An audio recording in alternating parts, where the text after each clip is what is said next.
Oh, hey. Demo. Let's just shut up during the demo, I guess.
I really like this intro.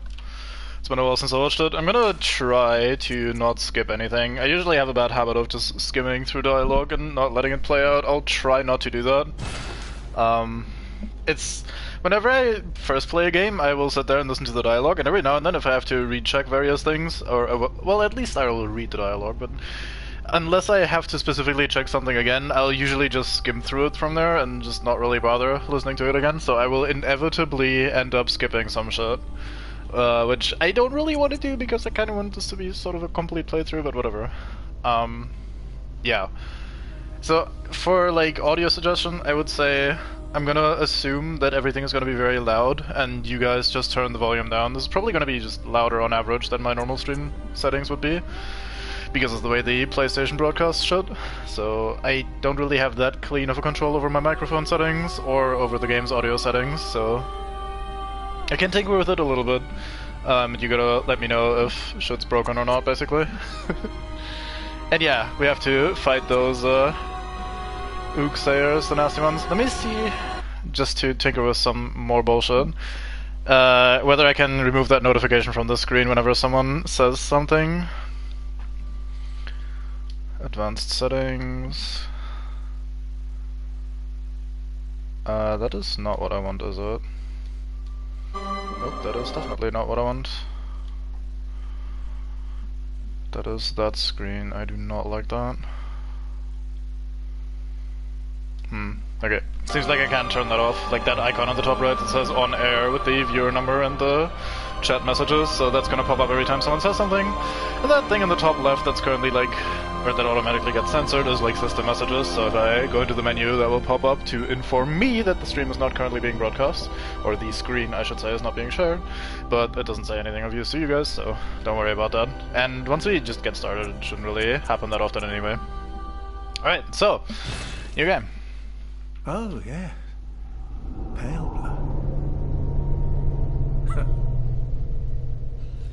Well, you've come to the right place. Yharnam is the home of blood ministration. You need only unravel its mystery. But where's an outsider like yourself to begin? Easy, with a bit of Yharnam blood of your own. But first, you'll need a contract.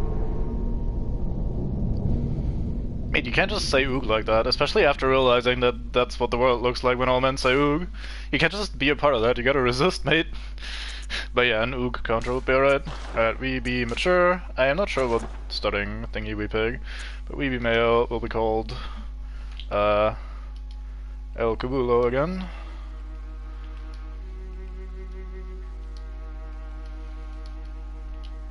Alright, parents, let's fuck around with this for a bit. I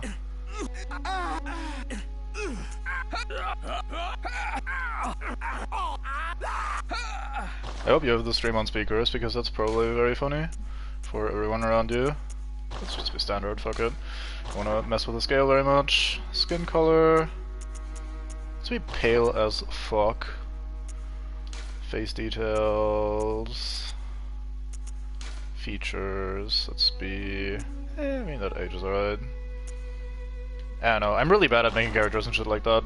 I just, usually don't bother fucking around with it too much. Let's go for, like, the default of, like, hair and shit. That's usually the thing you notice the most. Let's not be edgy, man. Let's have these luscious locks of hair, maybe. Let's go through and see what other options we have. This is slightly more like my hair right now due to, like, quarantine non-hair cuttery. Let's go for that for a bit. Isn't this... yeah, there we go, there's a palette. Let's do some dark brownish thing if we can find one that appeals. Maybe this, but slightly darker.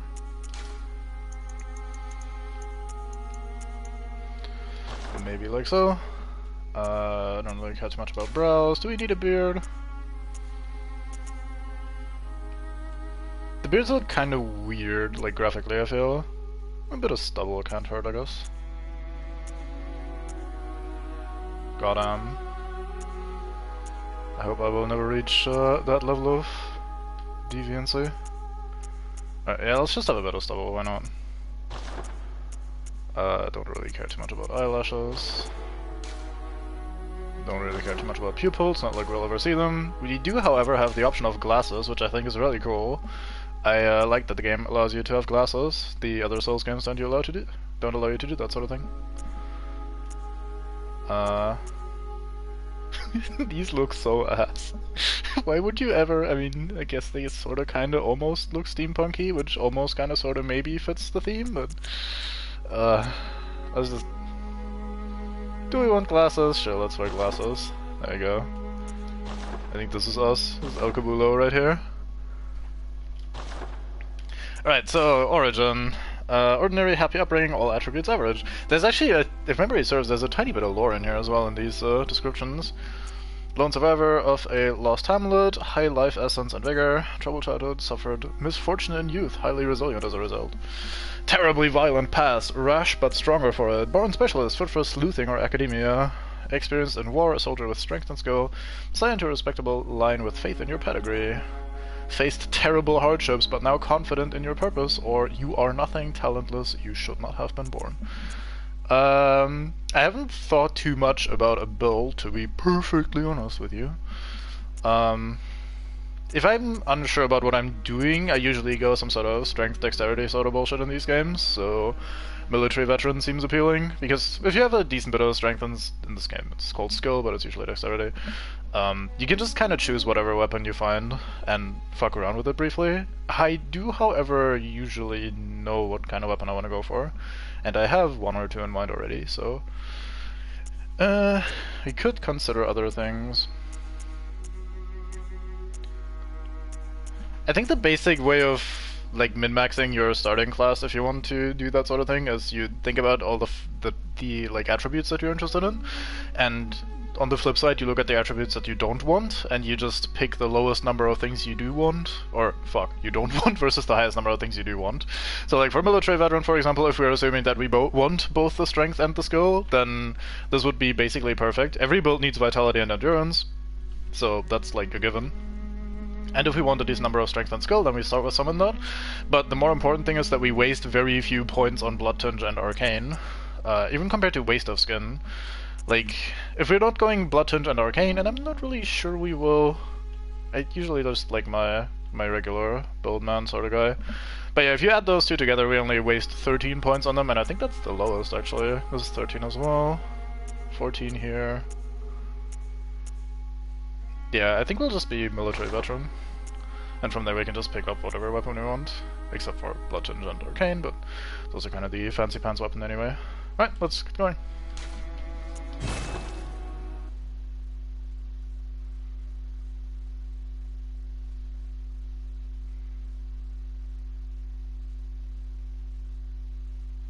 About to last indeed.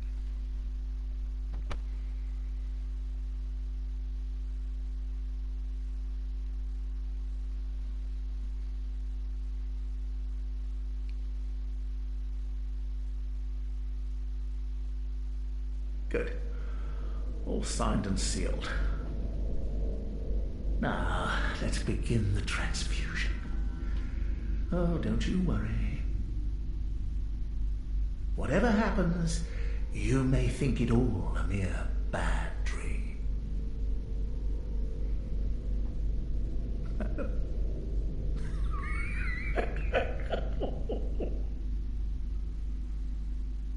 You don't seem very trustworthy, sir. No offense.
You found yourself a hunter. Think this is how people become insomniac? Or insomniac or whatever. I don't know how to say that. Anyway, this is us! We got fancy pants for our clothes. We can attack with our right hand, we can attack with our left hand, but only with charge attacks because this game is different. So we have this and this. This button toggles between one-handing or two-handing, or changes weapon mode as it's called. That's actually, like, I've seen people struggle with what that indicator is. If you look in the top left corner of the interface below my, like, there's two things that have 0 on them. Below that is a little circle. It goes yellow, like, it lights up if I'm in the transformed mode, and it unlights up if I'm in the regular mode. Just a little fun fact, because I've seen plenty of people ask, what the fuck does that mean? And that's what it means. Congratulations, there we go. We can sprint, not as fast as my memory had told me. We can roll. This will turn into a little dash if we're locked on. No, we cannot do that for some reason. I couldn't tell you why, honestly. It's kind of a weird fashion choice, but these are meant to flick around and look all physics fancy, maybe? I don't know. We can backstab if memory serves. Yep, we can. Can we do the fancy thing? Yeah, we can. It's just very delayed. Anyway, what else do we have? We have use item, which means we scratch our butt because we don't have an item equipped. This is activate, this is sprint, this is heal, but we don't have any healing yet. And we could make blood bullets, but let's not. Cool. Okay. Also fancy in Bloodborne, especially compared to like Dark Souls 1 and 2, which is after which this game was released. Fucking look at all this fucking detail in the environment. There is shit everywhere. Like, the fucking environments are super dense with all sorts of clutter, and a lot of it actually reacts to you slapping it, and like it floats around, moves around, you can kick it around. It's very fancy overall. Lots of books to fuck around with. I had my mind blown when I first played this. I was like, man, this is so cool for a Souls game. Yeah, then we have a note. Handwritten scroll. Seek pale blood to transcend the hunt. Yeah, I guess that's what we'll do. We also have an inventory. We have attire, we have quick items, we have arms, surprisingly. without being a man of arms, and we have status. We are with our stuff. Inventory, we have a Hunter's Mark, which is basically like the, what's it called? It's not called Soul Brand. What's it called? Come on, brain. Fuck, I'm blanking. Like, the equivalent in Dark Souls is the, Dark Sign, there you go, thank you. Good old Dark Souls pro that you are. Actually, I don't know if you've ever played those games. Whatever. We basically abandoned all stuff that we have on us and awaken at the last quote-unquote bonfire. Then we have materials, key items, right-hand weapons, left-hand weapons, all of that is empty. We have some attire though. We have a black hood as well as foreign garb, solid bandage, and foreign trousers. Let's do some reading. Hood worn upon awakening to the nightmare of blood and beasts. Perhaps its wearer had to stay out of sight and travel by cover of darkness. Without memory, who will ever know? That is us, without memory and traveling out of sight. We have foreign garb, as in likely foreign to Yharnam, which is where we are. Clothing worn upon awakening to the nightmare of blood and beasts. Not typical clothing for Yharnam, perhaps it is of foreign origin. It is said, after all, that the traveler actually came to Yharnam from afar. Without memory, who will ever know? I've never noticed that it says the traveler instead of just a traveler or that traveler. Huh, so we are actually important, lore-wise, looking at this. Oh, neat. Anyway, bandage worn upon awakening to the nightmare of blood and beast, terribly worn and unsanitary. A faint memory recalls blood ministration involving the transfusion of unknown blood not long after the nightmare began. And then we have pants. Not typical clothing for Yharnam, perhaps there was a foreign origin. It is said after all the traveler came to Yharnam from afar. Without memory, who will ever know? We have blood gems, these are empty, no Kyle runes, and no chalices as of yet. The stuff in the top right is, well, the upper one is blood echoes, which are basically souls, looking at the Souls games, and the one below is insight, which you could kind of see as like humanity, but not really. It's a bit different. We'll get there eventually over time. We don't have a weapon yet, which means we're probably gonna die. Anyway, we have a door. It's very fancy. We also have another door over here, but I think this one is locked. Does not open from this side.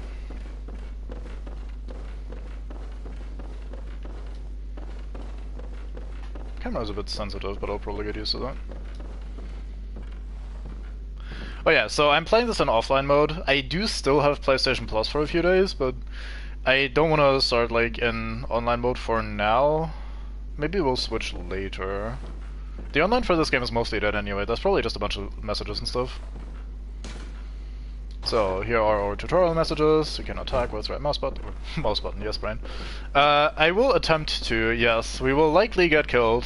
I do remember how to generally handle them, but this feels very clunky to control for me as of now. It'll take me a few hours to get used to it again. Like I wrote on Discord, my hands are just desperate to go into full, hey, let's play Monster Hunter mode as soon as the controller touched my hands, so here we are. So here we have our first beast, and there's a bunch of blood on the ground as well. Let's see if we can be sneaky around the right side. And maybe backstab it or something. Since we do not have a weapon yet. So it does start with less than half HP actually, which is quite nice. I think if we do get a critical attack off, we just win. I fucked up. They have this long winding up grab attack, that one. You can kinda get behind them doing that, and if you do, you can often get a charge attack off to do a backstab.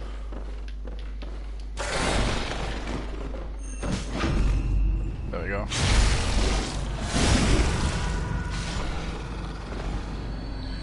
Ta-da! We didn't die. Fantastic. Was a bit close. So we get 3 blood vials. Blood vials are the thing in the top left, in the corner of the screen. Sorry, I just bumped the microphone because I'm not used to having a microphone there. We use those to heal. They're basically our Estus flasks. They do not replenish indefinitely, so we are actually gathering and or buying them throughout the course of the game. And at some point, if we get stuck, we will also have to farm them, which is very unfortunate. This guy looks very dead, but he also has a bit of a weird arm, like those mates in the intro. We have blood on our clothes. This is also a fancy new feature of Bloodborne compared to the older games, is that our clothes get bloody as fuck over time. And after playing for a bit without resting at a bonfire, we will look like an absolute murder machine. Covered in blood and all sorts of bad stuff. Some more vials over here. Wait, was there? Just read the message. Yeah, restore HP. Do we want to restore HP? Sure, why not?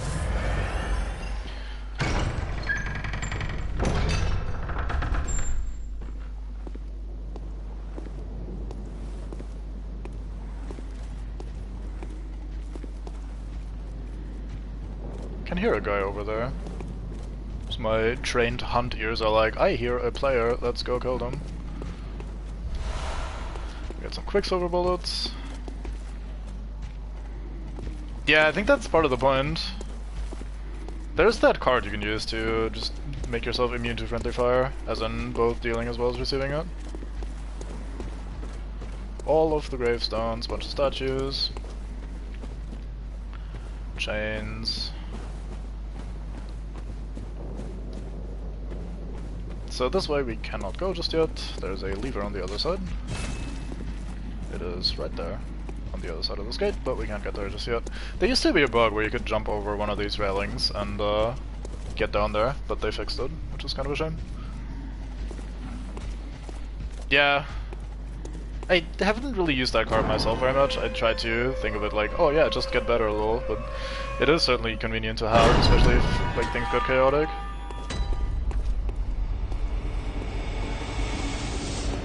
I love how Bloodborne looks. This town looks absolutely incredible. The fucking smoky, whatchamacallit. Like I said, the abundance of clutter everywhere is pretty crazy. There's some guy with a torch. You can hear an axe grinding on the ground somewhere in the distance on the right side.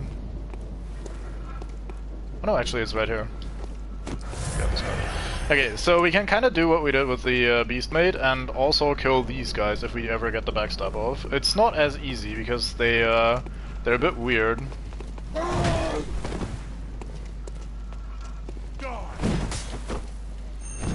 Yeah. Yeah, their torch attacks are super fucking fast, so we're probably gonna get murked by that. I'm a bit far away again. Nah. Just slap you a bit, why not?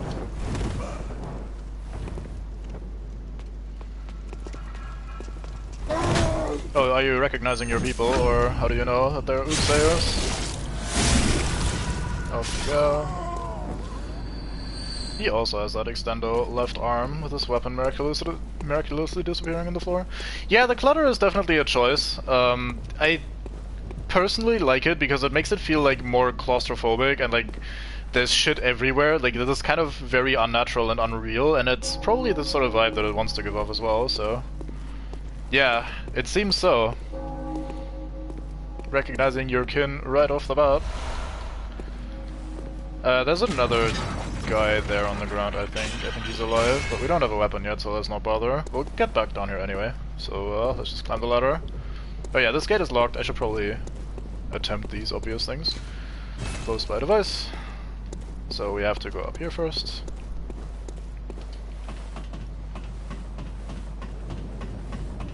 Way.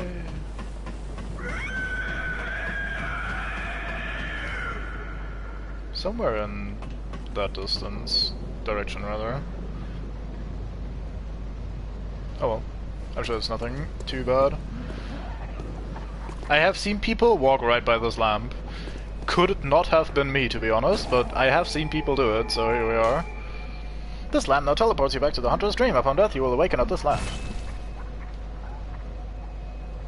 That is true, so technically the game is correct in any way you want to slice it, but before we return, there's some guy coughing here at the window. As a bit of, like, guiding the game does to the player, which some people are not very aware of, and anytime there's a lamp like this, or a lantern or whatever, next to a window or a door, you can usually interact with it to talk to people. So here's a guy coughing his fucking lungs out, let's have a chat. Oh, you must be a hunter, and not one from around here either. I'm Gilbert, a fellow outsider. You must have had a fine time of it. Yarnum has a special way of treating guests. Well, I don't think I could stand if I wanted to, but I'm willing to help if there's anything that can be done. This town is cursed. Whatever your reasons might be, you should plan a swift exit. Whatever can be gained from this place, it will do more harm than good. I mean, as long as people don't just say ook, I'm fine with talking to them. I mean, I'm talking to you right now, and you've only said ook once or twice, so... Pale blood, you say? Never heard of it. But if it's blood you're interested in, you should try the Healing Church. The Church controls all knowledge on blood ministration and all varieties of blood. Across the valley to the east of Yarnam lies the town of the Healing Church, known as the Cathedral Ward. And deep within Cathedral Ward is the old Grand Cathedral, the birthplace of the Healing Church's special blood, or so they say. Yarnamites don't share much with outsiders. Normally they wouldn't let you near the place, but the hunt is on tonight. This might be your chance. What a coincidence. Across the valley to deep within, I have that's your... Alright. Wait, we didn't actually hear that line yet. Across the valley to the east of deep within lies the old main... I haven't heard of Peg. That's your best bet if it's anything to do with unique... Yeah, I mean, we mostly heard that. Anyway, off we go to the Hunter's Dream.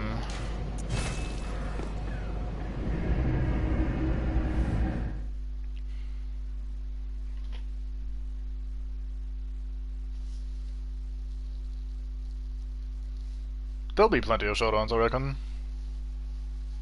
They go hand in hand.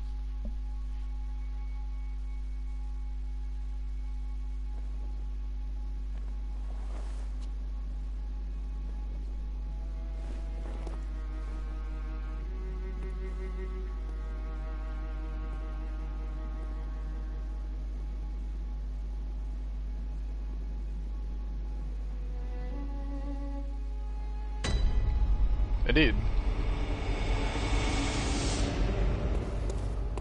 Alright, so this is the Hunter's Dream. This is basically our Firelink Shrine equivalent in Bloodborne. It's a very fine place to be. We have some sort of doll sitting here. An abandoned doll. If memory serves, you can see our finger twitching sometimes.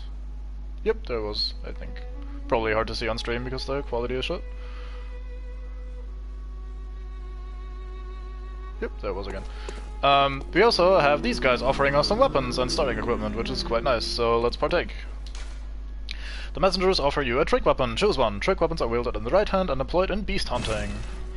We get to pick between the Saw Cleaver, the Hunter Axe, and the Threaded Cane. Let's have an oogle. So the Saw Cleaver looks like this. One of the trick weapons of the workshop, commonly used in the hunting business. This saw, effective at drawing blood of beasts, transforms into a long cleaver that makes use of centrifugal forge. Centrifugal? Whatever. Force as well. I think I said forge. Whatever. Brain fog. The saw with its set of bloodletting teeth has become a symbol of the hunt and only grows in effectiveness the more grotesquely transformed the beast. That is actually correct as well. Maybe not intentionally. I don't know how deeply they designed that, but there's a thing that you can use to make that go a little bit more Nando's. Then we have the Hunter Axe. Retains the qualities of an axe, but offers a wide palette of attacks by transforming. Boasts a heavy blunt attack, leading to high rally potential. No matter their past, beasts are no more than beasts. Some choose this axe to play the part of executioner. I like the axe a lot, actually. And then we have the Threaded Cane.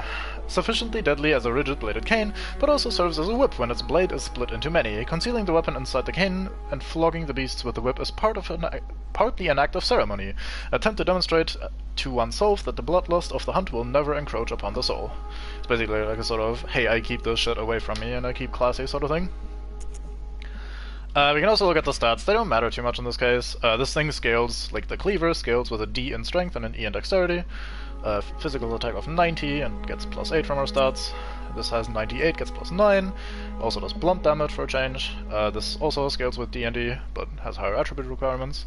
And then the Cane is more of a dex weapon. It has a E in strength and a C in dexterity, and has lower damage as well. So this is kind of the bigger weapon, this is the lighter fancy weapon, and this is the medium weapon, like kind of the quality weapon if you will. I love the Saw Cleaver. It's usually my go-to for almost, like, if I just want to play this game, I don't really want to think about anything. You can't really go wrong with the Saw Cleaver. It's really strong, it's fast enough, it does good damage, the transform attack is really strong, and it's quite nice. However, I think we're gonna go with the Hunter Axe this time. The Threaded Cane, I don't particularly care for myself. I know some people absolutely swear by it, but it never really clicked with me too well, so let's not go for that one. So it's between the Axe and the Cleaver. If someone has a preference between these two, I'm absolutely fine with using either of them, but yeah, I will probably pick the axe here in a second, unless someone asses up and goes, no, let's do Cleaver. Oh yeah, so the Cleaver, it says here, when it transforms, like the blade snaps outward and it becomes just longer to use more force. The axe kind of transforms into like a bit of a halberd, if you will, like the heft or whatever, the staff part extends and you can use it two-handed, which is quite nice. I like that the image takes a while to load, I forgot about that. Even if it had already been loaded. Right, picking the axe just so we can move on. And then here we have a gun, because in Bloodborne you also come with a gun. Messengers offer you a firearm. Choose one. Firearms are wielded in the left hand and employed in beast hunting. Hunter pistol and hunter blunderbuss. Pistol made at the workshop for hunters stalking beasts. Hunter firearms are specially crafted to employ quicksilver bullets fused with the wielder's own blood, boosting damage against beasts. The pistol is a quicker draw than the blunderbuss, allowing for speedier responses to attacks. Similarly, the blunderbuss is also created at the workshop of the hunter's line of work. Hunter firearms are specifically same thing. The impact of this highly effective weapon counters beast's swift movement, and its widespread is nigh on guaranteed to hit the mark. So basically, this one staggers beasts a little bit more reliably, has a bigger cone of fire, but is a little bit slower. And this one is a little bit more precise, is quicker to respond, and is like, I don't know. I prefer the pistol. Effectively, this is your parrying tool for all intents and purposes. You can kind of deal damage with these guns, but for the most part, most builds will use them mostly as a parrying tool, which I appreciate. So I take the tool that I find it easier to parry with, which in my case is the regular pistol. And then we have the notebook. A notebook received from the messengers. Leave messages with these loyal servants to share them with hunters in other worlds. Notebook. Basically, that's the tool that allows us to also leave notes to other players and to, like, rate up or down notes and shit like that. Do the old orange soapstone stuff from Dark Souls. Alright, so let's equip these things. Have an axe in here and a pistol in there. And here we go, here's our starting equipment. So the axe itself swings like this normally. Oh yeah, right, this has the 4-hit chains already. Nice. Good job, Bloodborne. So that's the regular moveset. This is the heavy attack. You can charge it. And then if I press the transform button, we suddenly have a halberd thing, and it swings like this. With that 4-swing moveset and the heavy attack is the good old classic spin to win. This does a lot of damage. The spin to win is really good in some situations if memory serves. Now, there is a fancy thing that you can do, which a lot of people don't realize, which is if you attack and then press the transform button, you do a transformation attack. Basically an attack that also changes your weapon stance at the same time, which is quite nice. There are some special properties to some transformation attacks, like for example the Saw Cleaver one builds more of a buff that you can use later on, but generally speaking they're more for style points. I usually don't find myself needing them very much, but it always feels cool to just slap someone and then transform and then do a follow-up from bigger range or whatever, so that's quite nice. And then our gun itself, whenever I press the fire button, we're just gonna fire at whatever we have locked on. There's nothing fancy to see here. On the side of the Hunter stream we have a bunch of notes from the developers. These are basically your tutorial notes, and they explain a mechanic that a lot of people don't understand, which is rally. The Hunter's Axe actually mentions rally, which is interesting. Basically, if you take damage, then you have some sort of temporary health in the top left corner on the health bar. You will see that it doesn't immediately drop down. And if you counter-attack while you still have this temporary health, you get to recover large parts of it, depending on how much damage you're doing. So that's called rallying. If you get slapped and you fight back, you get your health back, which is nice. Visceral Attacks, shooting firearm will counter basically. Hitting from behind with charge attack causes them to stagger, we've been using that. Transforming attacks. Anything else that I'm missing? Oh yeah, we can press the up button on the D-pad to create blood bullets, in case we run out of actual quicksilver bullets. This costs us some health, but gives us 5 bullets, and if we had infinite health, we could do that indefinitely, like we can always have up to 5 bullets at a time. Switch weapons, use item, toggle item. I think there's more here in the middle, aren't there? Yeah. Notes held by these messages contain the written wit and wisdom of hunters from other world. Trusting your notes with the messages will allow hunters from other worlds to read your notes. Assist the hunters of other worlds by using small resonance spell. We don't have that because we're playing offline. Or maybe we just get that in a second. Basically it's explaining the note system and co-op and shit. It's mostly the same as Dark Souls, with some minor differences here and there. This gate is for significantly later, but you can see a bunch of flowers there and it looks very pretty.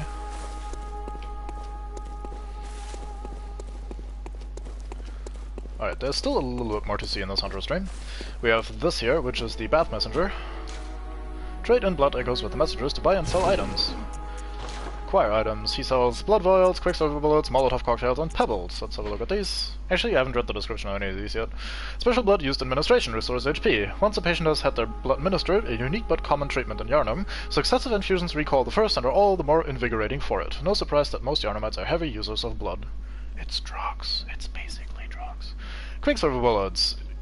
Special bullets used with hunter firearms. Ordinary bullets would have no effect on beasts, and so quicksilver bullets used with the wielder's own blood must be employed. The strength of quicksilver bullets depends greatly upon the wielder's blood tinge, which is one of our attributes on the bottom right. Molotov cocktail. Explodes in raging flames when thrown against an object, one of the oldest hunter tools available in the workshop. Since the tragedy that struck old Yharnam, fire has become a staple in beast hunts and is thought to cleanse impurity. Certain types of beasts have an abnormal fear of flame. First mention of Old Yharnam. We've been in Central Yharnam so far, so there must be like an Old Town version of that. Then we have a pebble. Small pebbles found throughout Yharnam can be thrown at foes. Quite thrilling. Funnily enough, it says here somewhere. Yeah, so items in this game scale with attributes. Very minor scaling, but they do scale. So the pebble has an A in strength scaling, and if you had like 99 strength, you'd do very, very, very slightly more damage when throwing a pebble at a guy than if you had 1 strength. It is very small, if memory serves, and not really worth thinking about, but items do actually scale with your attributes in this, which is pretty funny. Oh, anything else, actually? Attire. Oh yeah, we get the Yharnam Hunter attire if we wanted to. Costs a little bit of money, which we don't have, but we get the Yharnam Hunter cap. Ludwig, the first hunter of the Healing Charge, once recruited Yharnamites to serve as hunters. This hunter's attire was made for new recruits and has excellent straightforward defense. This is not nearly enough, though, to allow an ordinary man to stand any real chance against the beasts. So he just gave that to ordinary men and they got fucked anyway. Very nice. And I think that's it. Yep, that's it. We can also sell our items. Not gonna sell blood vials and or quicksilver bullets anytime soon. We could sell our weapons. That seems like a terribly bad idea. We could sell our attire, but we don't have anything else, so let's not, and that's it for now. Alright, here are some gravestones for chalices later. We can do some rituals here. A short ritual, root chalice, is required to conduct a ritual, so we can't do that yet. These gravestones, however, are our waypoints, if you will. Awaken at a selected location in Yharnam. First floor sick room or central Yharnam. Basically, these are our like waypoints traveling to locations, sorted by different areas.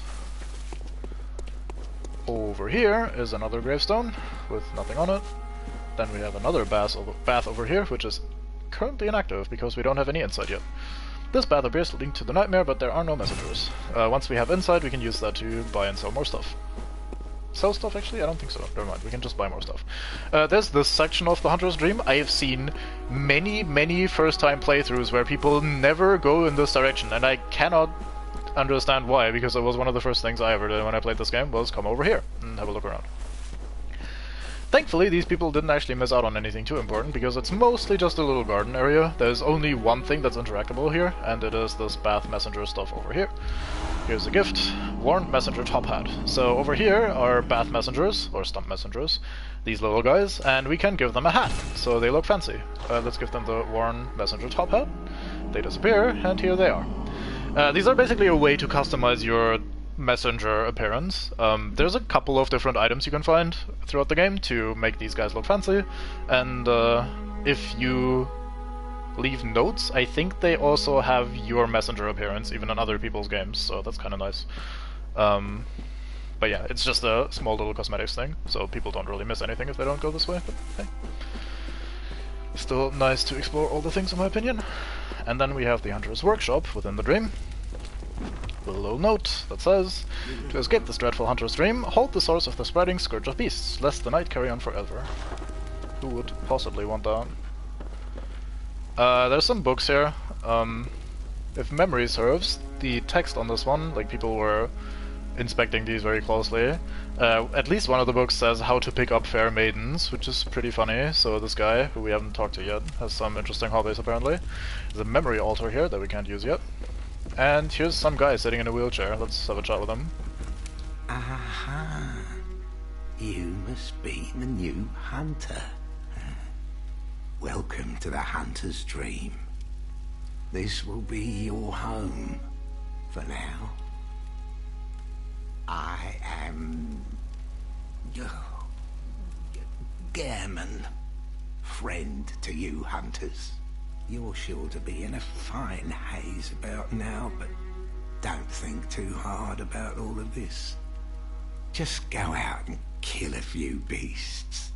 It's for your own good. You know, it's just what hunters do. You'll get used to it. If you say so. This was once a safe haven for hunters.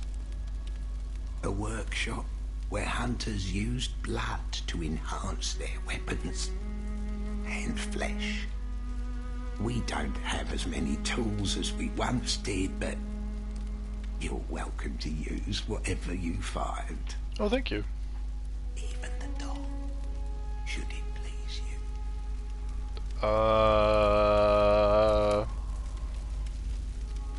Alright.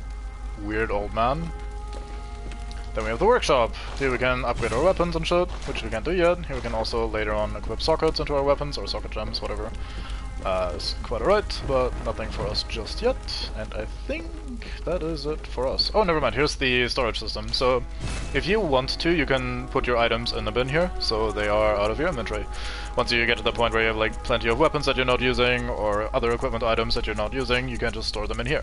Also, you can only ever hold, for example, 20 blood vials on you at a time, but if you pick up any more, they go straight to your storage.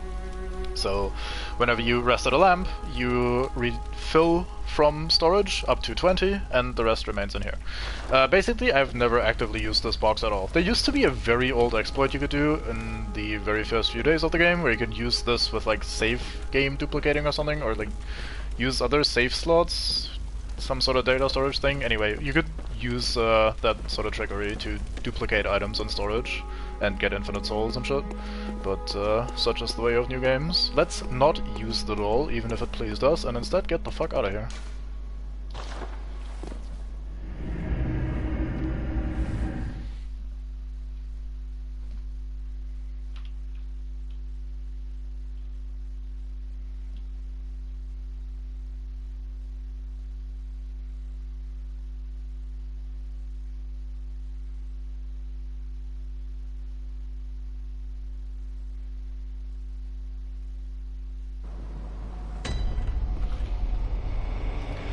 So, we are back in Yosefka's clinic. There is a reason why we're here. First of all, these are more messages than there used to be on there. Huh. Options menu, thank you. Log on, release target. Anyway, so one thing the eagle-eyed viewer might notice is that we didn't actually spawn in the room where we awoke. In the room where we awoke, there was a bed here, and we got out of that, and there was a shelf with a bunch of stuff, and there was a chair that said, "Seek Pale Blunt to transcend the hunt." This is not present, so this is not the same room that we first woke up in. And thus we'll go back up here. Hey, Astral, thank you for raiding. Welcome in. We haven't gotten very far, as you can probably tell, so you haven't missed anything of importance yet. I've just been rambling over the various game mechanics and trying to explain what's what and what's where. And we're about to talk to Yosefka, so that's always nice. Are you out on the hunt? Then I'm very sorry, but I cannot open this door. I am Yosefka. The patients here in my clinic must not be exposed to infection. Oh, there she is. I know that you hunt for us, for our town, but I'm sorry. Please. This is all that I can do. Why, thank you. Oh, you haven't given me anything yet. There we go. Yosefka's blood vial, how nice. Now, go. And good hunting. So you can kind of see her a little bit through the gaps in the wall there, like there's her face right there. She's just hanging out here. She's trying to be very helpful, but understandably, if this is a clinic and we're out hunting beasts, she doesn't want to open the door and let us back in. We'll talk to her once more, and I think she has nothing of interest to say, but hey, just for completion's sake. Are you still in need of something? But I have nothing more to offer. Please, try to understand my position. I can only pray for a fruitful hunt. So the bottom left window, you can see that she's wearing like these white surgical gloves, and she's apparently wearing a white robe, which you can also see through this little hole in the middle here, which is interesting and something to keep in mind. And yeah, that's Yosefka. Here she is. We've met her. She's nice. We also have her blood vial now. Let's have a look at that. Blood vial acquired from the lady doctor at Yosefka's clinic. This refined blood, highly invigorating, restores a larger amount of HP. This rare blood vial is a product of a slow and careful refinement process, likely devised by the doctor herself. It's basically like a big healing potion. You have to manually equip it and drink it though, and I usually forget to do that, so we'll not bother for now. I'll slap it on the bar since we don't have anything else, but I'll probably not remember to ever use it. I usually just keep it in my inventory for the rest of the game. Alright, Mambango. Nice to see you joining in as well. We have once again not gotten very far just yet, so you haven't missed anything. Haven't died yet, funnily enough. I actually managed to kill the werewolf and the first mate here on the corner without becoming dead. I also have to remember that I now have a microphone on in my face, unlike normal, so I'll probably bump that quite a bit.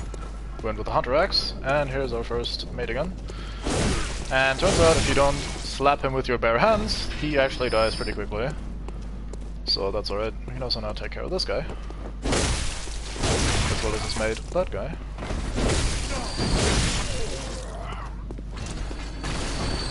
And we get some Molotov cocktails, very fine.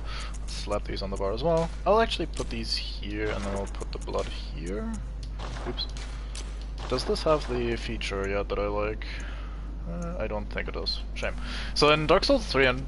I wanted to say Onward, even though that doesn't actually make any semblance of sense. But in Dark Souls 3 and I guess Sekiro, if you hold down the quick item cycle button, you immediately jump back to the first item in your quick bar, which is quite nice. It's not really that big of a benefit, like it doesn't actually do that much for you, but once you have like 10 items or so in your quick bar, you can only have 7, can't you? Anyway, once you have 7 items or so in your quick bar and you want to get back to the most important one, you can hold down that button and jump right there. Which in most Dark Souls 3 players' cases is the Estus Flask, so that is alright. Okay, so we have talked to Gilbert, and we have talked to Yosefka. Let's move on. Slap this down again. Some pebbles. Grand total of 8. We've read that description previously. Some guy here making a ruckus. How about no? We can jump down here, but let's first start by going down this path and take care of all the ambush mates. I say ambush mates because there's one guy lying right the fuck here. Oops, that's not the button. That's gonna happen a hell of a lot. So the Souls games have your cycle weapon stance, as in like go one or two-handed button, on the button that in Bloodborne instead is use healing items, so I'll probably have plenty of instances where I'm trying to use or change my weapon stance and instead use a healing item. Alright, let's have a quick drink. Actually, let me just grab some water.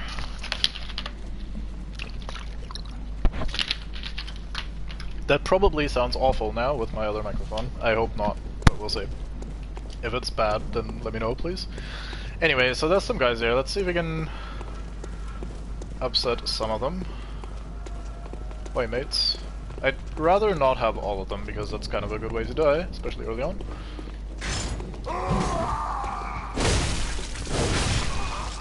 This town's finished. This town's finished. So most people have played this on a TV because it's a console game, so people play that on TVs or other monitors like that.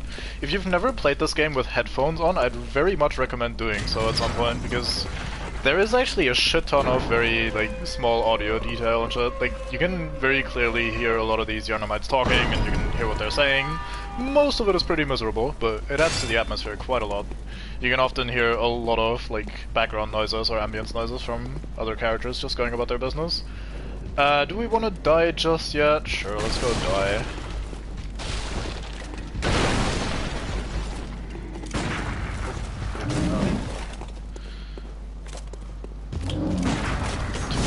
Way too early, and it caught me on the backswing. Nice. Starting off strong. I am late.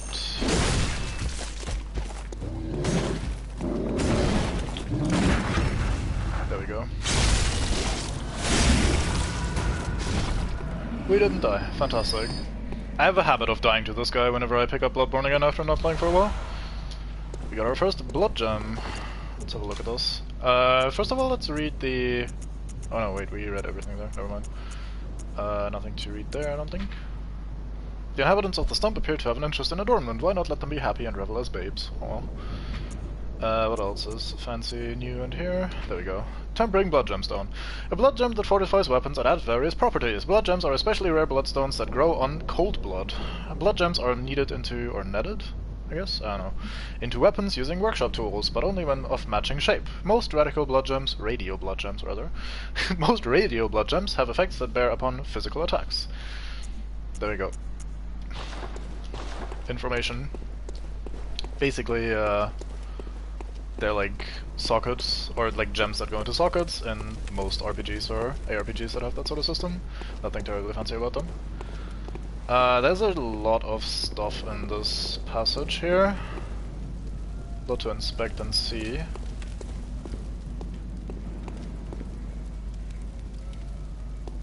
Heck of a lot of statues, a lot of clutter. Oh, thank you. Good to know. Yeah, it's one of those words that I don't say very often, or hear very often, so I'm always unsure. Like, you only ever read it, basically. This is where we could have jumped down earlier. We would have landed on this pile of luggage or whatever, and then jumped down. I think this is a Molotov, right? Indeed. And once again, we have a red lamp, which is actually like burning incense, from what memory tells me, to ward off beasts, and thus there are people to talk to here. Are you that outsider? Well, sorry, but I don't want anything to do with you. Trot along, will ya? That outsider, are we infamous? How did that happen? Are you that outsider? Well, trot along. Right, nothing fancy to see here. Oh, they have returned to their original locations. Let's see if we can pick them off somewhat one by one. Hi mates, come up here.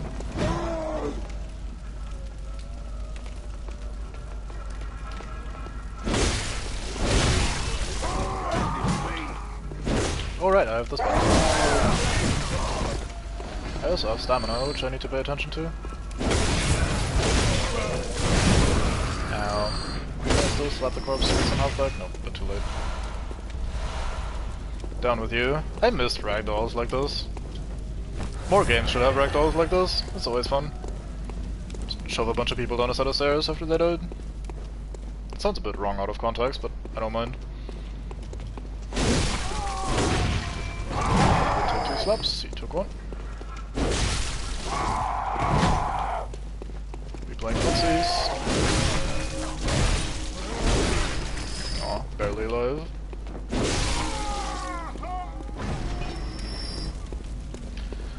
Alright, that's that group done. I think there was a mate to talk to on the left over here.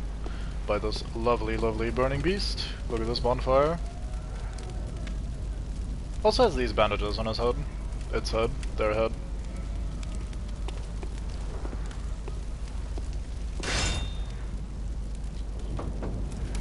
Lads, you've come on. You'd open the door on a night of a hunt. Away with you. Now. Did you mean away? Away? Lads, you've Right. Some of them have different lines if you knock a second time, so I'll keep double knocking. This guy is very pretend dead. Let's change that. Goodbye, that guy. Get some bullets. How to outsmart those?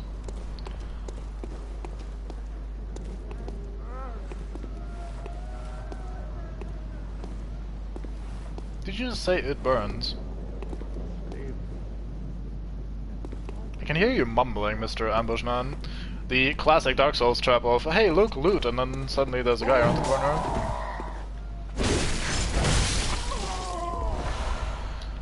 And our first Bloodstone Shard. These are basically like Titanite shards in Souls games, and they are used to upgrade your equipment. Actually, just your weapons, aren't they? I guess guns also. Wait, guns are weapons. Never mind. I forgot about Ambushmate number 2, so let's rally some HP back. Lovely, lovely HP. And it's almost as if we didn't get slapped at all. Very fine.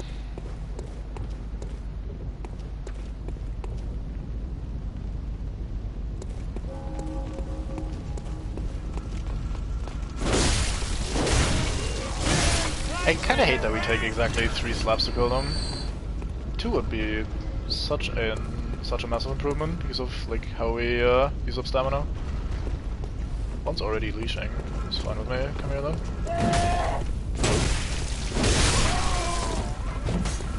Put the counter attack on one of them, so we did. Not too far away, no stamina. There we go. Interesting to notice that these like guys that are actually somewhat dressed like a hunter actually take more or are harder to kill than these regular dudes. Maybe the defense is actually paying off.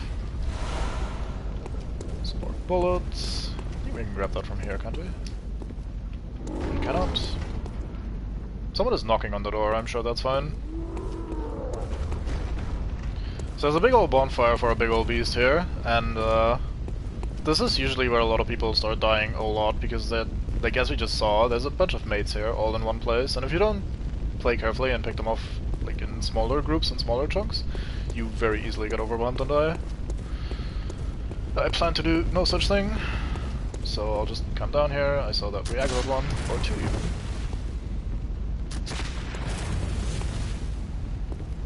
These ranged mates are scary accurate.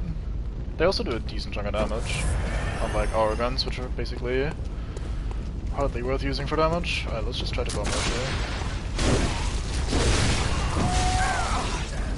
I like that I said that they're scary accurate and then they miss twice. Alright, there's a drop here.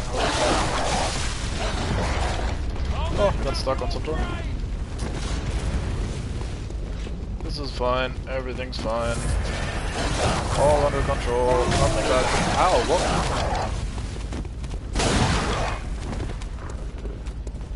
You know what, let's just kite them up here. Instead of fighting on the stairwell.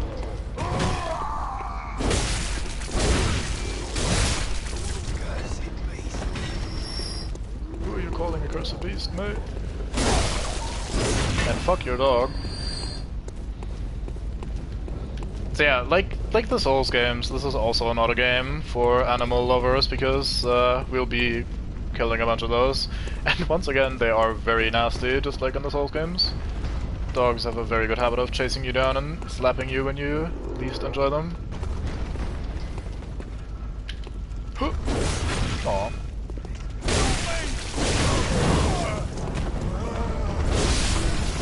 It's just trying to look cool.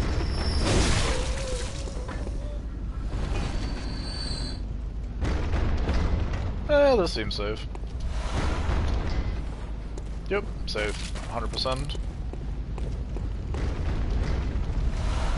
There was another, like, rifle mate here somewhere, but I don't remember where. I'm sure it's fine. Hello. Oh, up there. Right, that makes sense. Fuck you.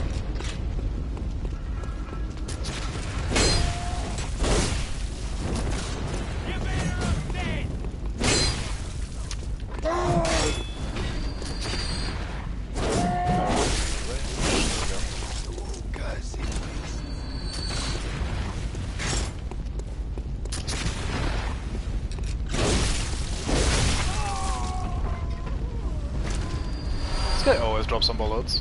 So we've now hit 20 Quicksilver bullets, so any more that we pick up automatically gets sent to storage and only replenished when we rest at a lantern. Or find more, obviously, but yeah, we can't hold more than 20 at a time. Alright, Cold Blood Dew, I think that's new. Let's have a read of this. Droplet of cold blood containing blood echoes, used to gain blood echoes. Hunters sustained by the dream gain strength from blood echoes. They imbibe the blood with thoughts of reverence, indeed gratitude for their victims. Yeah, I'm very grateful for my victims. They fill me with fantastic joy. They basically work like the soul items in the Dark Souls series, as in you pick them up and they are in your inventory until you use them, and then they just provide a bunch of souls.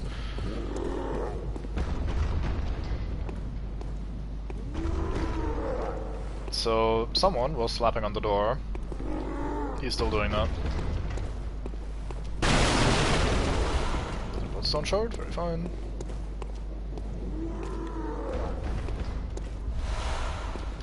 blood vials. There is a shortcut over here one could take. Going through here. We will not do that for now. Might do that later, we'll see. Then there's some instants here again, so people to talk to. And by talk to, I mean, these are not great people. I don't reckon you're from round here. Well, stuck outside on a night of the hunt. How you poor, poor thing.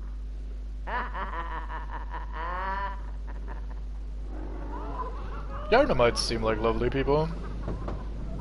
I don't reckon you're from... Fuck you too. I'm sure you'll be lovely once this night of the hunt ends. I'm sure we'll find you well afterwards. Alright, so here is one of the reasons I remembered, hey, I wanted to play Bloodborne again. I saw a thread on Dead by Daylight subreddit that was like, hey, you can add 1 0 to any sort of number. Which one do you pick to fuck things up the most? And some genius suggested, hey, make crows not go at 100% volume, but 1000% volume. And I was like, this reminds me of something. And what it reminds me of is this shit. Look at these fuckers. First of all, they are massive. And second, they are hella noisy.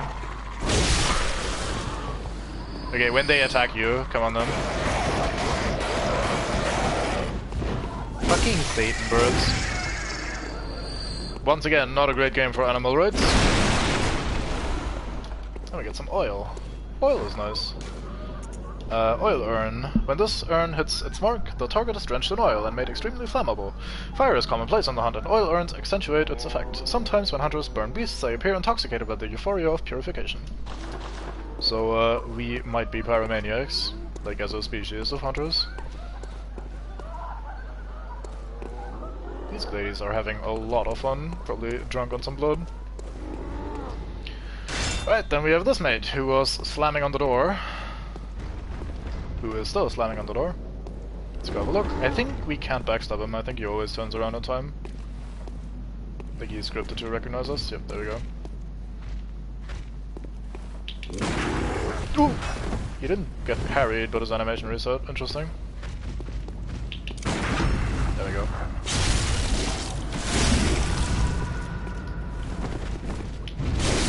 That was faster than I thought. Let's relay some HP back. 2 blood vials. So these kinds of guys are quite alright because they always either drop blood vials or quicksilver bullets. Maybe they only drop blood vials, actually. I don't remember. There's a bit here close by where there's 3 of them, and you can farm them quite well for blood vials early game, which is nice. Then we have a torch, and we have a Molotov cocktail. Let's have a look at the torch.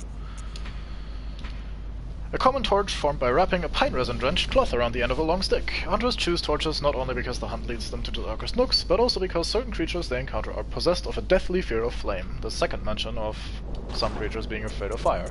We shall equip this torch in our offhand, and we can swap to it any time. And it looks quite nice. Wait, that's not how you do that. This is how you do that? Oh, you can't lift it above your head in this game. Never mind. That's the Dark Souls thing. Oh well. It's still quite nice to have a torch for places like this. For games like this, I should say. This place in particular isn't that bad yet. Is it? No, just a bunch of sacks. Kinda looked like fuel or whatever for a second. Alright, we did this bit. Let's go up here.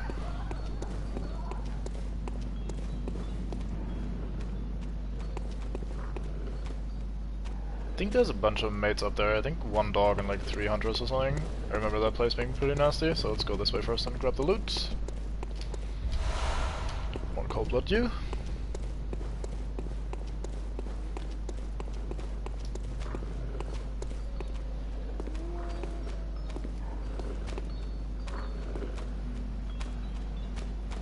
Maybe it was 3 dogs and a dude, and I had it the wrong way around.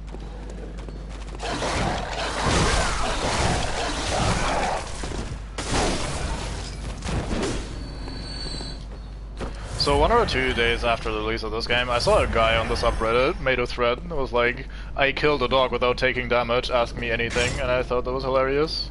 Because fuck these dogs, it's really hard to, unless you know what you're doing, slap them without taking damage. They're very fast and... Come, please. flip to the plan, you might be in trouble.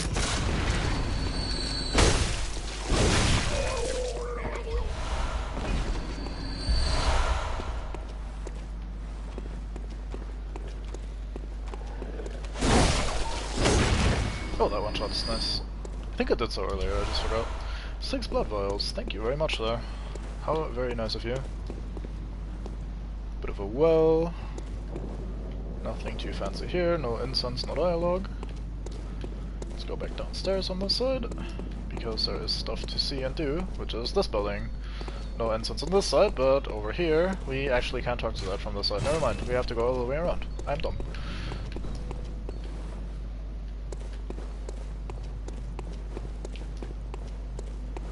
Oh, instead we're going up here.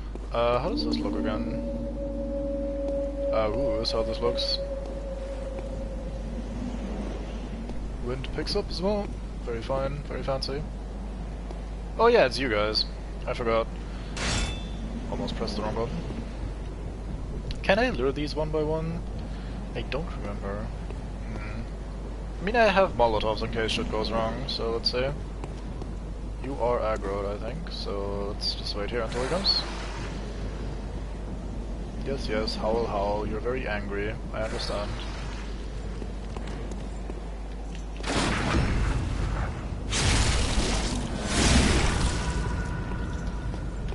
Oi! You didn't... Oh yeah, right, you lose lock on him.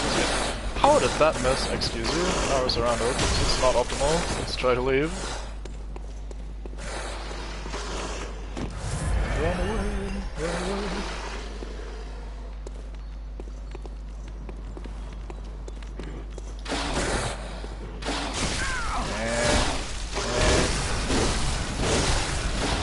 Pretty slightly too slow. This is the way to more room.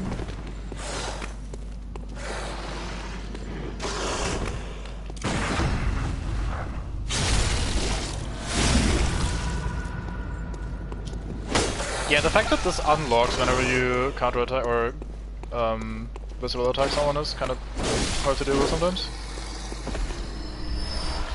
Alright, we got our blood vials back. This is fine. This is optimal. It's not, but it's close. Come on, do your easy mode lunge, please.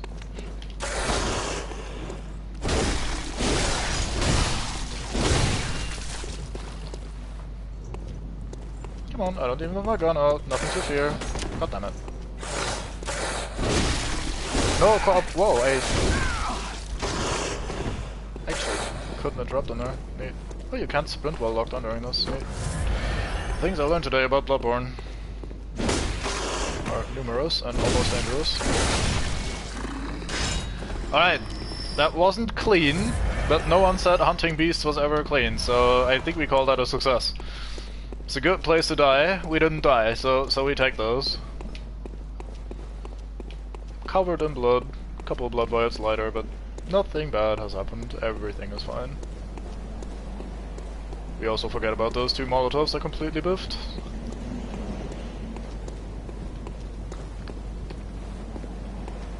I think this is bullets, right? No, Bloodstone Showers, nice.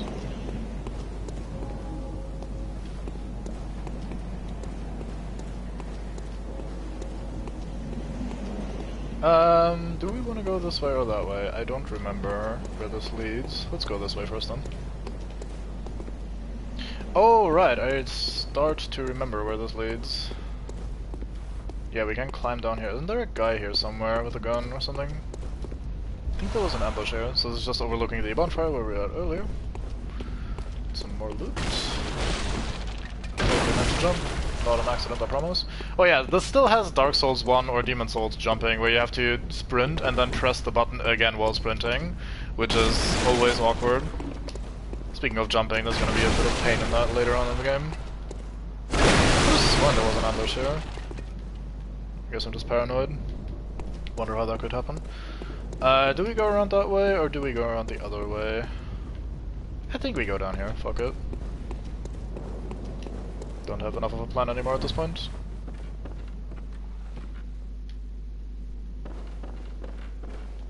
Yeah, I think I used to go down here as well.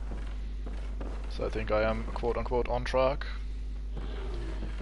So here we have the next enemy type. It is a slightly more mutated mate. Did you just fall? Good for you, sir. I hope I don't share your fate in a second.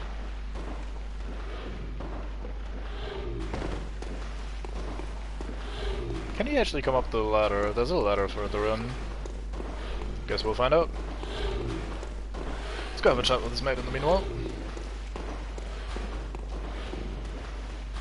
He is making his way to the ladder. Let's try to kill his mate before he gets up there.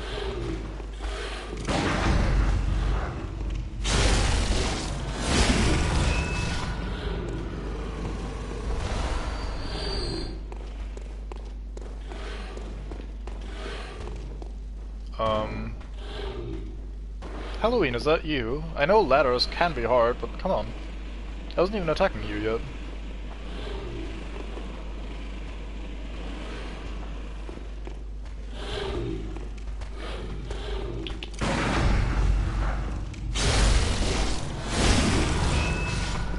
So it's interesting that in moments like this, it probably seems like, hey, these guys are pretty weak, like this is easy to deal with. Yeah, but at the same time you also die really fucking quickly. Like if I don't land that parry and he just slaps me instead and keeps playing aggressively, then I can go into the bin very, very rapidly as well. So it's like the whole parrying and killing them thing always looks very like one-sided in one of the two ways that are possible. Like these enemies do a lot of damage very quickly if you let them. That's what I'm trying to say basically.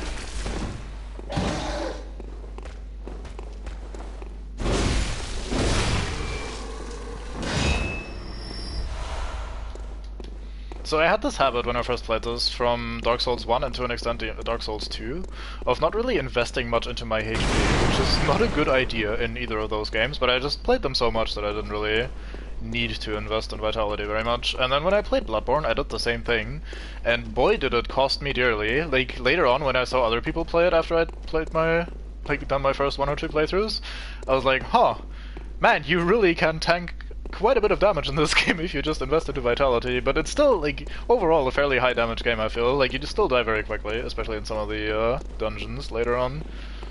But, yeah, generally speaking, if you start getting slapped a lot, you often just die real quick. Yeah, exactly. I really scuffed myself on that first playthrough. Give some ratos. I think these rats don't actually cause poison, which is unusual for From Software. Normally that's sort of the thing rats do.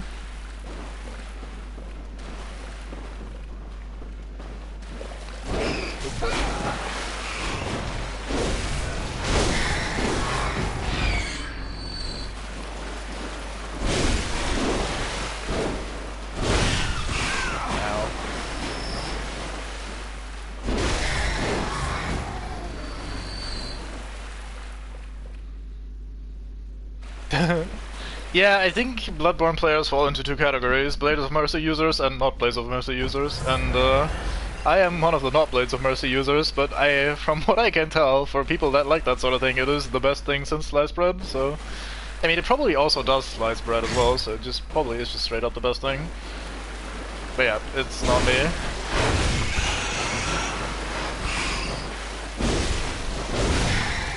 I think if I only had ever one weapon I could use in this game, it'd probably be the Sword Cleaver. I like the Sword Cleaver. It's very basic, it's very fun, very strong. Does everything I need a weapon to do, basically, to kill beasts with. Alright, we've binned all the rattles. Let us move on.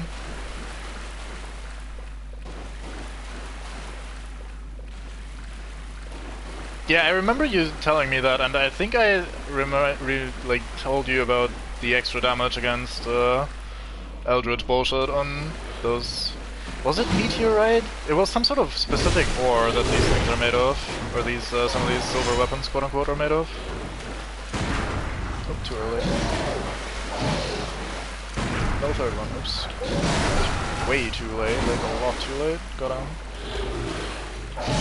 Ow, I am fucking stupid. I actually did that shot in that moment. I didn't recognize him doing the faster move. Like, he had 3 moves, and that was the one move that was slightly faster than the other 2. I thought it was gonna be the slower ones. Fuck, here we go. Hey, Dork! To the bin with the Wii. That makes sense.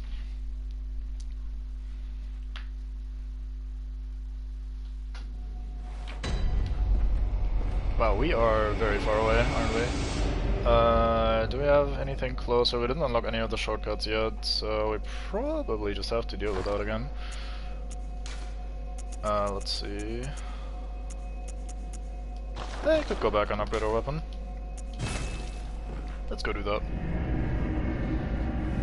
Even just one upgrade would be quite useful, because then we start 3-hitting people with our transformed attacks, which is nice. Yeah, you nailed the timing.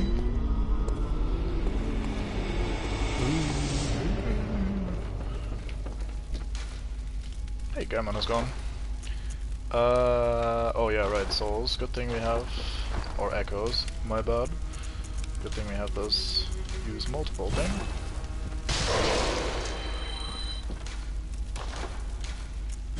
There you go. +1. Still don't have any insight. Let's go quickly spend the rest of our blood echoes on some blood vials. This is a very good habit to have, especially early on. The game does a pretty mean thing, in my opinion, where over time the blood vials get more and more expensive as you progress, and thus stocking up early is actually super useful.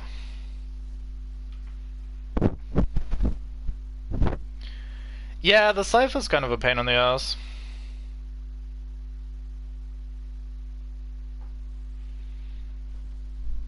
I remember also wanting to make a build around that and being like, oh yeah, let's play with the scythe at some point, and then basically you can only ever use it in New Game Plus, and it's like, yeah, well, fuck. Guess that's not gonna happen.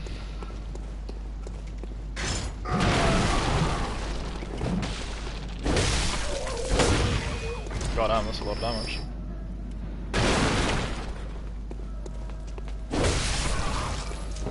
Oh, that was the counter, I see. Oi, mates, come here.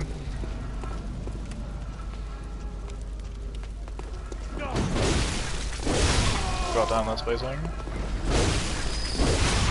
Yes, we 2-shot those instead of 3-shotting those. That is so nice. Definitely worth the upgrade.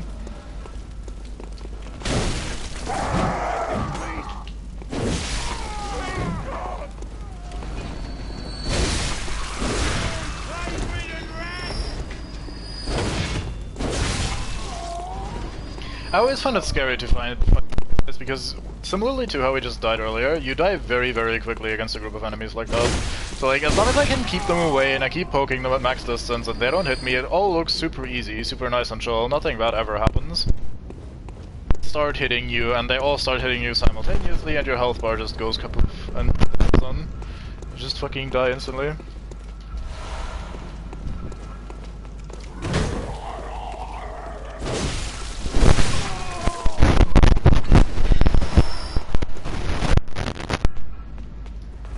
Oh. What exactly does that? Oh, I adjusted my microphone and I backstabbed to avoid the guy. That was so fancy. Oh fuck. Yeah, like I said, I think my this headphones are older and slightly broken, like the wiring is fucked. I'm gonna fuck around with the cable a bit. If it starts being very loud, just let me know. Like if something goes pop and whatever the fuck. If I fix it, also let me know. Yeah, it has this issue, and it had it for a while, which is one of the reasons I moved on from it. Has calmed now. Okay, thank you.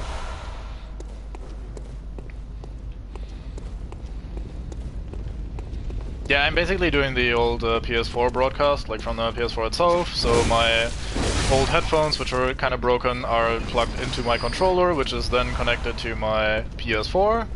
Which is kind of not ideal, because the more like connections you have and that sort of thing, the more likely it is something breaks or fucks up. So all of that is kind of a pain in the ass. Oh right, second gun hit. Ow. No, I'm not really a stamina man, am I? Let's quickly retreat for a bit. Yeah, I'm not using that one. I could toggle it, but I can't make the on-air thing disappear that shows up every time someone chats or sends any sort of message. Like, hey, another message has arrived. Why, thank you, PlayStation. How fucking useful.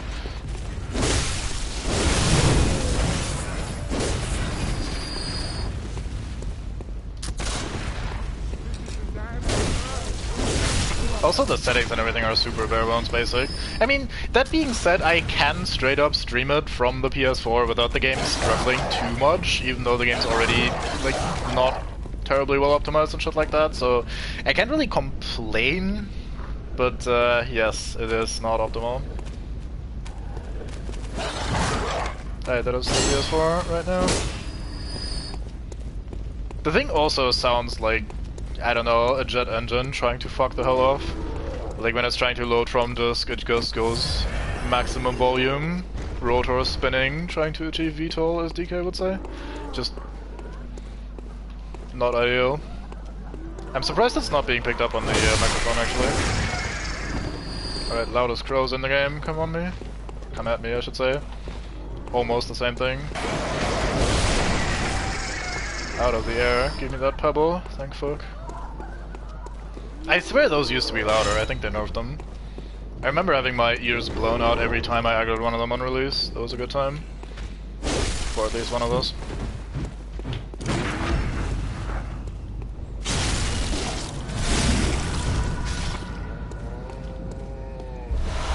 But yeah, I can't hide that stupid PlayStation on-air thing that pops up every time something happens in the stream.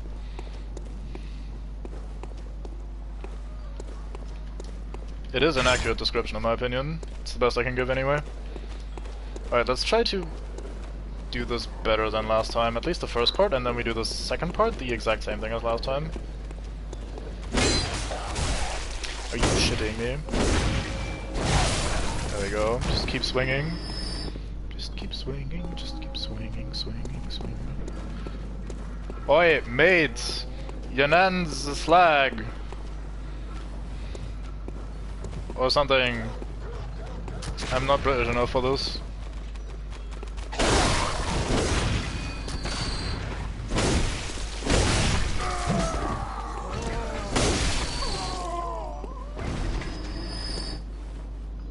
There's another dog there, isn't there? Oh right, can't sprint during lock-on. Come on. Oh, guess we'll take care of you first.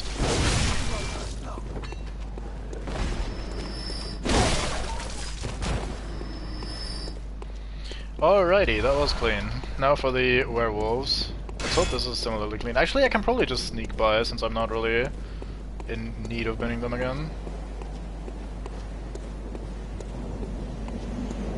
Please don't be mad at me, please don't be mad at me. Yeah, I was next gonna insult their, like, English soccer skills that usually gets people upset. Even just saying soccer instead of football is just probably enough to make them angry for the rest of their lives.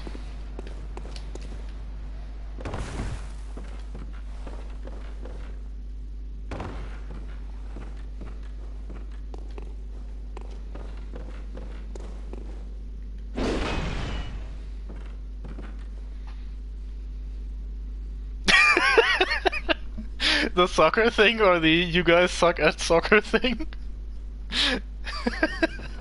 Oh, I see.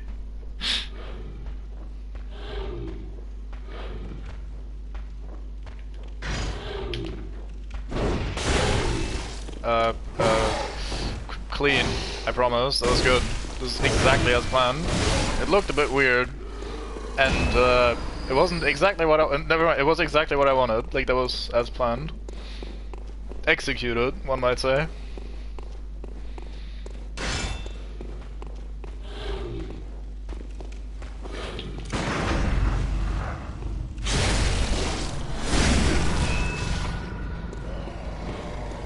My back hurts, I'm sitting like an idiot. Oi, mate. Nice spear. I know that wasn't really an insult, I just ran out of things to say.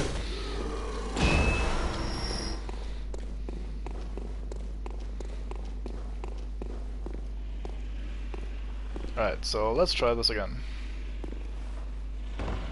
Oh hey, so one thing this game does that is different to Dark Souls is that when you die, you don't just leave a bloodstain where you died. Instead, an enemy in the vicinity of where you died picks up your blood echoes. I think they're slightly stronger, but really noticeably. And to get your stuff back, you have to actually kill them. So if we jump attack this rat, we get our stuff back.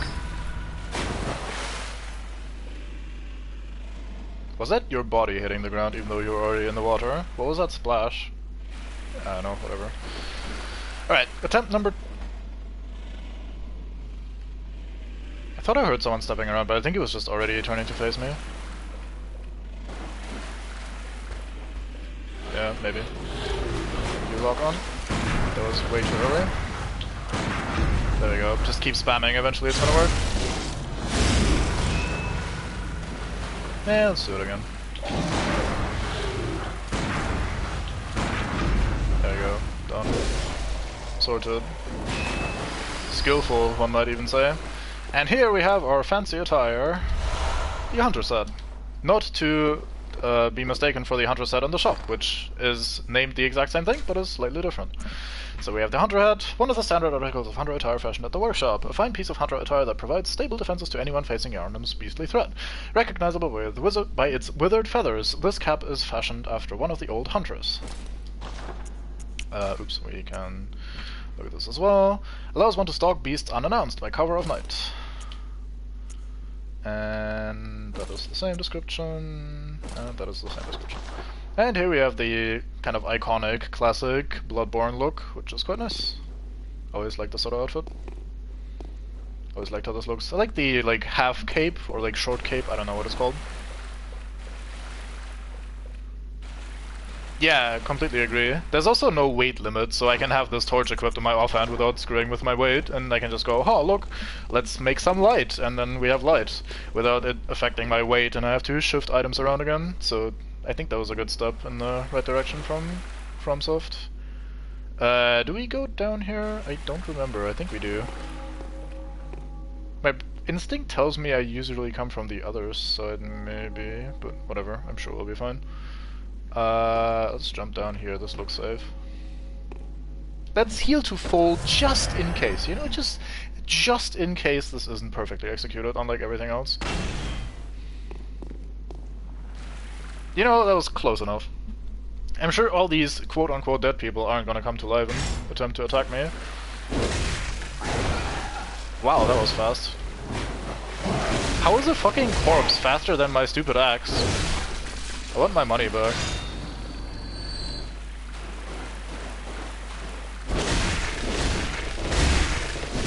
I always kinda hated these because they're very durable for early game. You just have to slap them so much, it always feels awkward.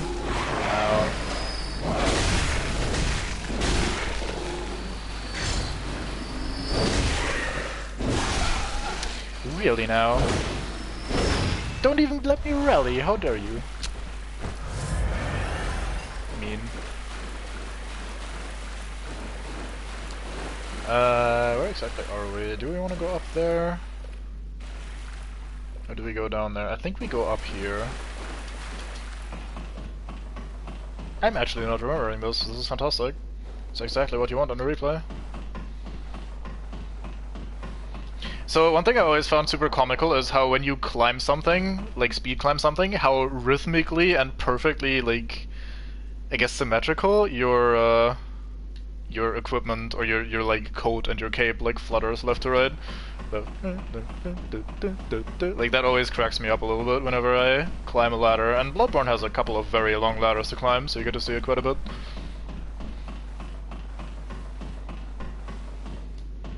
It kind of makes sense because obviously you're going at a steady pace and stuff like that. I'm not saying it's stupid or unrealistic or whatever, but it just kind of cracks me up the way it's perfectly symmetrical. Or perfectly rhythmical or whatever. Stupid crows, fuck off. And here we have one of the first two in the game, Madman's Knowledge. The first hint of what is to come in the game. Skull of a madman, touched by the wisdom of the Great Ones, used to gain insight. Making contact with eldritch wisdom is a blessing, for even if it drives one mad, it allows one to serve a grander purpose, for posterity. Look at this guy with his brain actually cracking open. Mind blown, basically. Has some odd teeth as well. Might be some sort of beast transformation thing going on.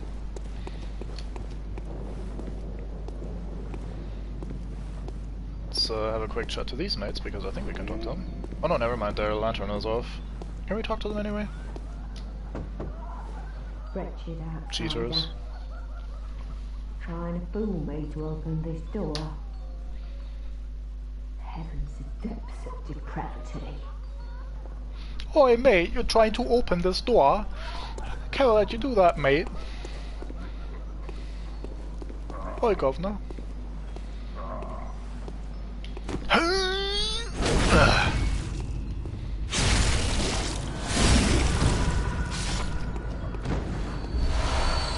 Blood vials.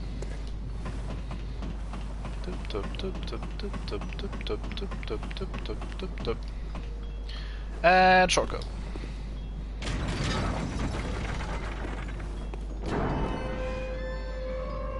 Most ominous and slowest opening gates in all of Gatedom.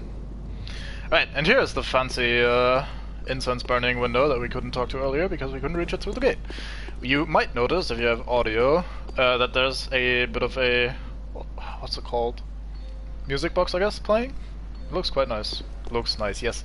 Fucking, alright, just dialogue. I can't speak. Let the dialogue speak. Who are you? I don't know your voice, but I know that smell. Are you a hunter? And please really look for my mum. Daddy never came back from the hunt, and she went to find him, but now she's gone too. I'm all alone and scared. We shall of course find the girl's mother. How could we resist? Really? Oh, thank you. My mum wears a red jeweled brooch. It's so big and beautiful. You won't miss it. Oh, I mustn't forget. If you find my mum, give her this music box. Tiny music box. It plays one of Daddy's favourite songs. And when Daddy forgets us, we play it for him so he remembers. Mum's so silly running off without it. Yeah, silly, Mom. I hope you learn your lesson, not to run off without it. Small music box received from a young Yharnam girl. Plays a song shared by her mother and her father. Inside the lid is a small scrap of paper, perhaps an old message. Two names can be made out, however faintly. Viola and Gascoigne. Or Gascoigne, or however the fuck you're supposed to say that. I think Gascoigne is how I've heard everyone say it. Although I'm not sure with the way it's written. Anyway. Let's slap this onto our hotbar for absolutely no purposes at all. And give it a play.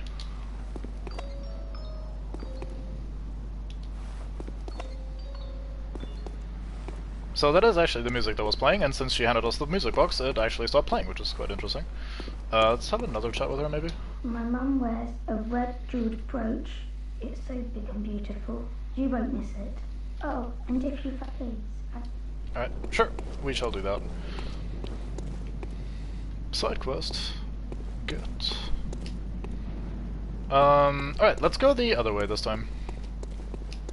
There was a path or two that we didn't take from there, but we'll get there later. Let's go on this side now.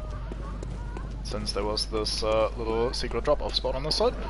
We may as well partake since we know about it. Slap the shit out of some dogs before they leave their cages. This may sound cruel to you, but I promise, if these guys get out of their cages, they will try to eat us, and some of them do break out of their cages, so this is actually reasonable to do. It's not just animal cruelty for the sake of it.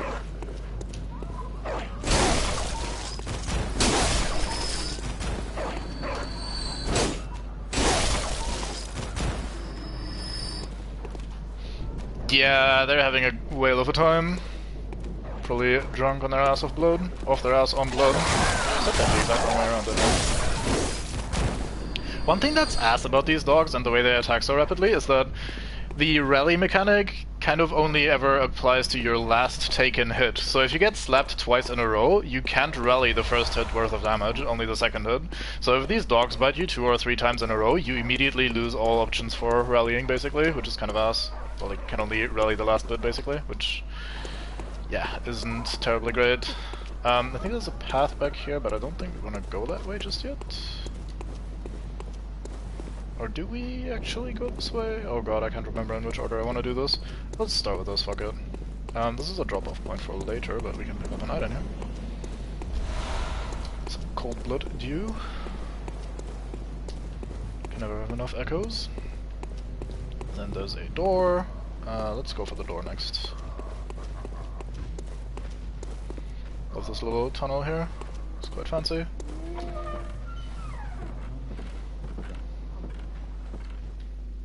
Can't lock onto this guy because he's in darkness. Oh, there we go. Just close enough now.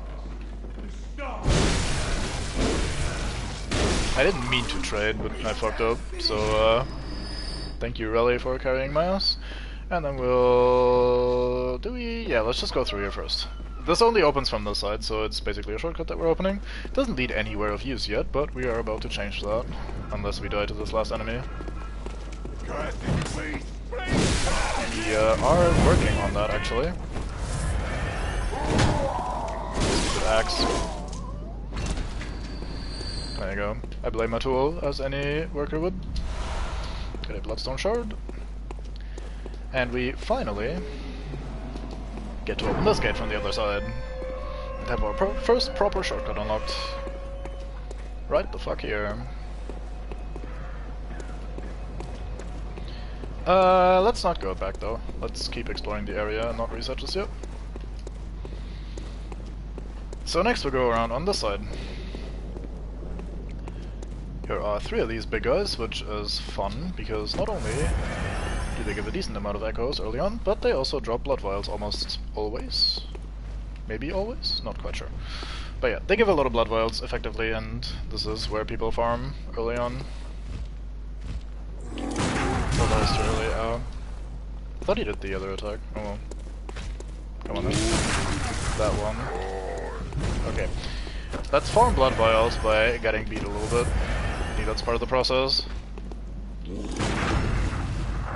the easy attack. I think we can just kill him. Not quite.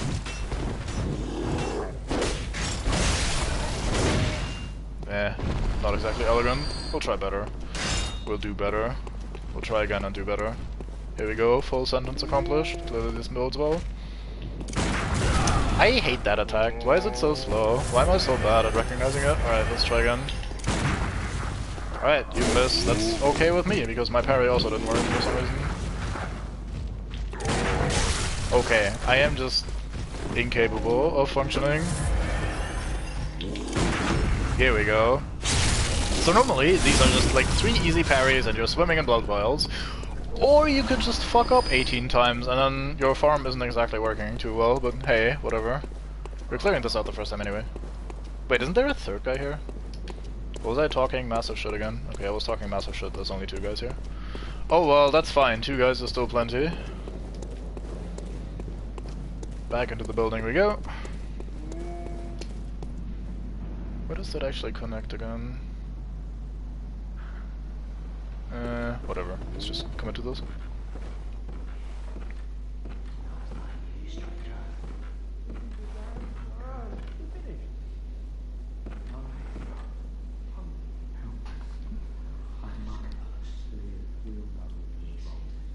Hello, sir. I'm sure you're very helpful. You don't mind me picking this up?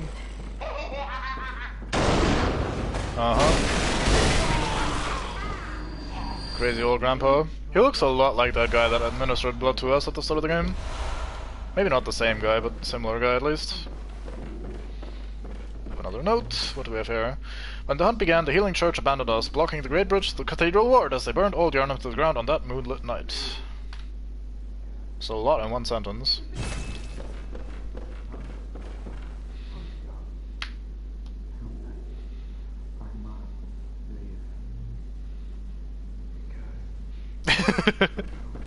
Yeah, that's a pretty useful one as well. There's some silly exploit shit you can do to an extent. Maybe not exploit per se, but like some silly stuff with the you get extra blood vials from finishing someone with a counter attack or like a parry or whatever, and then you stack that with the moon rune where you get more stuff, and then you can farm very efficiently in various places. Some of the runes. I like that we're talking about runes even though we haven't encountered them yet, but yeah, some of the runes are quite nice and have some fun mechanics you can do with that.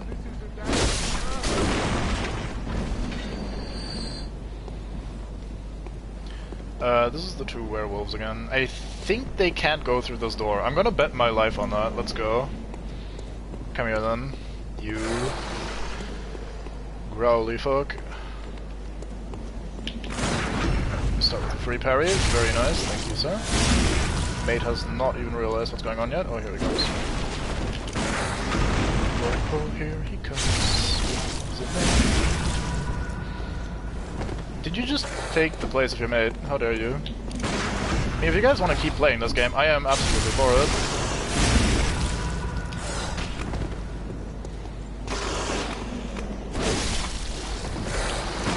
Oh, I thought that was your slow ass one. Should we go?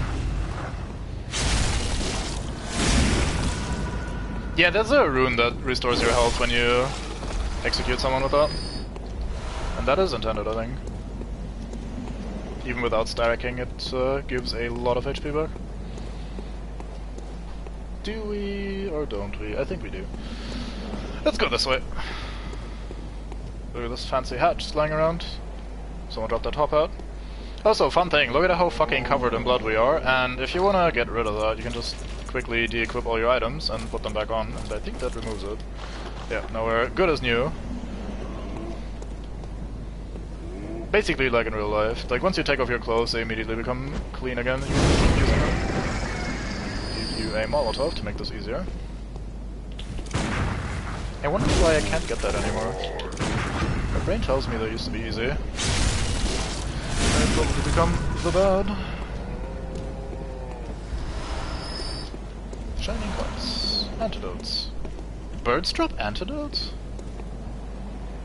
Huh. Interesting.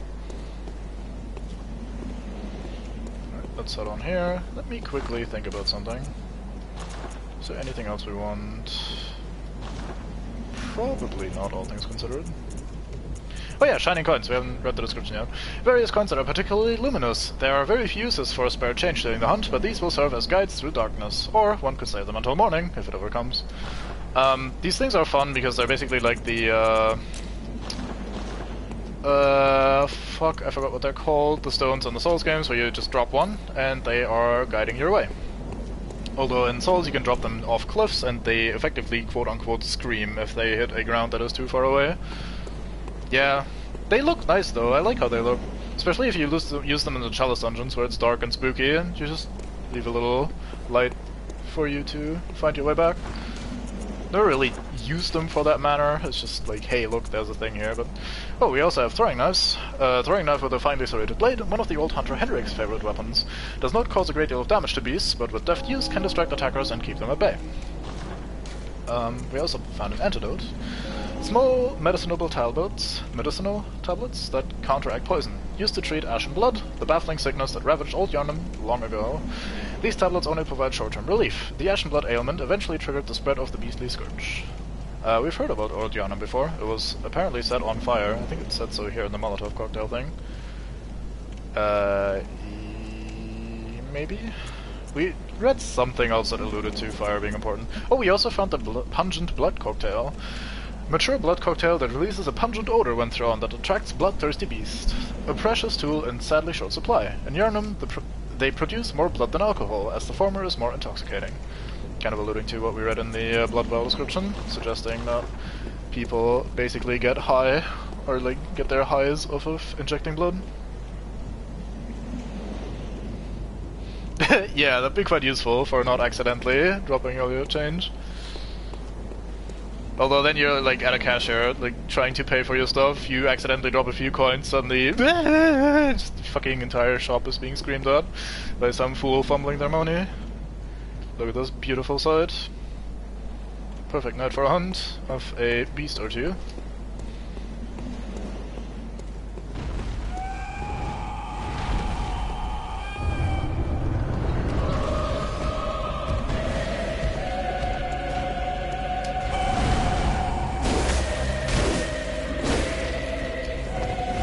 Oh, fuck, it got me.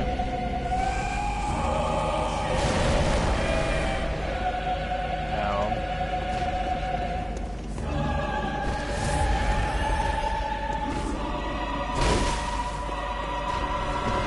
It's a grab again, isn't it? Yeah. So I've always been shockingly bad at this boss fight. It is the first boss in the game, and in some ways the easiest boss in the game. I always suck at this, I don't know why. Like, the fact that you can't see him most of the time, or like even if you lock onto him, the camera is very, like, not in your favor, and that sort of just fucks with me always. Like, the best way of going about fighting him is usually to just stay offensive and, like, keep attacking him, because he, like, his parts effectively break, like so, and then you get a visceral attack like so. And, like, you accumulate a decent chunk of damage this way, but, like, healing himself, or like his limbs rather, not his actual HP bar. But yeah, I've always been kind of struggling with this fight. It always felt awkward to me at the very least.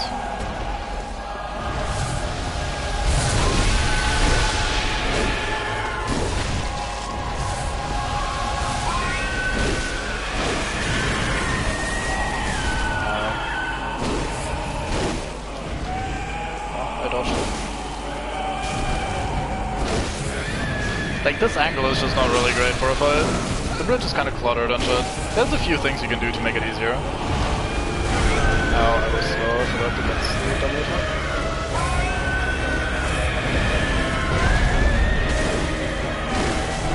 Ow.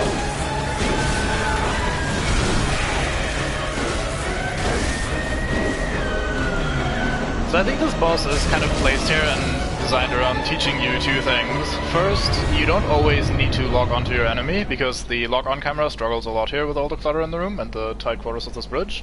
And two, if you just keep attacking, you can rally against a lot of the slaps that it does onto you.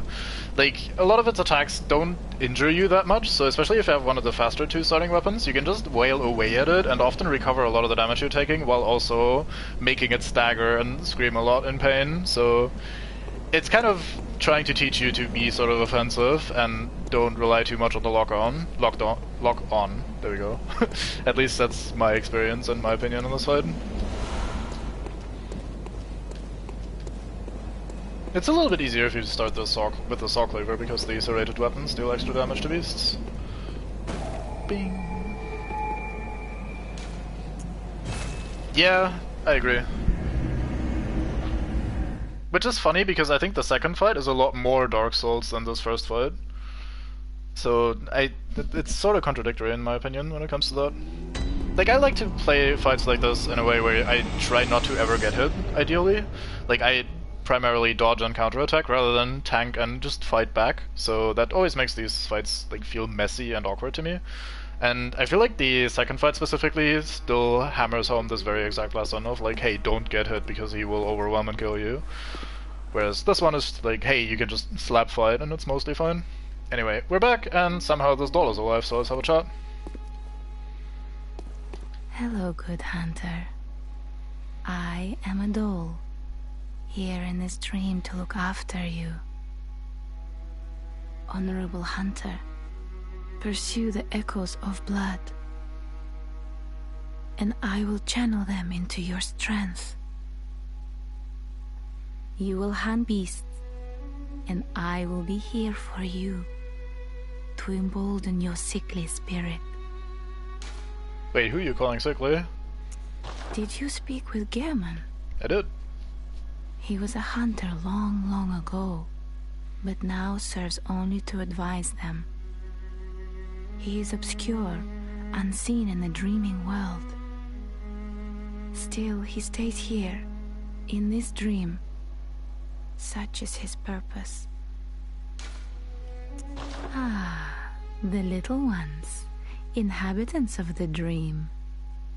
They find hunters like yourself, worship and serve them. Speak words they do not, but still, aren't they sweet? Ah, they speak. Right, so much for our dialogue. We can now level up here. Very well. Let the echoes become your strength. Let me stand close. Now shut your eyes. Right, so, the skills are fairly simple in this. We have Vitality and Endurance, which are respectively our health and stamina. Then we have Strength and Skill. Strength weapons scale with mostly Strength, Skill weapons scale with mostly Skill, who could have thought. Most weapons have a requirement that you need to meet, and then from there they just do more damage if you have the matching attributes. Some weapons also scale with both. And then there's the two fancy attributes, which are Blood Tinge and Arcane. Blood Tinge is mostly for guns, but there are some select weapons that do, like, quote-unquote bleed damage. Not as a status effect necessarily, but, like, they scale with Blood Tinge, basically. And then Arcane is a sort of fancy pants stat for all your elemental needs, and for some fancy hunter borderline magic tools that you get. There's not a true magic system in this, unlike, say, Dark Souls or even Demon Souls. But there are some sort of tools that have similar effects, and Arcane would be where you invest if you wanted to use those, which we don't, at least not for now. We'll start by investing a bit into the old stamina and endurance. Not quite anything I could ever want, but definitely some of the most important shit in the game. Farewell, good hunter. May you find your worth in the waking world. Typhum, we'll try. She's tall as fuck, by the way, like, goddamn. We don't have the monocular yet, but I think she also has a little fraction, or fracture or whatever, in her face, like on her cheek, if memory serves. Anyway, there's a gift here. Consume insight and ring the beckoning bell to enlist the cooperation of hunters from other worlds. Silencing blanks, and such forms of cooperation. Basically, you ring bell to allow players to join your game, usually for cooperation, and you use the silencing blank to cancel that, like, search function. However, if I remember correctly, if you are ringing your bell to invite co-op players, invasion players could, in theory, also invite your game. Like, I think it's connected in this one. I'm not entirely sure, though. My online experience with this is somewhat limited, because, like, when I played, people just weren't really doing the online very much.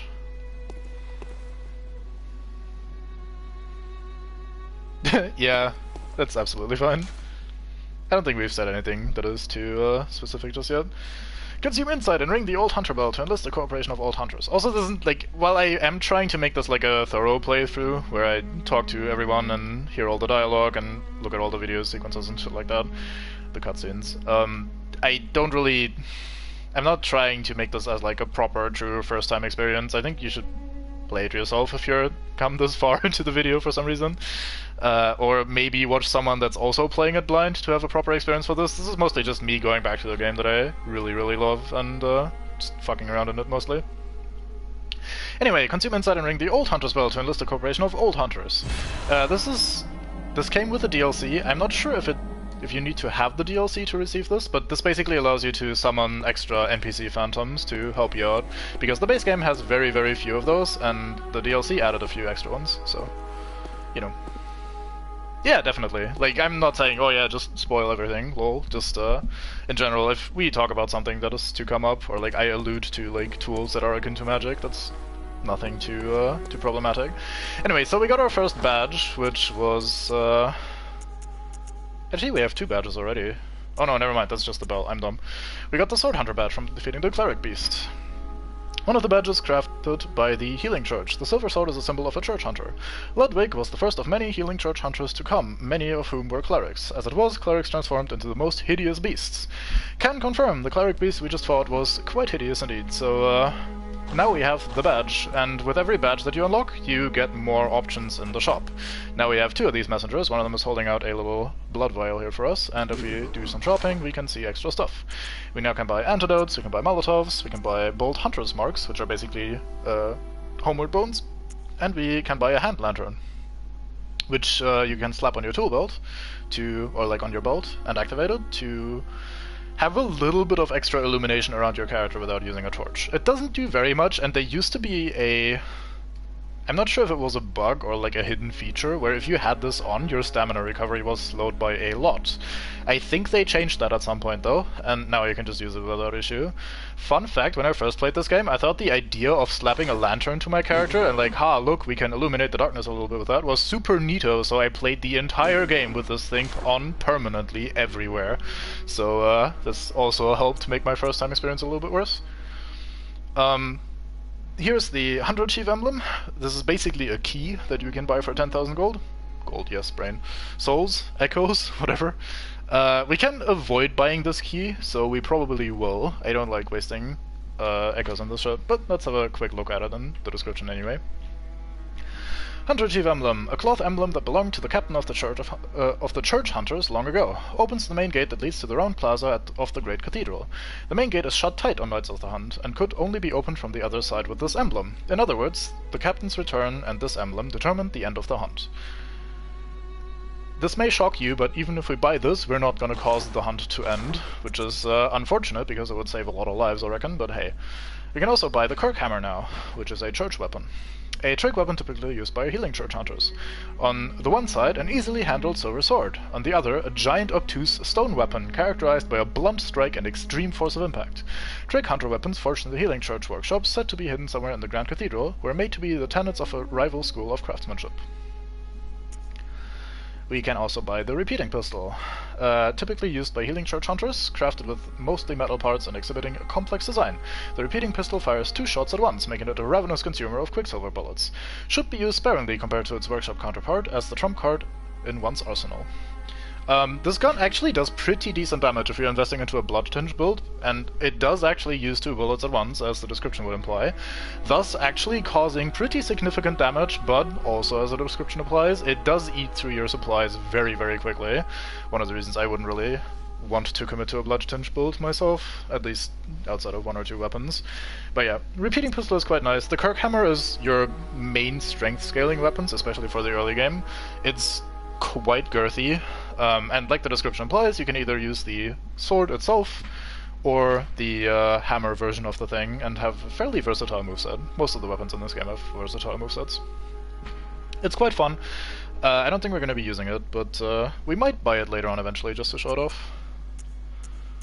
And that's it for the new shop items.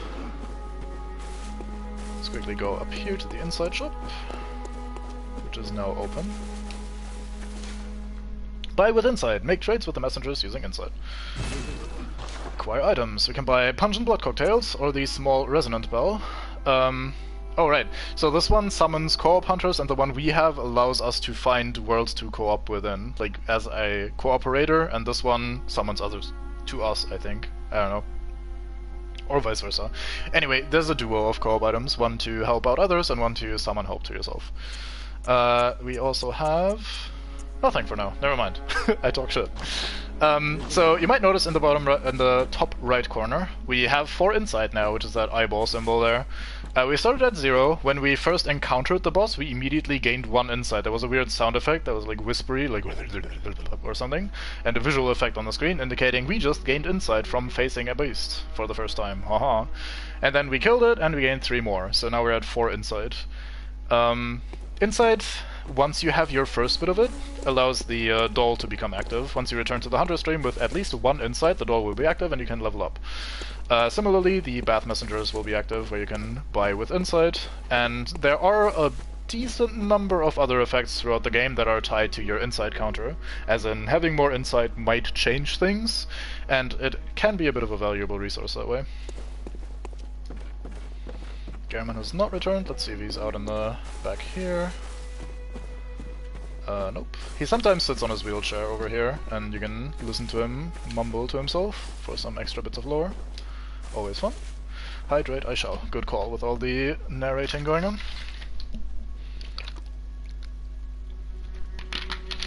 There goes my water. Thank you. Alright, so with that, let's head back to the Central Yarnum thing. Alright, we got a lamp over where the beast died, but I don't think we want to start from here. I think we'll just go back to Central Yarnum. We might have additional dialogue with Gobert now. Yeah. Basically, the bridge where we fought the cleric beast is the entrance to the Cathedral Ward, and this is where he suggested we should look for pale blood. And now, having found out that it's still blocked off and there was only a big old monster, we should be able to talk to him again, and he suggests another way of entering the Cathedral Ward, if memory serves. Yep, I showed him off earlier. Absolute mong.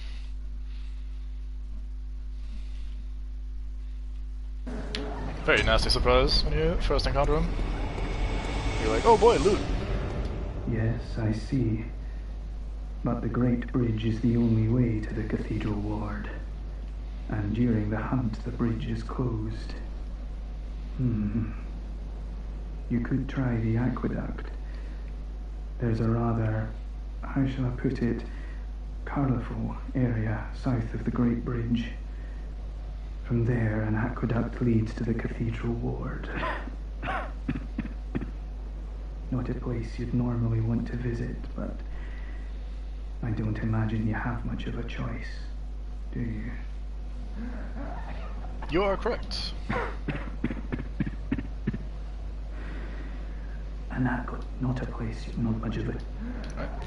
So, there are a few triggers coming up where the story progresses, and if we haven't done a few things up until then we lock ourselves out of various quest lines and/or dialogue. If you watch me playing this and I am about to fuck up one of these quest lines that you would like to see, please remind me, because it's been a long time and I will no longer be able to just off memory do this perfectly. So if I'm about to fuck something up, yell at me, please. This is perfectly fine. Ideally you'd be like slightly vague so as to not clue in the others that haven't played the game yet, but overall, please warn me if I'm about to fuck things up.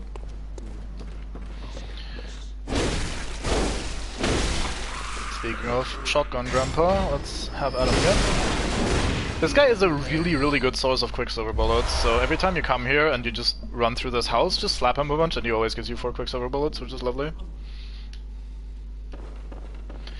Yeah, I don't precisely remember the points of no return, but I do also remember a lot of the interactions we still haven't done yet, so I don't think there's much to be missed just yet, but I'd ideally sort things out before the next boss, I'd say, so I have to pay attention to that a little bit.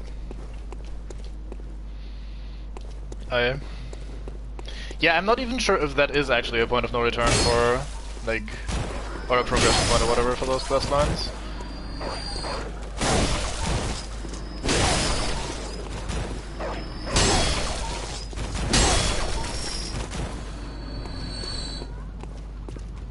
I wouldn't say it's that demanding, it's more like there's a lot to see and do, and especially on like repeated playthroughs, it's quite nice to have the options of like thinking, hey, I did this last time, or I missed this, and now I want to do that, and so on and so forth. Like, I see it more as like a small bit of like replayability. You're a hunter, aren't you? Then, well, do you know of any safe places? Safe places? I've heard I have. Shutting up indoors isn't always enough. Well, if you once had got off your arse, you wouldn't be in this mess. You're obligated to help me, you hear? So what'll it be? Are you going to tell me you're not? I don't know of any safe places, so this seems like a pretty shit time to be alive, honestly. Yeah, I should have known. You're good for nothing. No respect for the elderly is what that is. That lot of good you outsiders do. Go on, admit it. You think we're all mad, don't you? Yes. Well, go and stop it. I know all your tricks. You probably also say oog if I just knock often enough, so you're all wrong in my book. Alright, there's a couple mates here. Let's start with this one on the stairs. Hello, mate. Como up here, huh? Oh, that was a fast attack. Still got the parry. Rallied all of that HP back, thank you very much. Alright, so there's a passage up here, which is slightly hidden. So we can access the rafters. And there's some things to slap, so they fall down and we can loot them later. Some cold blood due for us to pick up, and then we have body number 1. I'm gonna make this easy on myself and just do this, because that basically hits everywhere at very good range. It is pretty easy with a short range weapon to fall down as you're trying to slap that, and depending on where you fall down, you might just die, so let's avoid that by taking... I thought that beam wasn't there, never mind. By getting screwed anyway. Thank you, game. How did I bounce off that, excuse you?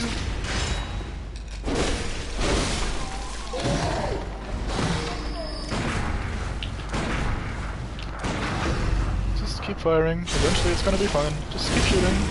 Don't stop shooting. Kinda like a zombie apocalypse, just keep shooting. Eventually it's gonna be fine. Right, well, we're down here now. It's not a big deal. There's a stairwell that we could just take back up, and we shall do that in a second.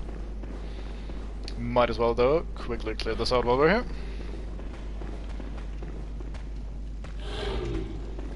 Come on, then. Too early. Ow.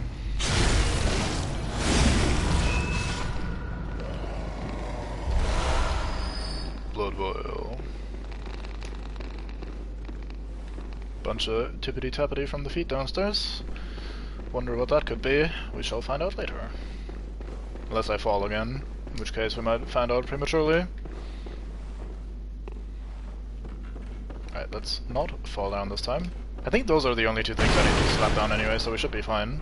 There's a little side room here with one of people's favorite characters, and I do not disagree necessarily.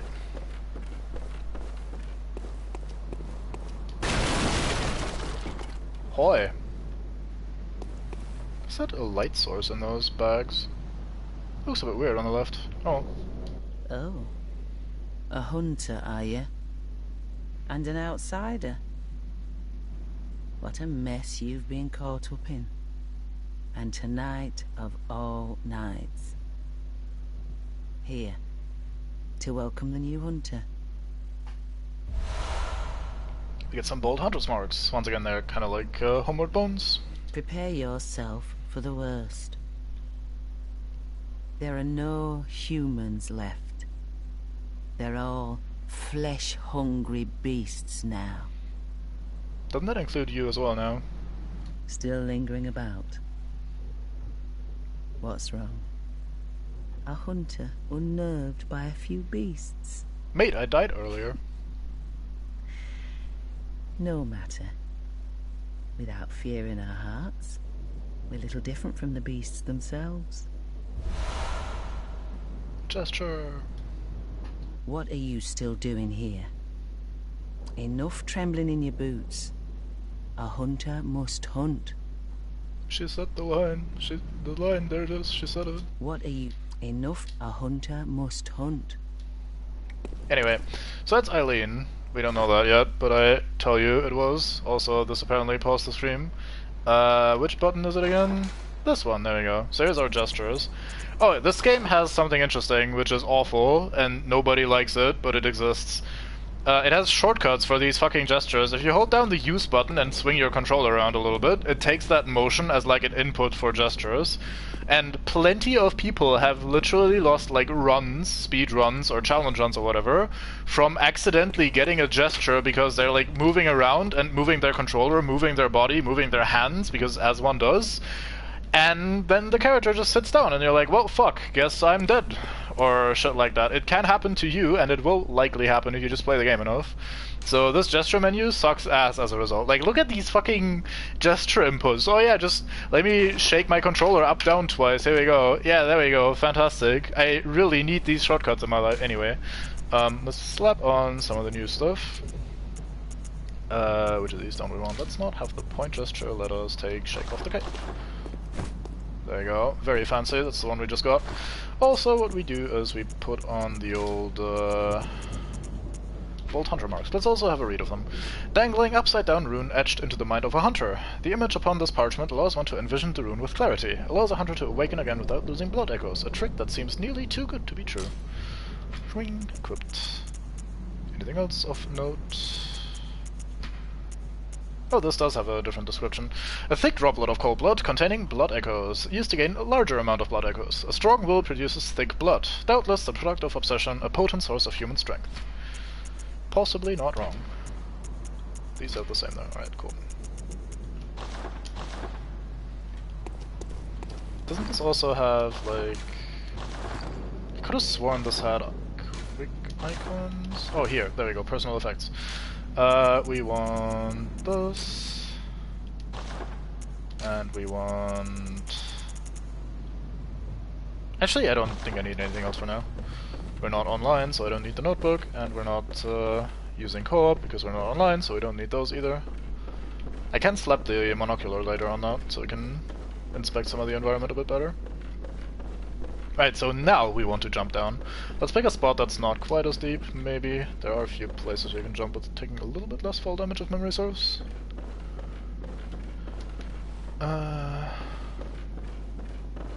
Yeah, I mean, it wasn't too bad earlier when we fell, so let's just fall down. Schmack. I really need to go to the bathroom in a sec, but let's find a good place to stop first. Or to pause, at least.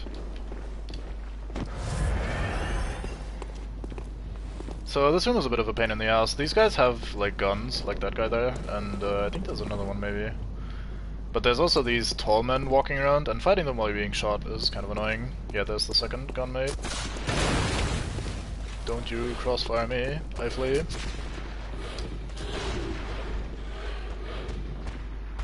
Wait. That took my brain a minute and a half to register, like, oh, he's actually attacking me. I don't know why. Come on. There we go. Clean. First try. I heal, because we are about to pick up some blood vials. And then we go kill those stupid shooty boys.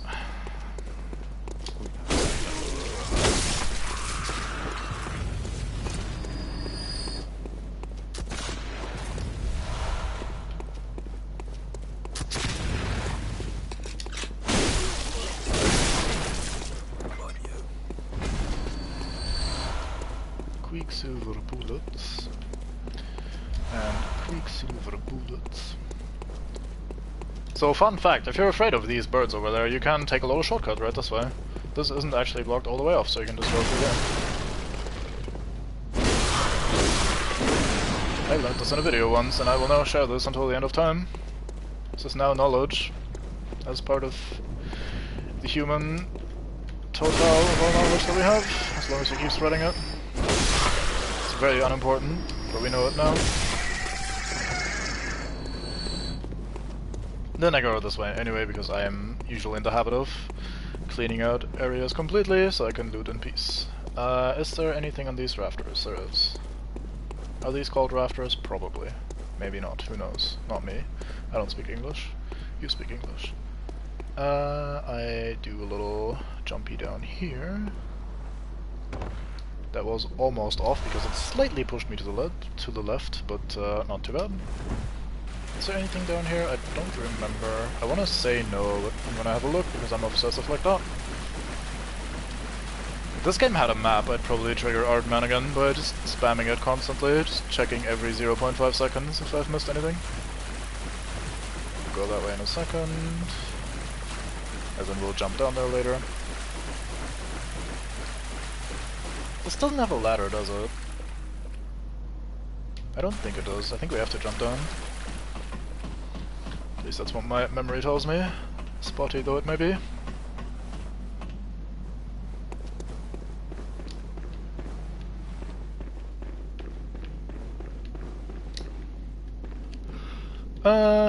Where do we jump?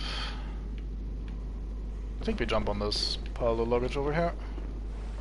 I always keep saying, or thinking this is like the luggage, so it's just a bunch of sacks and whatever the fuck. Bunch of stuff to jump down on and take less fall damage is what it is.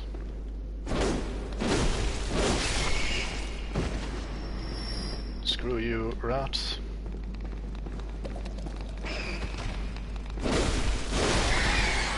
One of these plague-ridden rat that these Yarnamites keep talking about. We'll be alright. And over on corpse number 1, this is one of the 2 that we cut down, we find 2 Bloodstone Showers, which is very nice. Then we have to jump down and go around the other way. Oh, I miss. Stop missing. Okay. Didn't quite rally all my health back. And here's the second Magman's knowledge of the initial area. You don't jump down, do you? I think you just stay up there and be tippity-tappity. Ladder is here.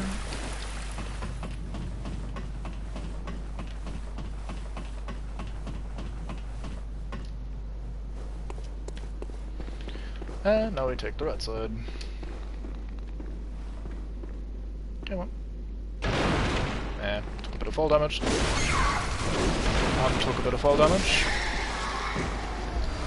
See, if you ever jump too far and you like twist your ankle or something, just slap a nearby rodent and you'll be fine. It'll heal you right back up.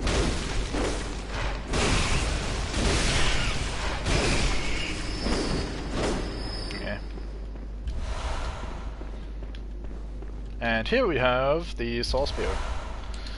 So that thing is another weapon. It's basically like the Saw Cleaver, but slightly bigger and slightly more leaning towards dexterity than whatchamacallit, than strength.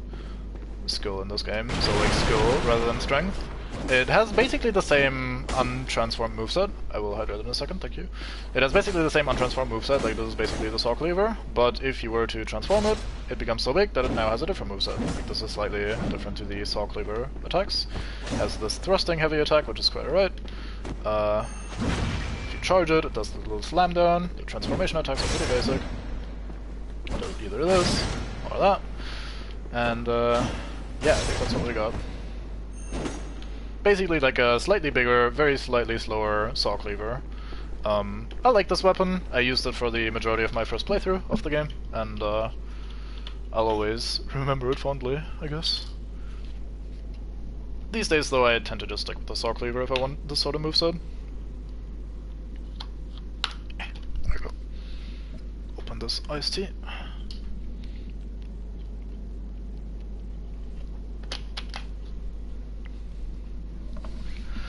Alright, so, hopping back down here. Let's use the Cleaver for a bit, why not? Or the Saw Spear, I should say. Do we want to go up first? I think we go up. Maybe we don't go up, we'll find out in a second. Orientation is hard, this place is a bit of a maze.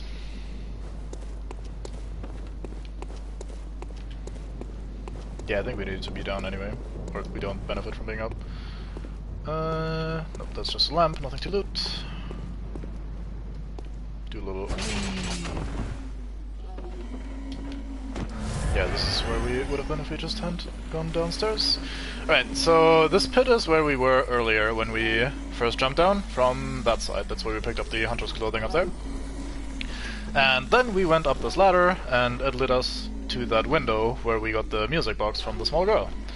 Instead of doing that, this time we'll go around this way.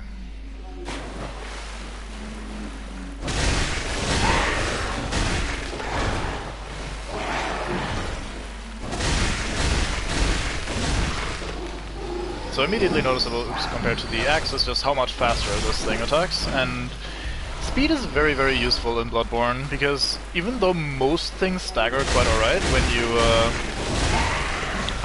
keep swinging at them, or swinging at it, if you are ever interrupted by something, you can't really recover and have to re-engage. Like with the axe, when I was attacked by the dog, for example, I wouldn't get the second swing out between the dog's attacks, or like a swing of my own out between the dog's attacks, and as a result I would have to just get back and re-engage the fight basically. But most of the weapons in this game are actually pretty fast, so this one for example you can usually just counter-attack and take the upper hand that way, so it's quite alright.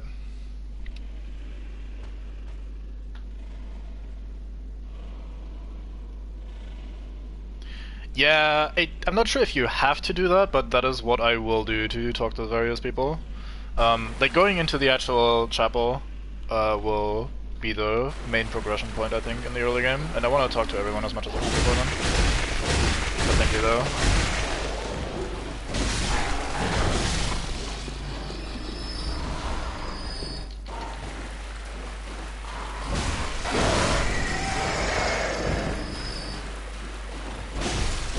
I think it depends on what you want to do with the safety stuff.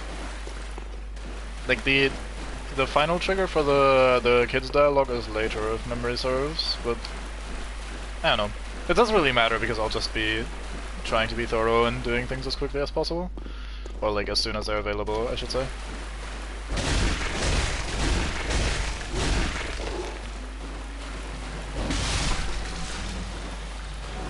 Let's see if this is any better. Yeah, we can kill this in one stamina bar, but it swings so slow that they might interrupt us. Yep, like that. Health back, thank you.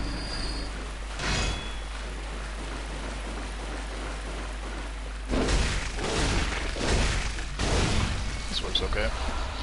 Another Bloodstone Shard, plenty of those around. Although after the next boss we'll have very easy access to a lot of these shards, which is quite nice. Alright, jump down here, you feathered folks.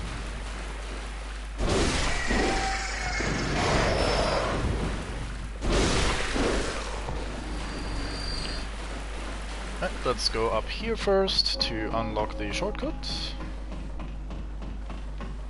It's a bit of a bell in the background. Not at all ominous. Probably not signaling anything negative. Then we have a big old bridge over here. And this is the aqueduct entrance that Mate was talking about. Not sure if you can see that from the distance, or from this distance on stream, but there's a big old boulder up these stairs, and that's gonna happen in a bit. But first we go over here and activate this elevator. And like in most Souls games, elevators are shortcuts, so we are very happy to experience this.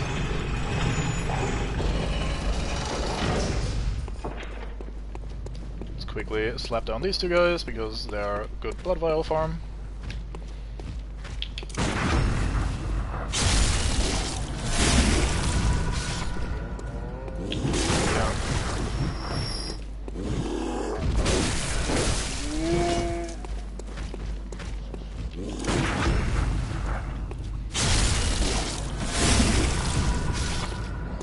If you want to be super efficient when farming these, you can even make yourself some blood bullets before fighting them. Like you parry one, make blood bullets, and then go for the riposte, because, or the visceral attack as it's called in this, because then you get your health back from making blood bullets through rallying by doing the visceral attack, and you don't even waste any ammo on parrying them. It's super min-maxy and kind of pointlessly so, because ultimately it's just not that big of a resource drain anyway, but I've seen people do that. I've seen people farm here a lot when they get stuck in the game, so I've had plenty of experience with that shit. Now, we don't want to cross the bridge with the boulder on it, we will go through the aqueduct downstairs, through the sewer bit. I'm sure nothing bad could happen down here. Sewer bits are always lovely, so... this big bad thing in the background there, I'm sure will be very nice to us.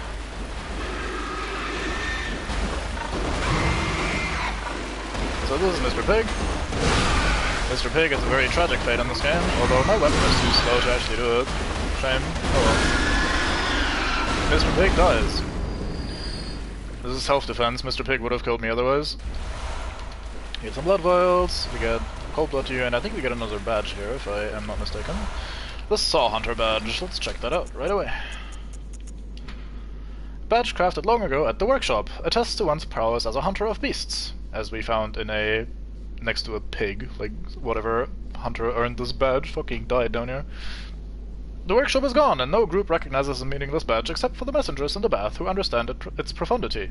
Certain things can only be entrusted with a hunter in possession of this badge, or so they believe. So once again we've unlocked more shit in the shop. And then we continue here, and then we go ahead, and then we go ahead, and then there's a bottomless pit, as you have in your sewer system. I think every good sewer system needs one of these. It's just straight up a bottomless pit. Who cares? It's right here. Enjoy. And then we have more Snake Eater as we climb up here. And now we're on the other side of the boulder ambush, which is where you want to be when it comes to boulder ambushes. Basically past the bridge on the downstairs area rather than upstairs.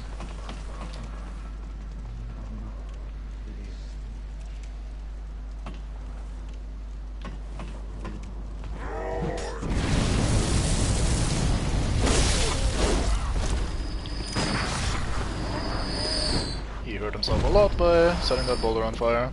I think there was some mates on the bridge earlier, weren't they? Where did they get off to? Or what did they get off to? What are they doing? I don't know, I'm not phrasing this very well. Either way. We have a little area up here. I think there's a thing you can do if memory serves. I think I used to do this. Let's see. Just kinda do this, and one of these. Oh wow, that was some range. I'm impressed. Good stuff. I can respect some range. Yeah, but they weren't standing there. They didn't actually die there, I don't think. Usually their bodies are still there. If you actually try to cross the bridge, then you can see them die and shit. Like, they will try to fight you despite the boulder. Anyway, this leads up to the next boss, so before that, I'll have a very quick bathroom break. if you remember anything I need to do before the boss, please let me know right the fuck now, otherwise it will be too late. So yeah, I'll be in the bathroom real quick. I don't think I can mute my microphone actually. Oh, probably not a big deal. BRB.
Alright, we return.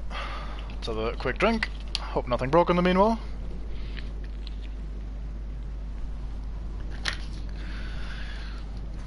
I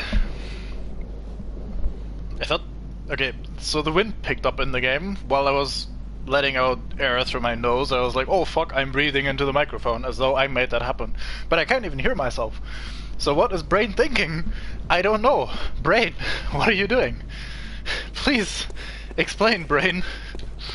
Sadly, Brain cannot explain itself, so here we go.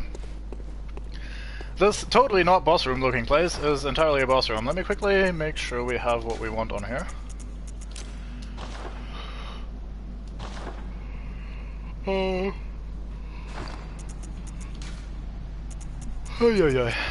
Yeah, I think that's all we need, right? Seems good. I kinda hate this fight. I also kinda like this fight. Anyway, let's just stop whinging about it, let's just go.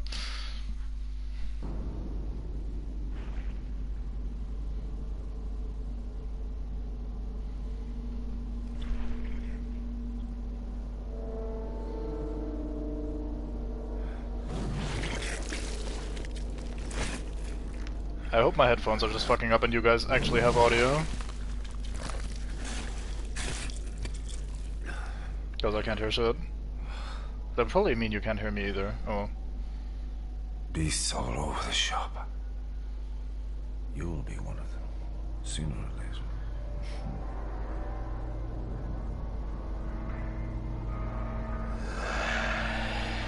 Alright, thank you. Getting worried about these older headphones. Alright.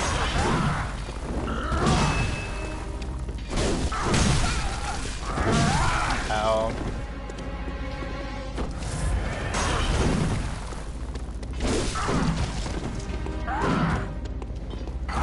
Ow. I hate that he does that. His fucking gun is quite annoying. Oh. Come on, recover, yes. So, this is Father Gascoigne. That name should ring a bell. He didn't stagger when I hit him. I mean, he does that sometimes.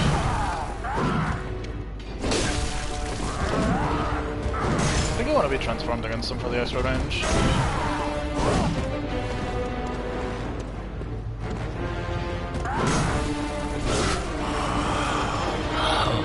What's that smell? The sweet blood. Oh, it seems to me it's enough to make a man sick.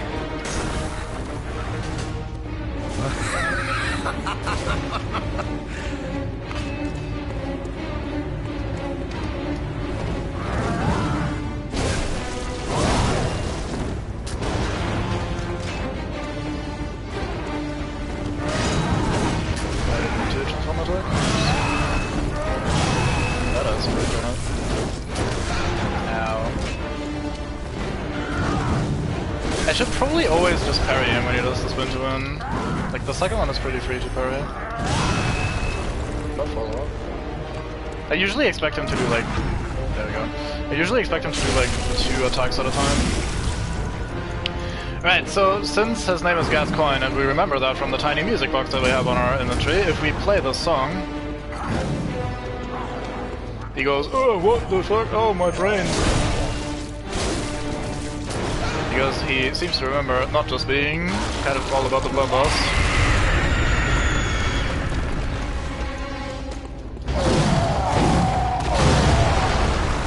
But yeah, we have phase 3 now. I like using the music box for this phase, because this phase is otherwise a pain in the ass. Do some oil and some molotovs. And down he goes.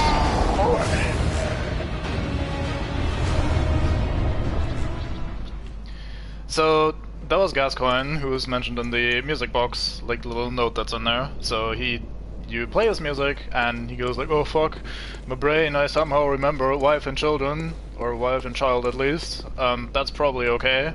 And then he recovers. I shall hydrate. Very fine. I've earned this. That wasn't too bad. Anyway. If you play the music box too much though, he will immediately transform into a beast. So like you basically get 2 stuns. If you play it a 3rd time, you will immediately transform, even if you do it at the very start of the fight. And the transformed phase is pretty rough because he's very aggressive. I'm sure if you're good at it, it might be easier than the other phases. But in my opinion and experience, it's always the phase where I struggled the most. Like, the rest of the fight has like his blunderbuss, which is annoying, but overall it's not that big of a deal, and I can handle it. Let me open this gate with the tomb key we just got. I think that's all we got, right? We just got the Odin tomb key. Key to the gate that blocks the tomb of Odin. Odin, whatever the fuck. Beyond the tomb, Odin Chapel can be found in the center of the Cathedral Ward. Only today the church is abandoned, and some say that the residents of Odin have all gone mad. I mean, going mad seems to be a bit of a theme in this one, so I'm sure it's nothing special. Anyway, so we find a corpse here with a fairly sizable red-like thingy in the center. We loot it, we find a red jeweled brooch. Clearly from some poor woman who might be the mother of the girl we found. We can inspect this thing. Where is... here. Bright red brooch. A woman's bright red brooch engraved with the name Viola. So Viola and Gascoigne.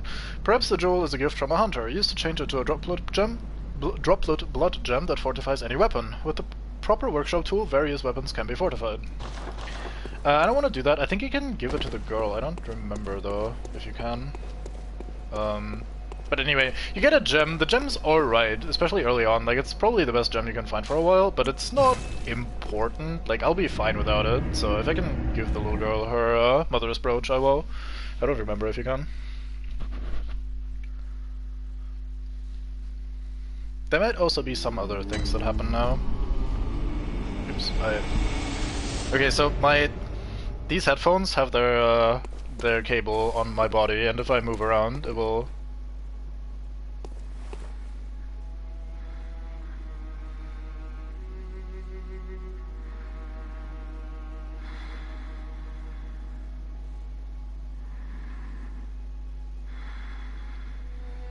Fucking dull ASMR.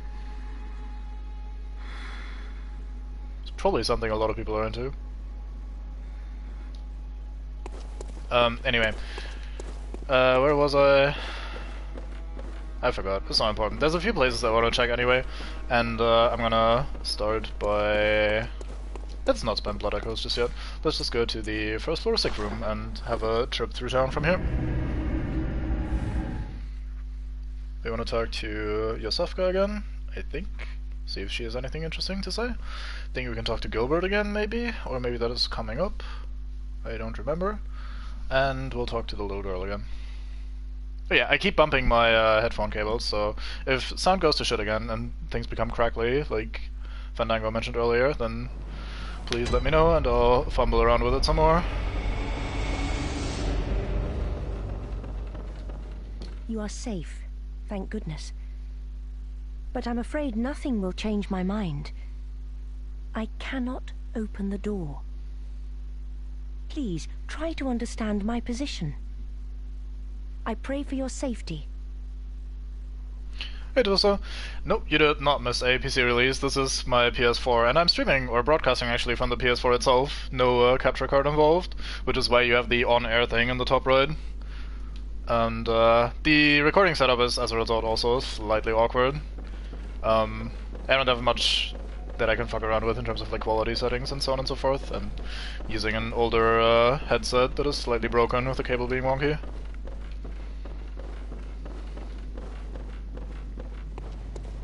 Yeah, that's the main trigger. Until then, everything is kind of fine.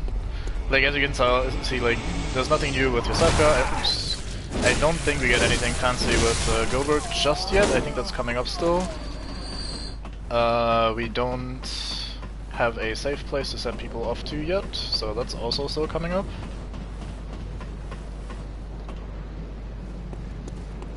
And I think for the child you still have plenty of time, depending on how you want to deal with it. Alright, so this is the same dialogue, nothing new here.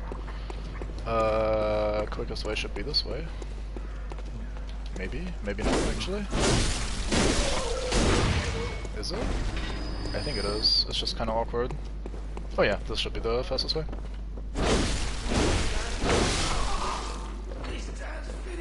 Yeah, Bloodborne looks like it punches way above its weight class basically when it comes to the visuals. It runs in 30 FPS only, and it often drops below that noticeably too, so it's kind of cheating when it comes to that. But like, this game was designed specifically for the PS4 and with massive support from Sony and shit, so it is actually a very good looking game for when it came out and for this generation.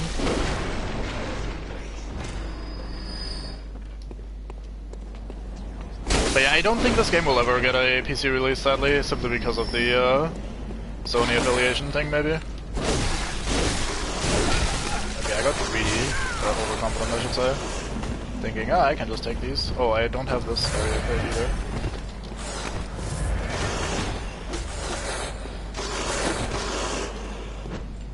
Little fire. And you immediately recover, goodness.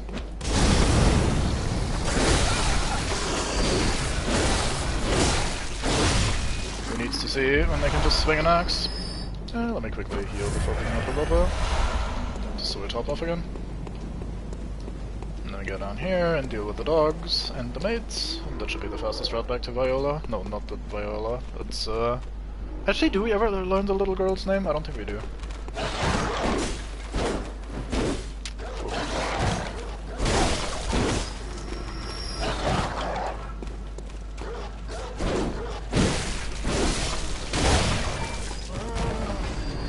Well, if you're gonna funnel in one by one, I am absolutely fine with this. That almost got me shot.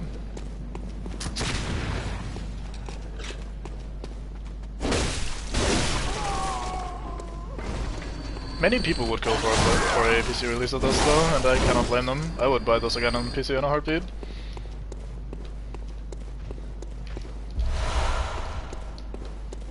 Oh fuck, why are you up here? I didn't remember anything up.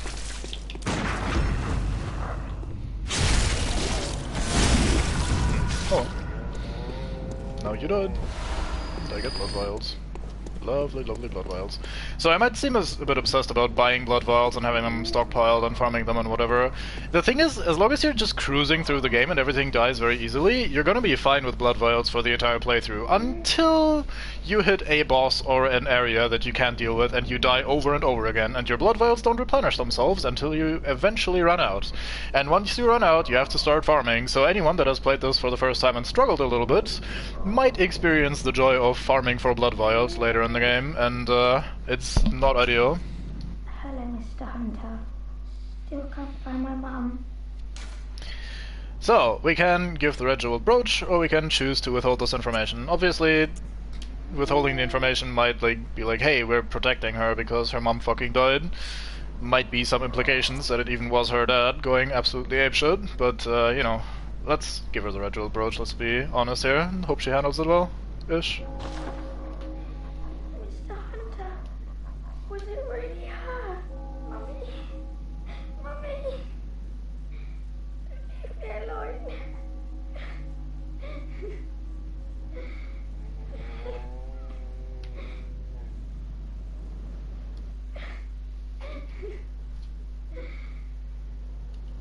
So this side quest gets to simmer for a bit, on a pretty sour note. Do we have anything else to do? I thought I just remembered something. But yeah, I think one thing that you could do before going to the chapel is to go and buy blood vials. Because blood vials become more expensive as time goes on, and I think they are still at their base value right now, whereas once we reach Odin Chapel it actually increases in price. Let's quickly check. I'm curious if I'm remembering this correctly. It's gonna have to go through 2 load screens, but these days it's not too bad. On release this game took forever to load anything and was miserable. But they did buff that. Buff the load times basically. Or nerf the load times? How do you wanna look at that? I don't know. Made the load times faster. Also, it used to only load with this big white font Bloodborne logo on the screen and nothing else. And it would sit on that loading screen for so long that some people actually had that shit burnt into their TVs. Like, I forgot what you call that, like this sort of burnt-in light damage thingy that TVs have, especially older ones. And that would happen with the fucking Bloodborne text from being on this loading screen so long with nothing moving. Yeah, screen burn, I guess. That would occur with the old Bloodborne simply from the load times being high and the loading screen not actually moving or anything. Oh nice, we get access to all the basic weapons now if we want to buy some of the other ones that we skipped. That's alright. Pistol and blunderbuss as well. Still have the outfit available, but let's not buy it for now. Alright, so let's go back to where we killed Gascoigne. Hydrate!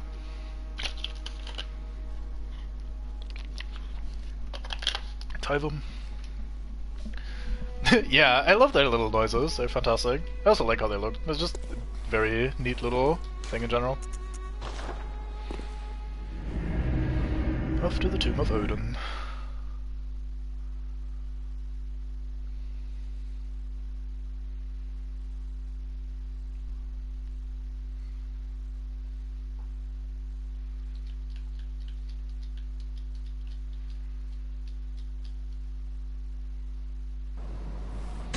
Yeah, they're super animated about everything.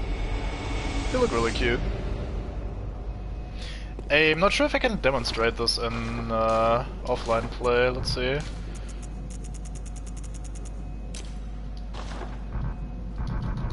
can't. Never mind. If you upvote a message or downvote a message, you the way you act with that is pretty neat. Like I think if you upvote a message, you do a little like you flick a little coin towards the messengers, and it looks pretty neat. I'm not sure if that was a different animation, but I think that's what I remember occurring, and it's always fantastic when that happens. Like it fits their theme and stuff so well. This room will be important much later. For all the wrong reasons.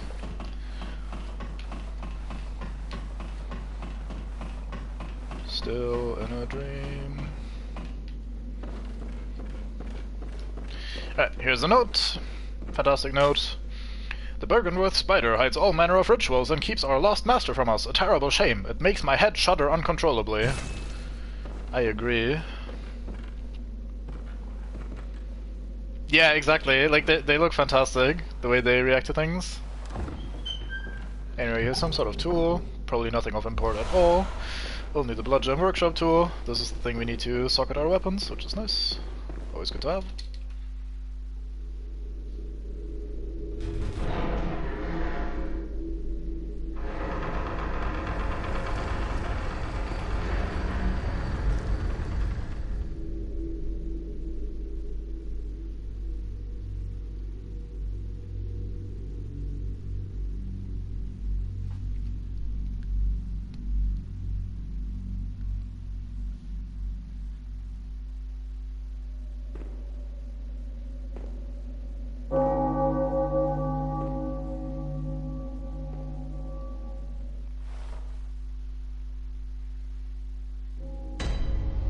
Yeah, some of the hats look great, like the urns, for example, when they have the little urn hats, that's always super adorable.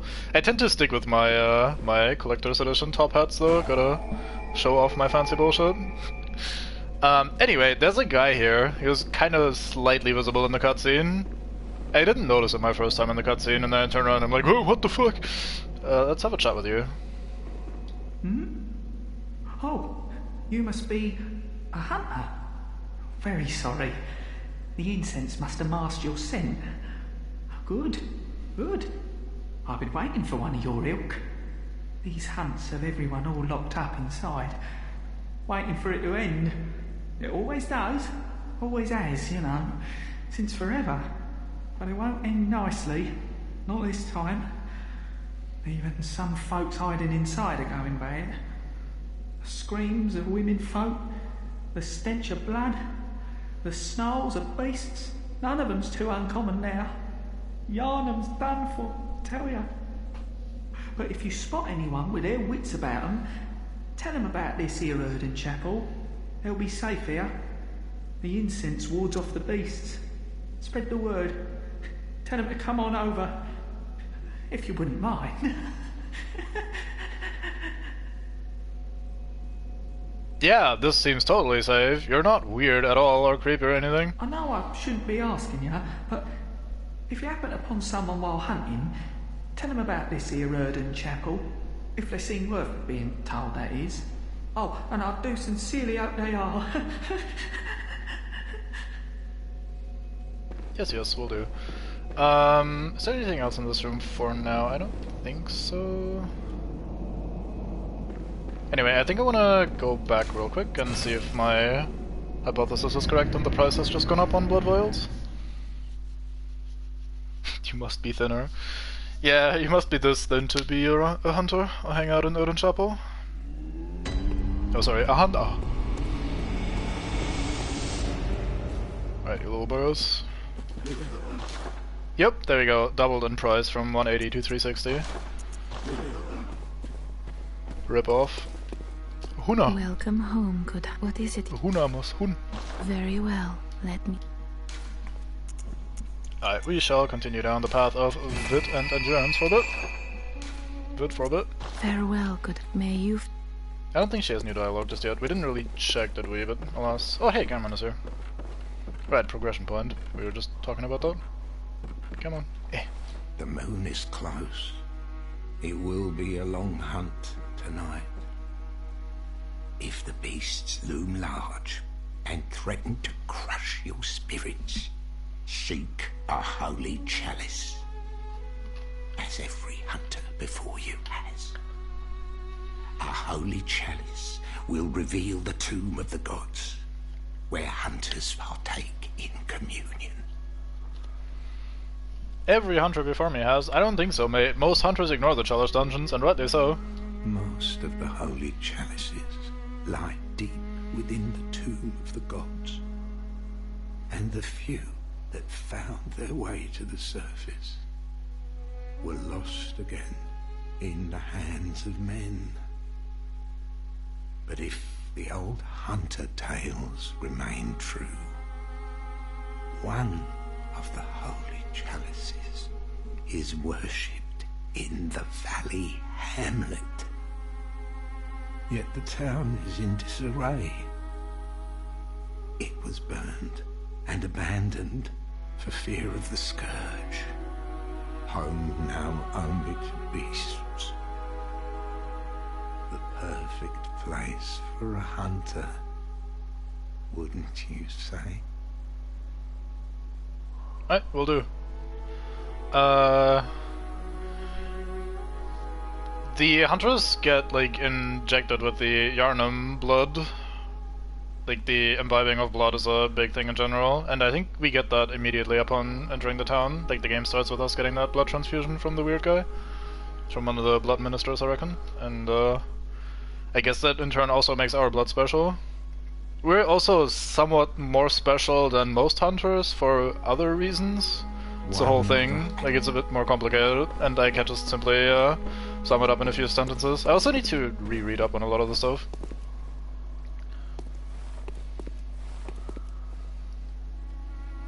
Yeah, among a minor list of other things. Let me quickly do this. I was trying to tab out, even though you don't tab out in this game, because you're playing it on the fucking console. Durr.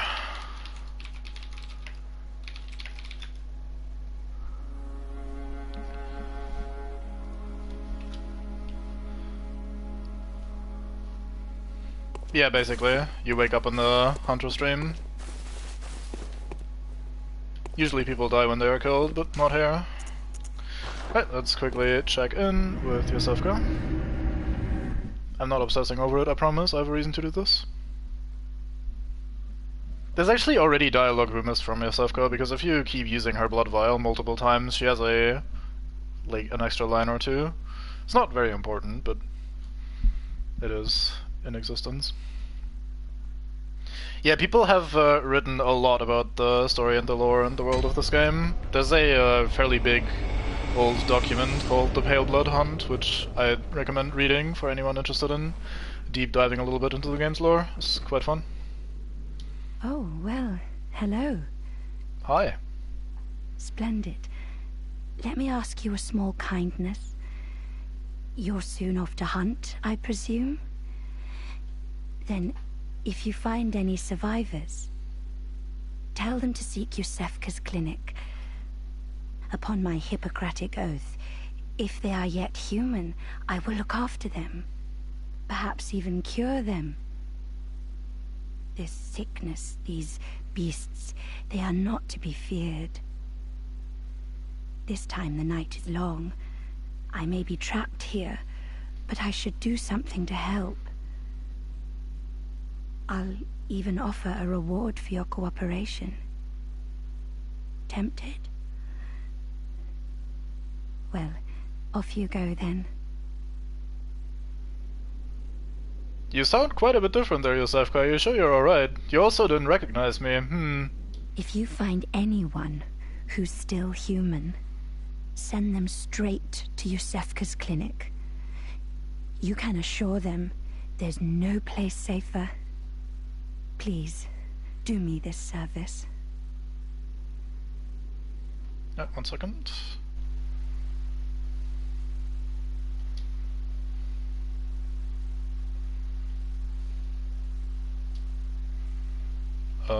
There we go.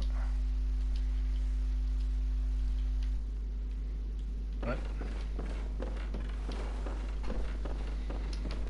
Yeah, there's the way the lore in the world is built and written and stuff is actually very, very interesting. There's a lot of stuff to speculate about, as always with the Souls games and the way the storytelling works.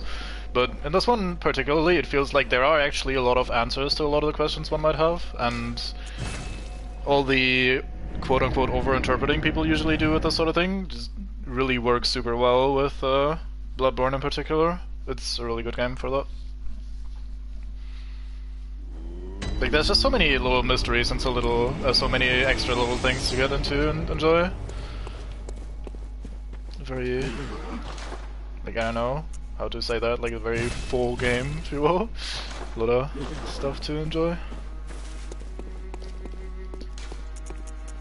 Let's head back to Central Yarnum. Let's talk to Gilbert and see if his dialogue is updated, and then let's go to the little girl, since we now have a safe place, or two even, to send people off to, and then we can talk to the old lady. I'm sure your stuff guy's fine. She seemed a bit weird with the whole not recognizing me and telling me to send people over, even though she previously shooed me away and everybody else. I'm sure that's normal.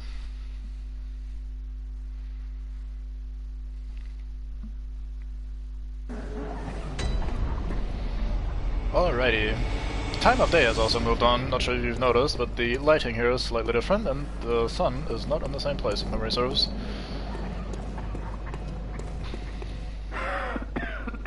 Hello.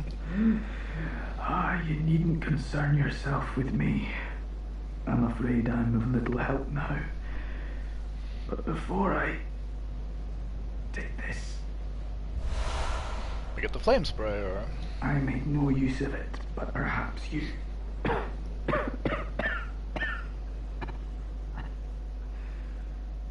What afflicted me was incurable, but this town gave me hope. Their strange blood bought me time. I was most fortunate, unharmed by the plague of beasts. I can even die human. Alright.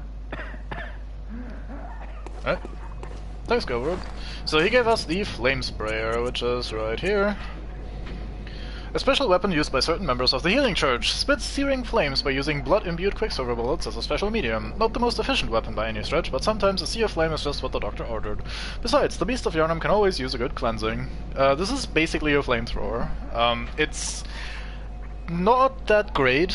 It does scale with Arcane and is thus our first of some of the, like, quote-unquote magic tools you have. It is literally like a flamethrower. I mean, I can probably show it off. I don't actually meet the requirements, so I cannot show it off. Never mind. It is simply a flamethrower. We'll see it probably in game later. I think an NPC or to use it later on. Nothing too fancy about it. Oh yeah. Also, what you were mentioning about the blood-infused bullets. It is. Fuck! I need to go to the box to have the dialogue. Oh well. I'm not arcane enough. I'm not sure arcane is brain. Is it? I disagree with that interpretation anyway. You actually got that off, you cheeky fuck. But yeah, basically the quicksilver bullets are like quicksilver infused with the hunter's own blood. No, I never interpreted that as the hunter's blood being so special, but rather like you need like some sort of medium to use it, because regular bullets just won't do the trick. So like they created this like mixture of like... I am really bad and I need to kind of focus on the fight, oops. So they created this mixture to manage to harm beasts with their bullets, because there's a blurb that said regular bullets don't do the job. Basically, yeah.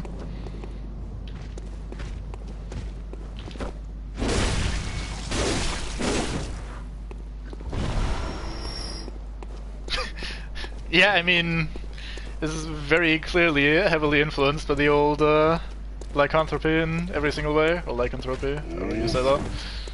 Like the whole men turning to beasts, the way they look, the way you have the wolves on the bridge, that there's like a big old wolf greeting you as you first wake up from your little nightmare adventure.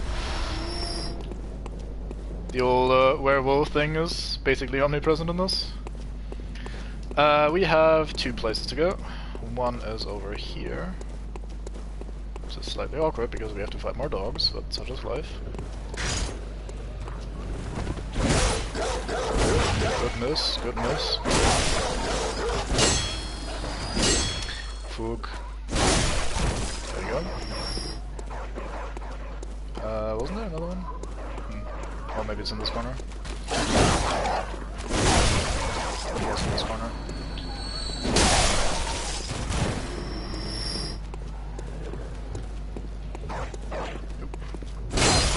I always like the trick weapons. I think in the Souls games generally there's too many weapons that are very similar and that haven't got that much special to them. Like, hey, this weapon's stats are very slightly different, but it has the same moveset, or almost the same moveset as every other sword, that sort of thing. And the trick weapons really lessen that, because there's less weapons in general in the game, but also less redundancy. Some of the weapons are quite similar, which is unfortunate, but overall, like, this axe halberd thing has a much wider moveset than most of the weapons in Dark Souls in general, even if you compare the two-handed and weapon stance thing in Dark Souls 3. So I always like the direction they took with the quick weapons, or the trick weapons, not quick weapons. So what is it now? Are much better ways to pass the time. Unless you found me a nice safe place. Alright, so we have two safe places, or possibly safe places, to choose for each of these people that ask us for a safe place. We can either tell them to go to Odin Chapel, which is where we found that weirdo that was like, hey, if you find anyone with their wits about him, bring him here. Or we can send them to Yosefka's clinic, which is where we found Yosefka, who miraculously forgot us and changed our voice, and asked us to bring her possible patients. Which also is probably safe. I mean, it's a clinic after all. Or we can just not tell them. We should definitely tell them. I'm tempted to go like, hey chat, what should we do? But I think we're just gonna do what I would like to do, and we're just gonna send her to Odin Chapel here. An outsider worth a lick of salt. Well, don't just stand there. Don't you have work to do? Go slit some throats. Get this mess done with. Oh, enough with you. Trot along. Chop, chop. I agree in general, but the way she, like, the way her dialogue, etc. develops if you send her to Odin Chapel is more interesting, I think. Like, you get more out of it if you send her to Odin Chapel rather than Yosefka's clinic, I think. Not sure if you've ever seen that, but there are some interesting things about her as well as the game progresses. I really should remember that I need 3 slaps.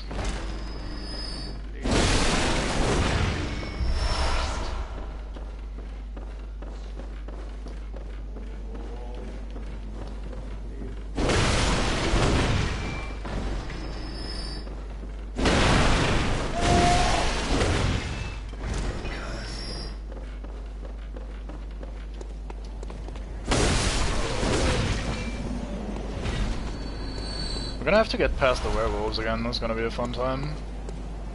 Oi, maids!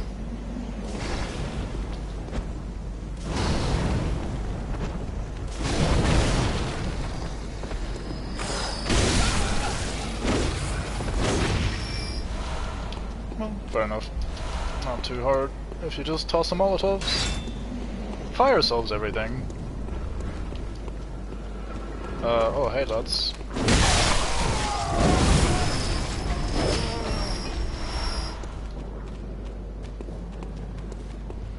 Yeah, I changed to the transform mode just for that reason. I need 3 slaps in the regular axe mode, but I only need 1 or 2 in the transform mode. But that does obviously sound pretty silly though.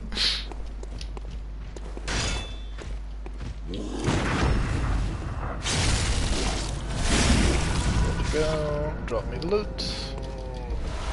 Interesting corpse reset there. Good job, good job. Ragdolling as always, source of great entertainment. How are you doing? Oh, it's completely dark. Well, I'm sure she's fine. Anything else that we need to do before Odin Chapel and onwards? I don't think so. I think we're good for now.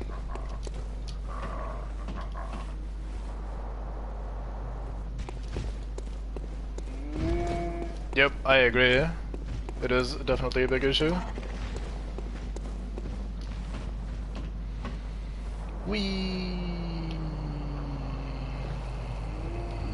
Bonk.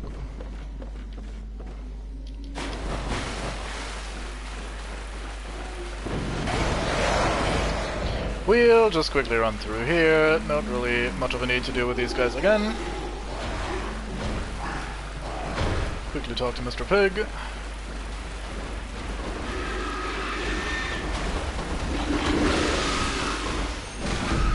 Look away, children.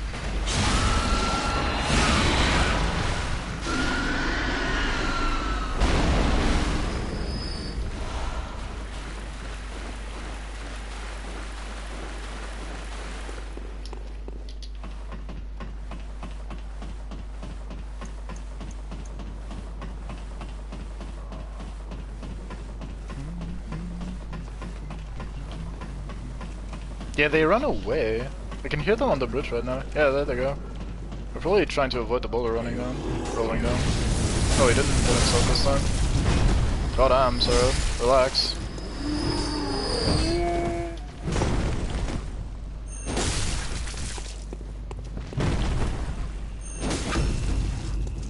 I kinda like what they did with the backstabs in this game. It makes them basically unusable in PvP, which is, I guess, a shame for some people, although I personally don't care much about it, but I like the idea of having to properly do a fully charged attack to backstab someone rather than just, hey, I'm behind you, let's lock into an animation and get this done with.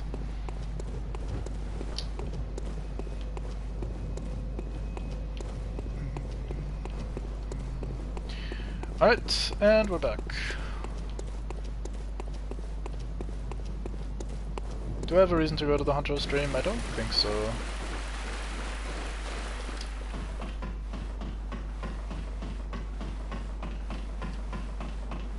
Tip, tip, tip, tip, tip, tip, tip, tip, tip.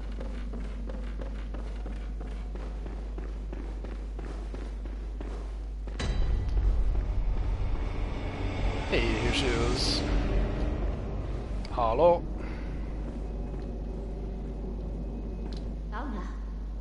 I haven't forgotten. Do you think I owe you something? Well, that's a fine lark, I'd say. This whole mess that Yarnum's in, it's all your fault. You put it to the outsiders. Our blood's ruined, tainted by your ilk. Don't you come near me. I know your type. Well, she was certainly worth rescuing. You. Stay away from me. I know all your tricks. I like how she says that. I know all your tricks.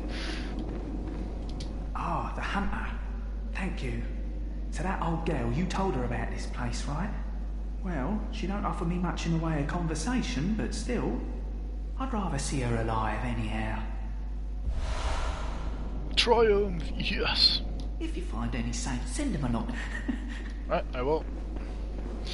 Yeah, she is certainly a bundle of virtues. Like, not just one, but like she's got all of them, I think. Centered in one character. What are we doing? I think we're exploring this side. Why? I don't know. I think this is a dead end. We like dead ends. Is the mate here already? There's usually a mate around the corner here, I think. That's not the mate I was thinking of. I'll take you out, Mr. Ghost Face Mask.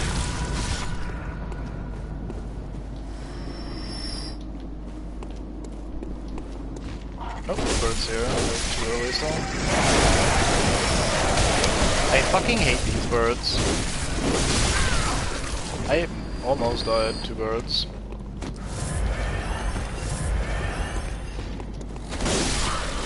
I guess Hunt and Back for Blood have prepared me for this fate. Made means knowledge. Always good to have. More insight cannot possibly be a bad thing. I heard a bird or something there. Don't you dare try to scare me, Mr. Satan. None of that.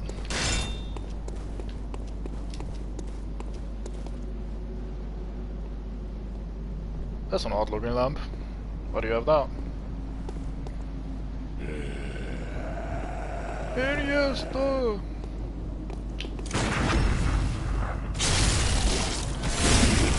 Wait, he was damaged, wasn't he? What was going on there? Oh.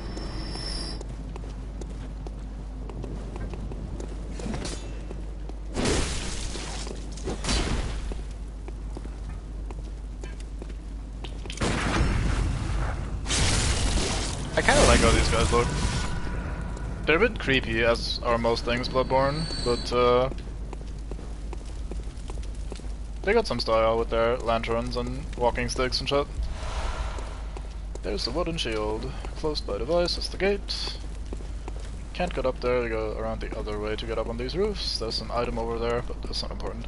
Anyway, we have a shield! Finally we can play Dark Souls again.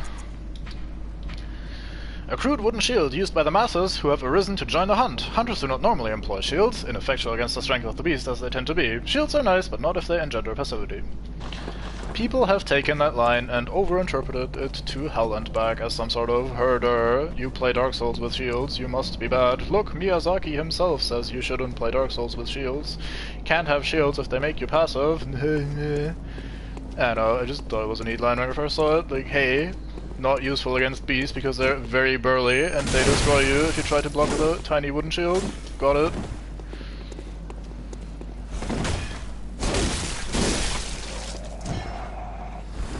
That kind of looked very anime, with me facing to the right and him facing to the left and us standing next to each other, and he just keels over and dies.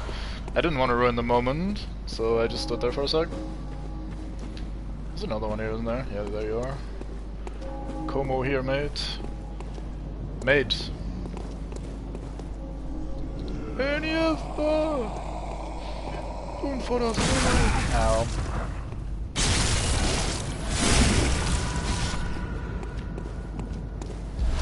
Oops. Your bell looks weird. It's not something you get to say to people every day. Heal up. Let's get some loot.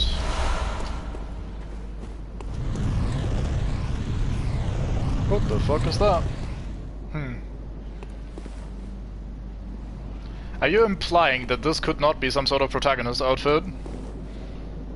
Like, yeah, if I take off the hat, I don't quite have protagonist hair, I'll agree, but this certainly has some sort of protagonist flair to it, doesn't it? I could see an anime protagonist looking like that.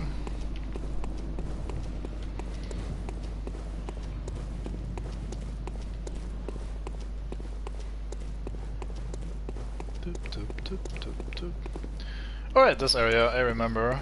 There is dog. I disapprove of dog.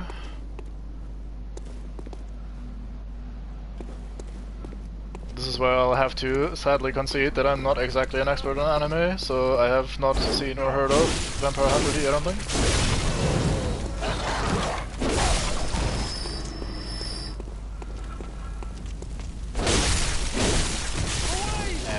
Ow. Look at that transformation attack. Kill him with style. Bonk. Like, I've seen some stuff, but not a lot. So unless it's like very mainstream or some of the most popular ones, I probably will miss any and all references aimed my way. I think this mate has 2 dogs, which is scary. I also have to fumble with my cables the entire time. Oh well. Yeah, fuck you, dog.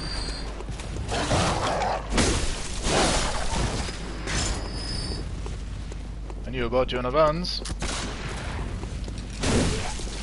Bonk.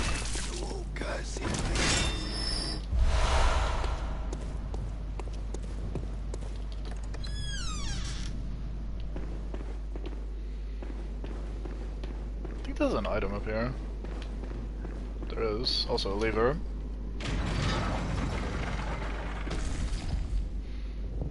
Where is Tomb when you need him? Lever? I hardly know her. Absolute madman. I wonder if that guy will actually chase me all the way up here. I don't think he will, but I'd be curious to see him do that. be a fancy move for a very primitive AI. Hello, sir. You're a beast hunter, aren't you? I knew it. That's precisely how I started out. Oh, beg pardon. You may call me Alfred, protege of Master Ligarius, hunter of vile bloods. So, what say you? Our prey might differ, but we are hunters, the both of us. Why not cooperate and discuss the things we've learned? Sure, let's cooperate. I'm for that. Very good. Very good indeed. Take this to celebrate our acquaintance. Bold. Oh, fire paper. I was gonna say bold paper. Oops. Good thing nobody heard that. Hydrate. Alright. Tabbing over to Discord. Alright.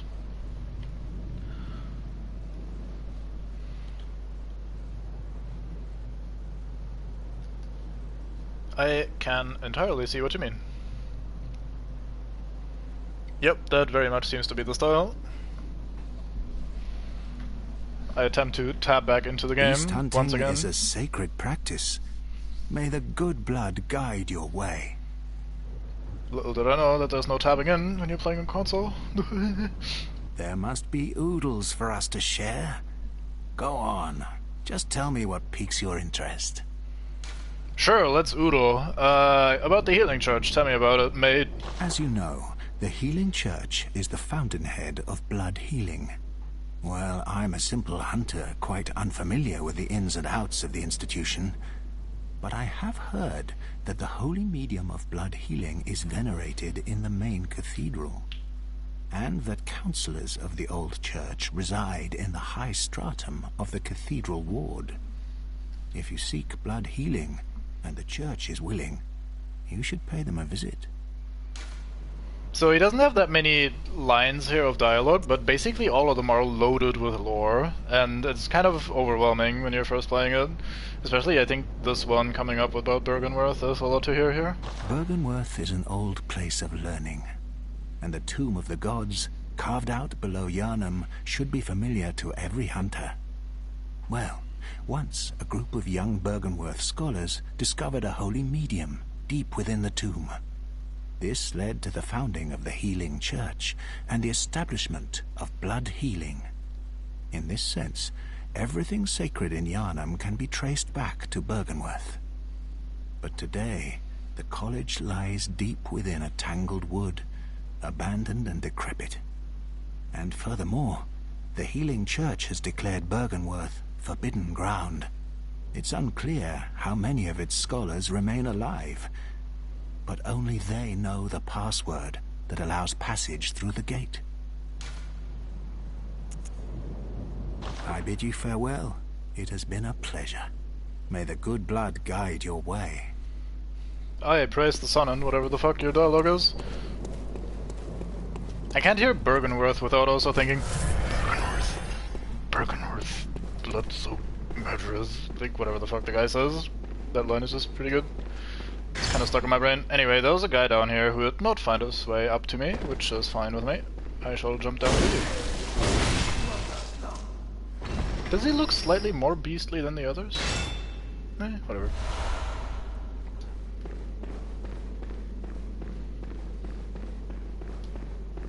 Alright, neat. So that, like, very shrouded in darkness with that lot of sort of cloak and stuff thing made me think of Helsing a little bit.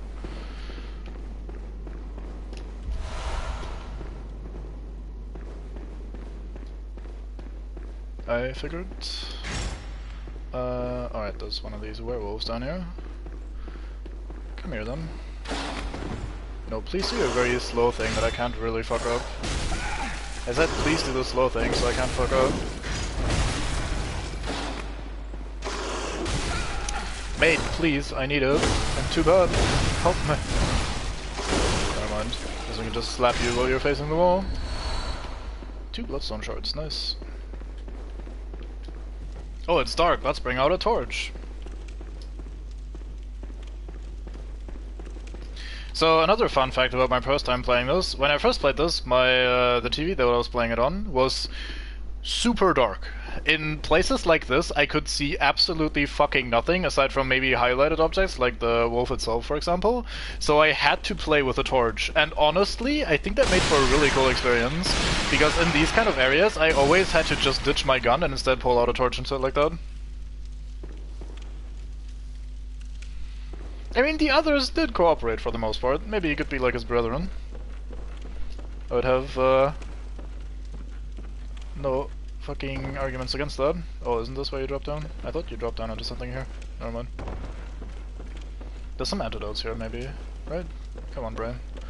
Oh, thank fuck.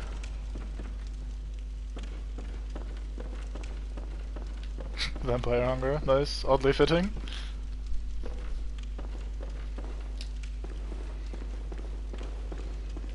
I hate it whenever someone, like, not because you did something wrong, but I hate it whenever someone suggests something like that to me, because I have like a massive list of things that someone was like, oh, you should probably watch this, or you would probably enjoy that, or whatever, for like anime and actual series and like movies and whatever the fuck. Like, I have literally hundreds of things that I haven't watched, and it's kind of almost a running gag basically when I'm playing something with Rufus or whatever, that he references something and I'm like, I have never seen that. Or when I do rarely have actually seen something, he'll be like, holy fuck, but you never see anything, what the, how do you know about that, and shit like that, basically. So I am very sorry, but it might sound interesting, but I will very likely never watch it. Oh, I just skipped that. It basically said something along the lines of, this town is abandoned and, like, overrun with beasts and you shouldn't come in here, which means, obviously, we open the door right away.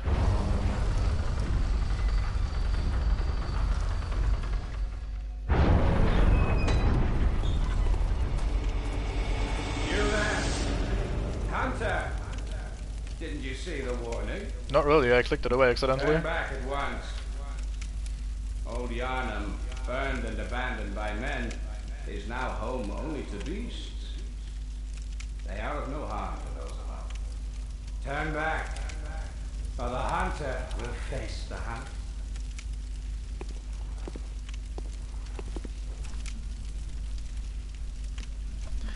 That's a lot of more in that sentence, but yeah, I agree, it's definitely a more polite way of saying fuck off.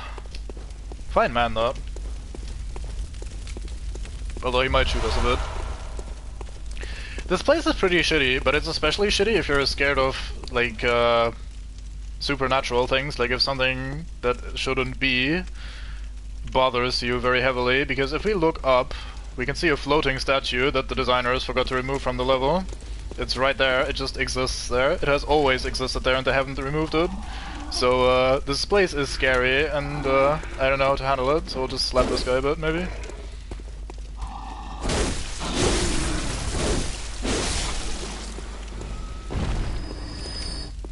But yeah, I just find that hilarious that there's just a fucking floating statue up there that they didn't ever remove. Yeah, they do that sometimes in this game. For how well it's put together in a lot of places and how well polished it is, there are some areas that are just very bad. Like for like some random oversight thing just hanging out. You don't tell Faust what to do, Faust does what Faust wants. Oh yeah, right, this guy.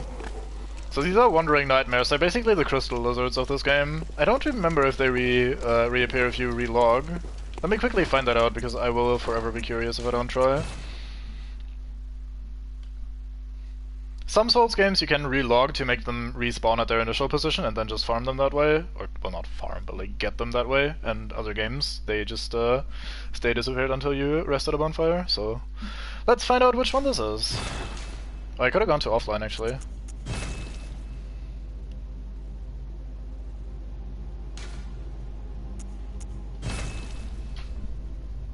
Alright, cool. No worries, I got that. I just wanted to point out that most of these sorts of recommendations are I just feel like such an asshole when I say, oh yeah, cool, I'll add it to the list, as though like, yeah, stop recommending me shit. Like, no, I appreciate the effort, and I believe you if you say that's interesting or cool or whatever, just in general. But chances are I will not see it, or I will not watch it. Bloodstone Showers ×3, very fine. Do we start by going down here? I don't remember where this leads exactly.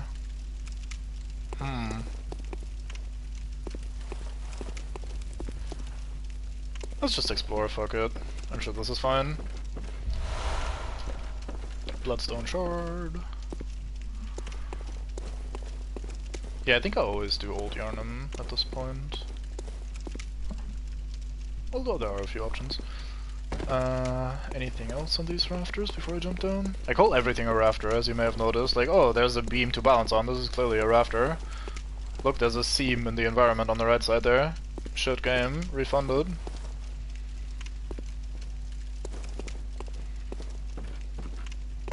Oh, sorry, I meant a seam in the rafter.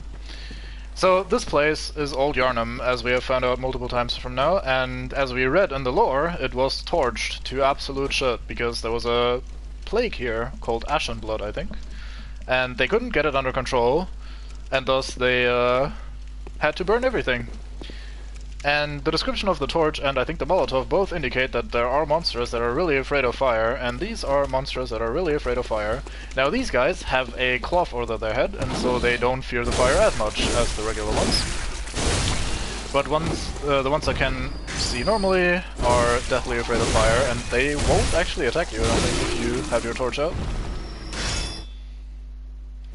Did I say London? Oh boy. And here we get the Hunter's Torch. This is basically like an upgraded version of the regular torch. The regular torch does fuck all damage basically, but the Hunter Torch in theory scales with your arcane stat to actually somewhat reliably do fire damage. Also we have notes now, so beware of foul spirit. We rate this a fine note, look at this. Ding! And they yay! Look at them celebrating down there. Some genius performed some parkour to land on that. We will not do this. I'll just jump on here. Show off. Oh, I see, yeah, okay. That makes sense. I mean, I would have believed if you said I accidentally said London earlier instead of Yarnum, because, you know, same thing.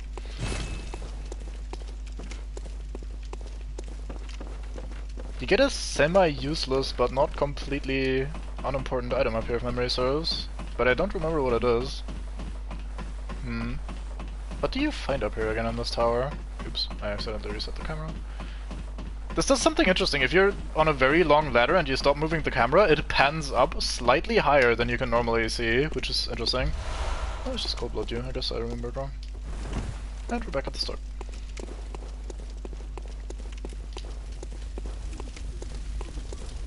I mean, how else are you gonna handle it? Not even trying to be too sassy, but they really just didn't have the options of sorting shit back in the day. Also not condoning it necessarily, just like, it's just a shit situation all around.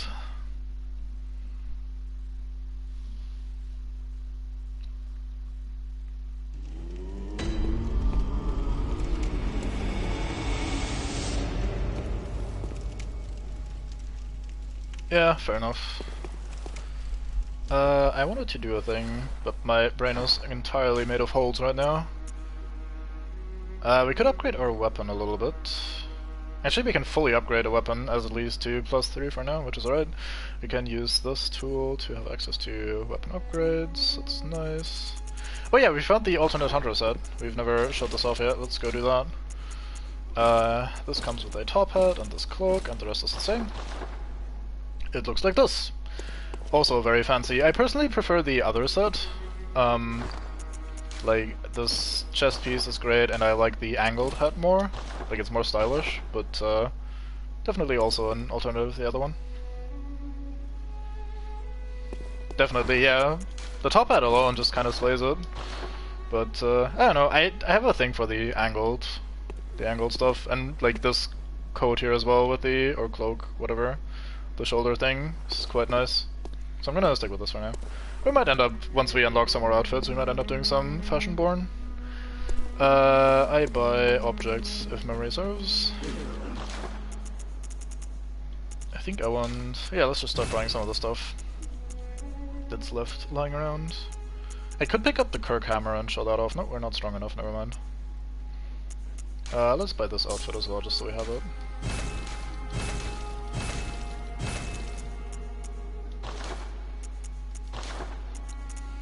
This is one of those instances where being able to sell things is nice, because while the chest piece and the hat are different, the gloves and pants are exactly the same, so you can sell the duplicate for a little bit of extra money, which is welcome.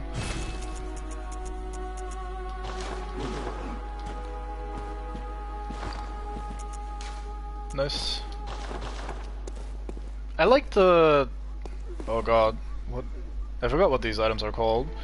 I like the combination of the church items and some stuff. I also remember using the Chart Hunter set quite a bit at the start, especially. There's a bunch of like moderately fun, fancy little cosmetic items in this. Gascoigne's head is quite alright in general.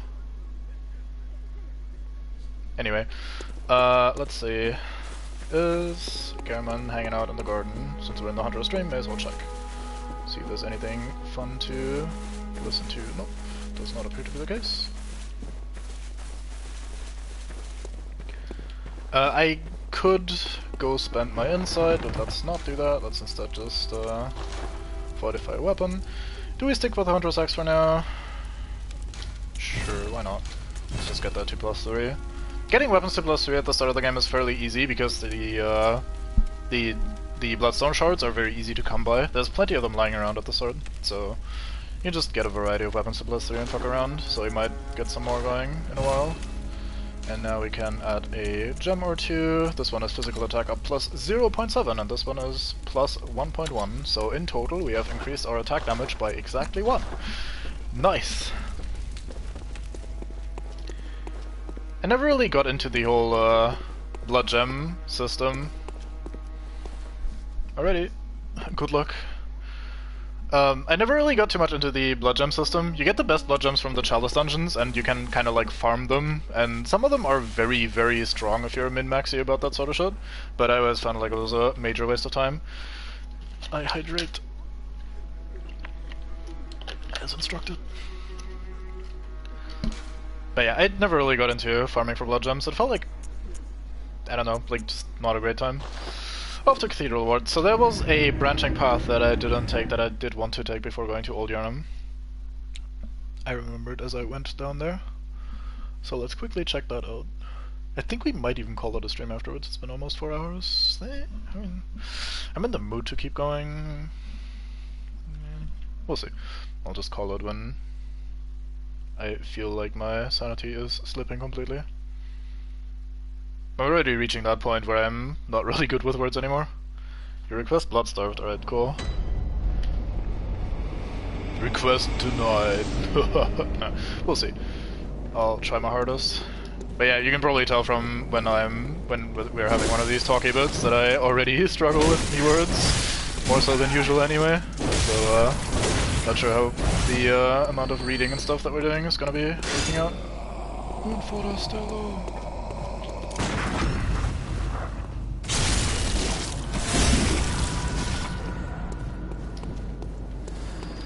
Whenever these guys point at me with their like little sticks and just go and run towards me, I always am reminded of Resident Evil 4's villagers like pointing at you and yelling about some cunt entering their village. That's what I'm channeling there. So here we have some church giants. These guys are kind of a pain in the ass, or completely free with no in-between. Sometimes they hardly do anything and you can just kill them for free, and other times they are very obnoxious, because like that swing was pretty fast and pretty wide, and it also hurts. So like depending on what they do and how the camera plays along and everything, they can actually be very annoying to deal with. We are getting lucky right now, so here he goes. Big old explosion. I love how the cape actually reacts to the explosion quite a bit. Same with like when bosses die and there's this blood fountain exploding in every direction. It says pray slaughter, it makes you feel really good.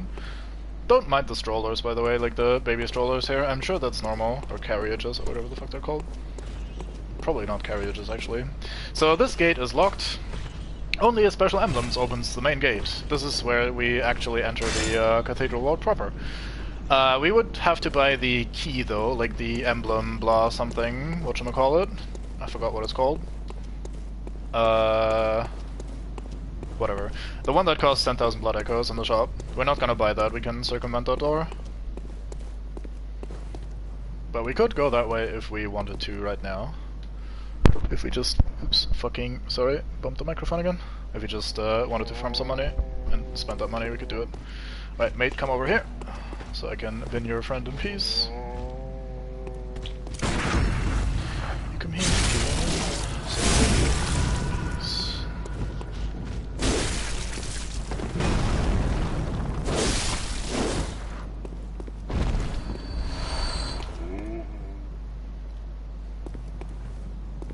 So if you've ever listened to these guys, they have some pretty odd dialogue, talking about how cold they are and moaning about their dear sister and shit like that. So these are still very much, at least somewhat human, and not having a great time either. Bloodborne is in general a very, very depressing game in almost every regard. Like, it's beautiful and shit, like look at this is fantastic, great view, but also everyone is suffering and dying and shit, so it's not ideal. We're gonna see some frightful bullshit by the end of this playthrough. If I ever get there. I have a habit of starting and then dropping Bloodborne playthroughs, but maybe not this time. Let's get rid of the oil. I want to add the monocular over here. This button. Now we have the monocular, which is not great in this game. I pressed the wrong button. Oh well. Well, it's better than nothing. How do I get out of this?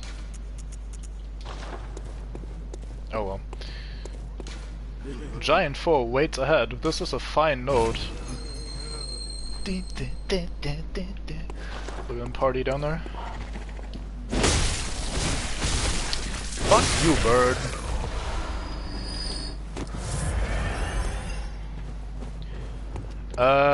So, like the note said, giant foe ahead. This is another one of these church giants, or cathedral giants, I forgot already what they're called. He has a big old ball, and these balls are pretty ass. He can go absolutely apeshit with them. I think this is the apeshit attack.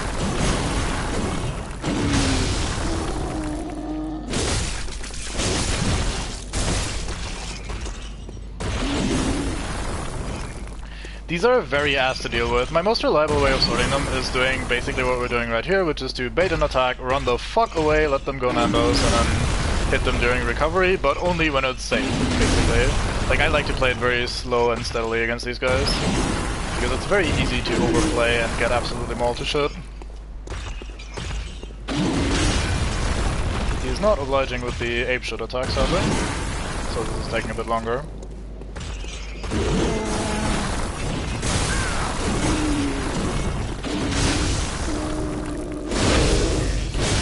So these guys actually have a weak spot. So this game has oh fuck, I didn't get the credit. Oh well. This game actually has a bunch of enemies that have weak spots that you can hit to make them go into a stagger state where you can get a critical attack. Kind of like Dark Souls 3 also has in various bosses that I won't talk about, because there's a guy in here that hasn't played Dark Souls 3 yet, but should totally play Dark Souls 3 anyway. So, for example, the Cleric Beast, the first boss we fought, if you shoot him in the head a few times, he goes into a crumple state and you get a critical attack.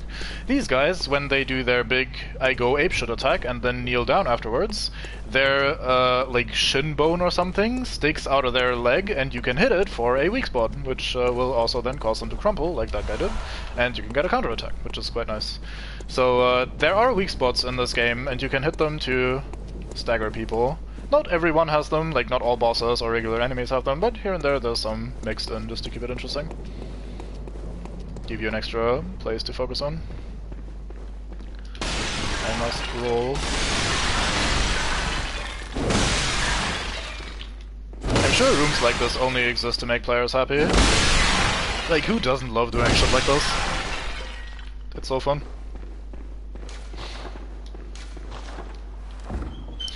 Now, this door, in theory, lines up with the bridge where we fought the Cleric Beast at the start of the game, like where we fought the first boss. This actually almost exactly lines up with that door.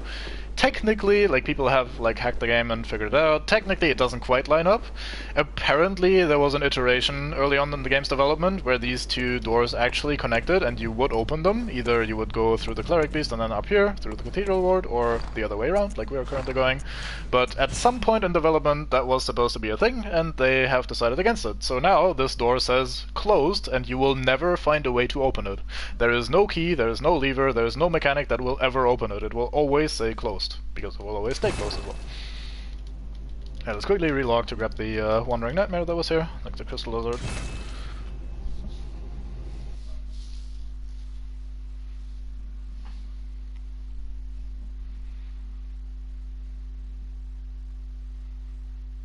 You know those like Souls videos that I send you sometimes of that person that like hacks into the game and figures out various bits, looks at the models and finds out interesting stuff like that on the technical level? A lot of their Dark Souls 3 videos, or just Dark Souls videos in general, I can't send you because you still haven't beaten Dark Souls 3 or even played very much of it.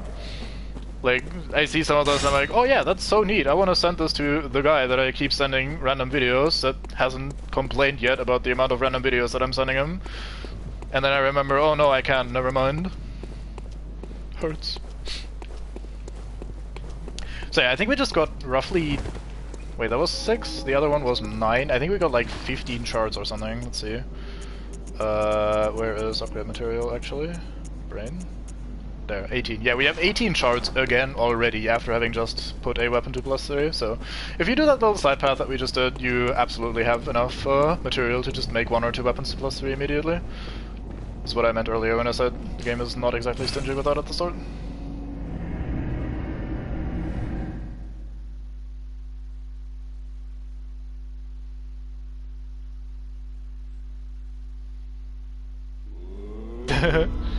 I don't know. I'm sure you'll be fine. Skeletons aren't that scary, are they? Words spoken moments before disaster. Alright, let's get back down to Old Yarnum and see if we can get through there before I die of starvation. Not the biggest place in the world, but if you're thoroughly exploring it like I plan on doing, it might take a second or two.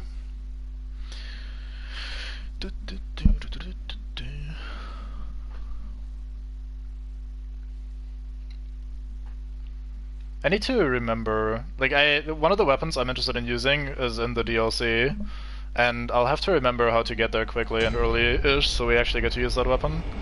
It's one of the things I always dislike about the way Souls games make their weapons work. If you have a build in mind, or you want to use a specific weapon, either because you have never used it before, or you think it's just fancy, and the weapon happens to be fairly late in the game, then you just simply won't get to use it very much before the game's over. And similarly, in this game, there's a bunch of cool weapons in the DLC that are fun to try out, but if you don't go to the DLC early, then you will not use them until the game's basically over anyway, and that's always a shame. This game cheats a little bit with that, because you have the Chalice Dungeons, which get like effectively infinite replayability, at least in theory, but in general I always just kinda found that a bit odd.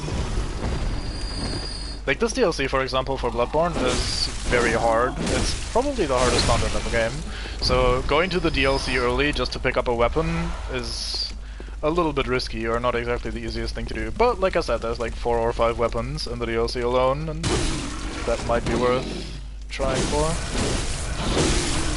So these guys do poison. That bar at the top there is the poison bar. Once it fills, we're inflicted with poison. Afflicted by poison, whatever. We get poisoned, and then we take damage over time until the bar drains completely. However, if the bar doesn't fill all the way, it doesn't actually trigger, so we can just chill when that happens and let it decay, and then we'll be fine.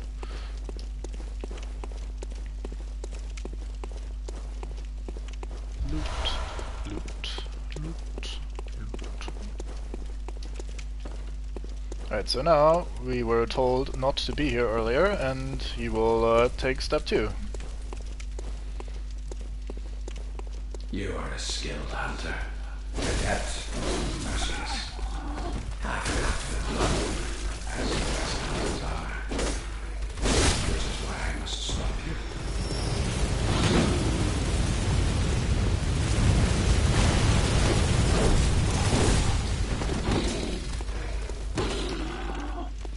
So this guy has a fucking minigun up there. And he will keep shooting at us whenever we're not in cover.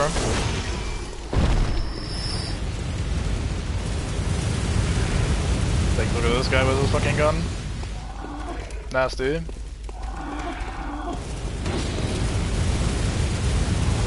Fun fact, since I saw the video about that the other day, the minigun is actually, like, on a technical level, another, like, of those sort of hack jobs that FromSoft did to make something work. The gun itself is actually an NPC who uses the head tracking mechanic that they have for their NPCs, and instead of just the head tracking you, it also just constantly fires projectiles at you. So, like, effectively, the gun up there that keeps track of my movement is an NPC whose head is the gun itself, and it's shooting at me at all times, which I think is hilarious. It's a very typical sort of, hey, programming, let's just make sure it works somehow sort of job. Which is fine. Just fun. So we can jump down here to avoid the open fields a bit, to avoid line of sight to the enemy, so we're not shot to absolute shot. These bigger ones are a bit scary. They also have red eyes, which always is scary. But as long as we're just fighting them one by one, we should be absolutely fine. Beware of projectile, but low is effective. Oh right, you can attach gestures to your notes in this game, which I always found interesting. Quiet resolve gesture, very fine. I will attempt this. I will attempt to quietly resolve. Quiet resolve sounds like a very, like, unfortunate XCOM round that is playing out. And you just quietly tank that it's resolving in front of your eyes and you can't do anything about it.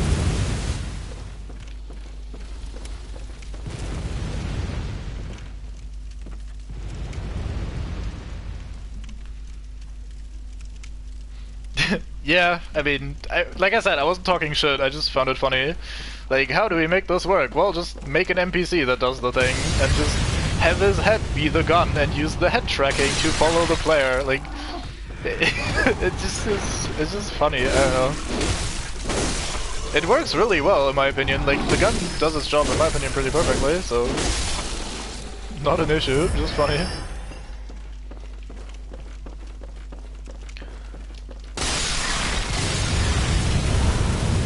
So some of these vases are, like these ones for example, are filled with explosive bullshit, and if the gun touches them, they explode and do a bunch of damage. I think that's most of them done for now though. Look at all these bloodstains. So these red ones on the ground are player deaths, and you can, like always, click them and then you see how the player died. They went in there, the thing exploded, he got up, he ran around, and then he dies. Tragic. I wonder what happened to him. There's no danger here, is there?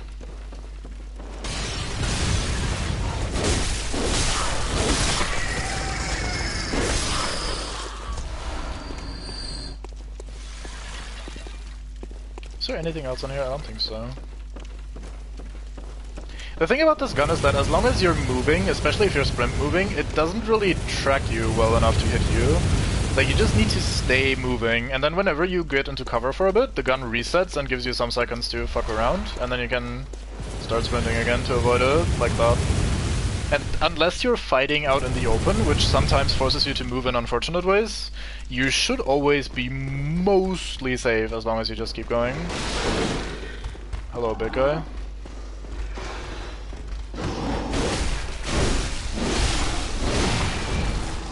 Look at that blood. I think that's a bug. I think the way it looks like it's stretched, unfortunately, across the texture. It wanted to go flat ways, but it couldn't, or whatever. I'm not describing that very well, but it's not that important. So if you don't have your torch out during this section, these guys will actually be a lot more aggressive. Whenever you see them, like, making that "oh, I'm scared" sort of pose with their hands in front of their face, that's when they're like, when they fear the fire and are thus not attacking you, and instead normally they just go for you right away. So having your torch out is actually super convenient in this area, even if it doesn't look like it's doing that much. Hey, we got a new gemstone. I think that one adds poison to our weapon if memory serves. So this room is a bit of an ass. We're gonna sprint out real quick and then return. Because I think in a lot of these foggy, smoky areas, there's enemies hidden, and if you just go out there and try to fight them, you will be shot by the gun and also be surrounded by enemies, which is not a fun combination as one might imagine. So I'll just try to take it slow. I think this guy, for example, is actually dead. Then we retreat again, because there's 2 more opposite.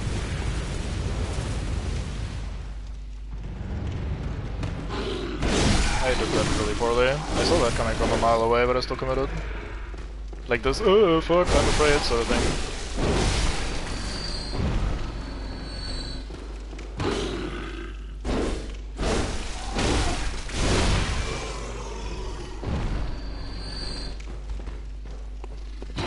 Oh fuck, hi. Close. So the gun doesn't actually instantly kill you, which is nice, because otherwise that would be pretty bullshit, but it does stagger you a bit when it hits you, and especially in combination with enemies, that can very quickly kill you after all. Just not because of the gun itself, but more because of the stagger that comes from being shot for a bit. Isn't it? I thought that glow was an item on the ground. Never mind.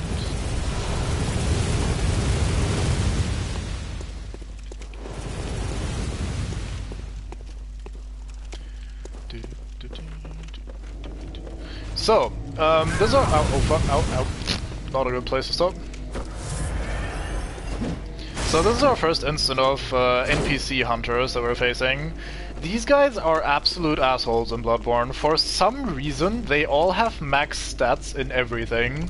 So they are much more durable than a player character would be, and their damage is slightly higher than normal, and as a result, every fight with them is always just a very arduous slog. You can, however, cheese these guys a little bit, especially this one here. This guy is very aggressive and will run down here to slap you, but then he will immediately be told by his AI to leash, so he will immediately retreat. So we just go down here, he will come attack us, and now he will retreat again. And we can abuse that to, like, hit him whenever he returns. Like, I'm not doing this very well, but especially if we bait him down the stairs here or something. He will basically put himself into a really shitty spot, and we can slap him while he flees, and then we repeat this. Like so. So now he could attack us, but nope, the AI tells him, you have to return to your location, you're too far away, so he fucks off. He's probably gonna use a heal now, or in a second, so it's gonna take a while, but... basically, you cheese him this way, and the reason you do this isn't because he's particularly, like, overpowered or whatever, but because fighting him out in the open on that field, while being shot by the gun, is a pretty miserable experience. He also sometimes runs into that bonfire like a player would, which is funny. Oh, I didn't hit him.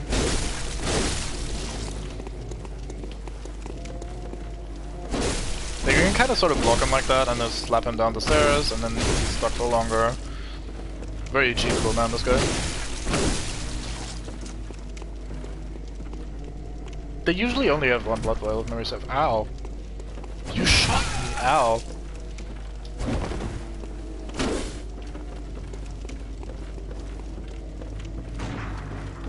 Don't you dare do it again.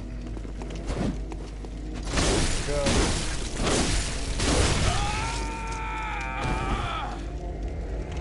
And to top it off, they're not even worth that much money or drop anything terribly interesting. Like, these guys are just an absolute pain in the ass. Is there a second guy on this plateau? I want to say there is. Maybe it's just an enemy. No, it's just birds. Those are regular enemies as well.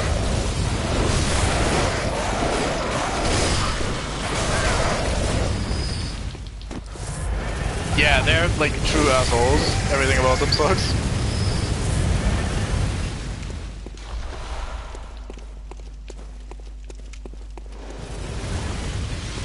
Want to hear something interesting? I have died in just about every single way possible in this game, I think. I don't think I've ever died to that bridge shitter that I think you're referencing, at least. Unless you're thinking of a different man than I'm thinking of, in which case I probably died to them as well.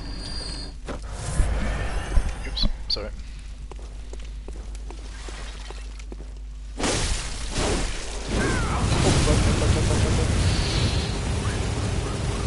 I thought I was safe there. I've never been so wrong in my life.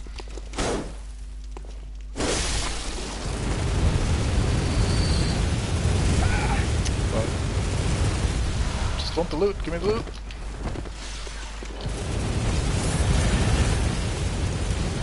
Isn't there a place you jump down here? like here. Yes, this looks good. Then you go down here. Now we're in this tower. I think there's a bunch of mates on this floor. Let's be kind of careful.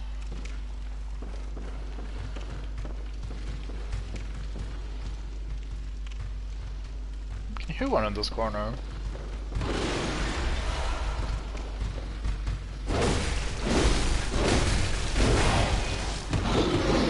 We just barely don't have enough stamina to immediately roll after attacking 4 times. Kind of a shame. Gemstones and gemstones.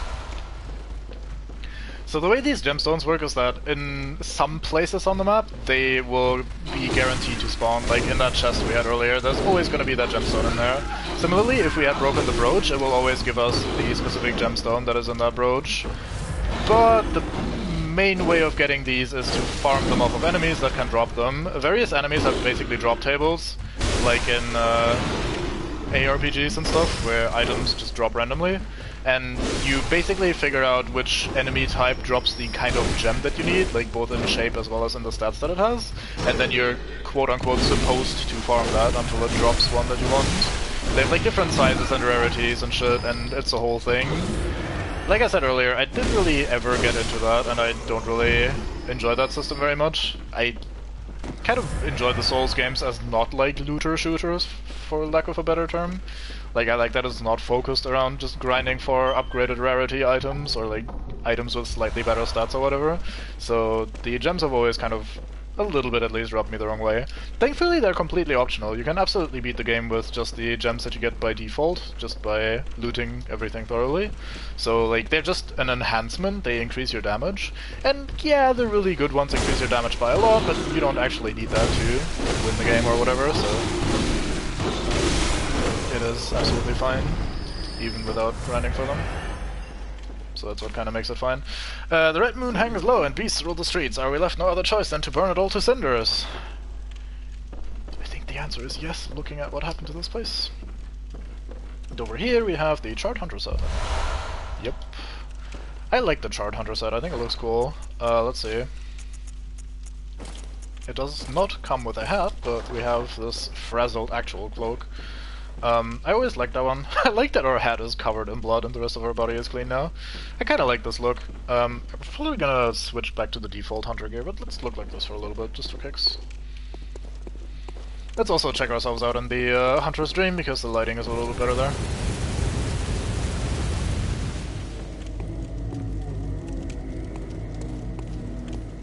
Something ominous is occurring over here. So if we go here, we'll eventually, like there's 2 steps here basically, if we follow the second ladder up, we'll get to the minigun mate, and you might be like, alright, time for payback, lol, let's go fight him. Nah, let us not do that instead. First of all, he's a major pain in the ass to fight, because the area that you're fighting him in is tiny, and he does a shit ton of damage with especially one of his attacks.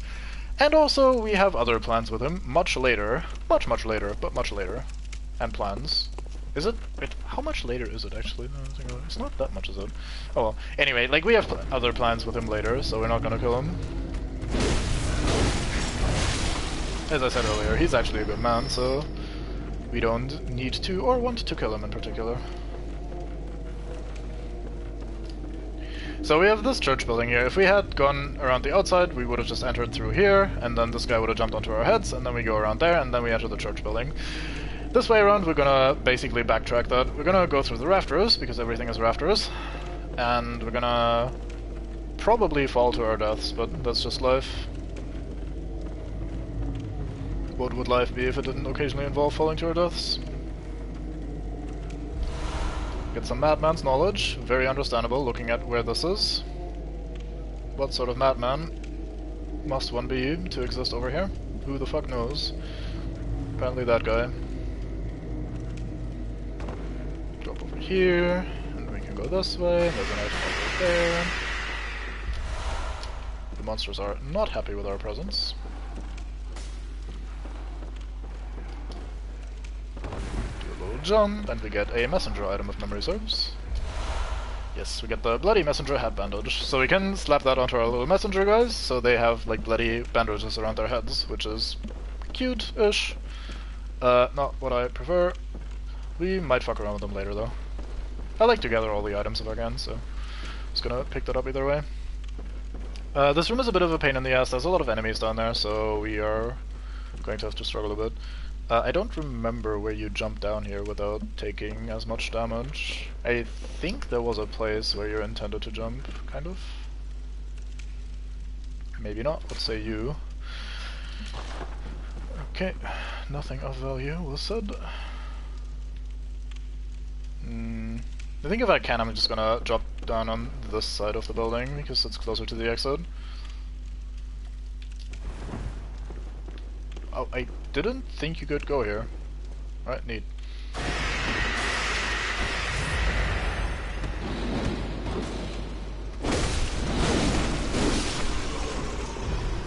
That's a lot of mates.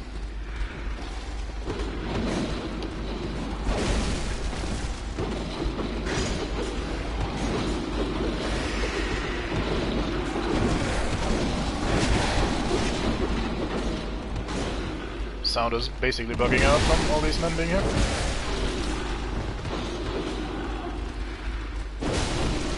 Why are they still afraid of me? I don't even have the torch out anymore. Did they forget to update that state when I put the torch in? Maybe they're just afraid in general. Wouldn't put it past them. I am some sort of nasty hunter of monsters, so...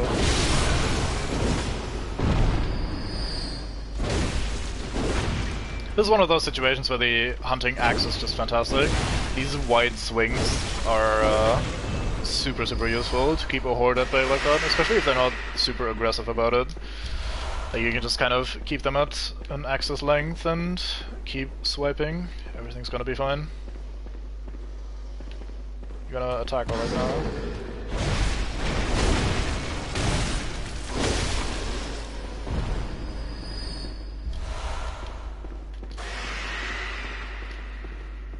And in the middle here we have some sort of abhorrent creature, flayed and tormented to death or something. Who the fuck knows what exactly occurred? But it does not look pretty. No fire though, so that's interesting. Monsters do not like their fire down here.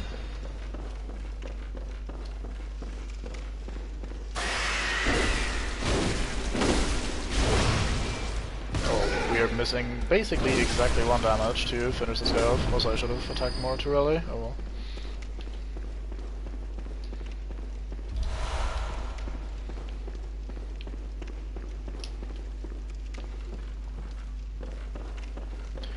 Yeah, definitely. Not sure about the crucifixion part necessarily, because it's not a big issue in, or like in a big image in this game. It doesn't have many of those sort of symbolisms, but definitely ABs that is like strung up and worshipped. Maybe moaned, like moaned, oh, it died, shame, sort of thing. It's always hard to tell what exactly went on here. This place did get fucked pretty hard. Oh fuck, sorry, microphone, I forgot about that.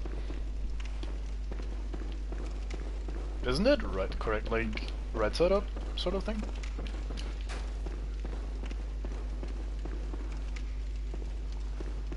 Like, if anything, it would be upside down compared to the rune. Like, I don't think that holds... Actually, there's a thing we didn't get. I have to go all the way back up, sorry. I must acquire the loot. Isn't there a balcony access here anyway?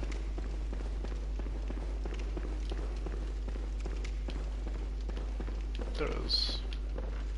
Hello. I'm here to acquire swig. Provide swig now.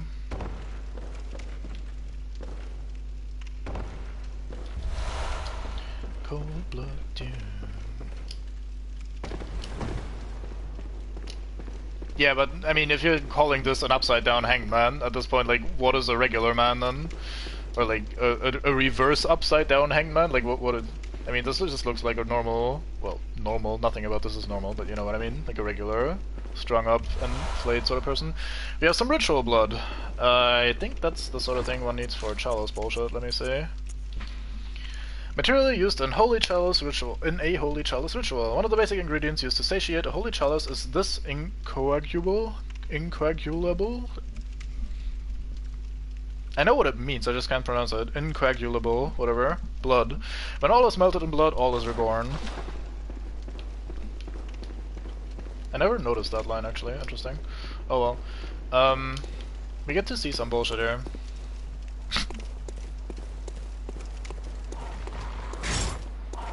Now it sounds like it's taking the girl.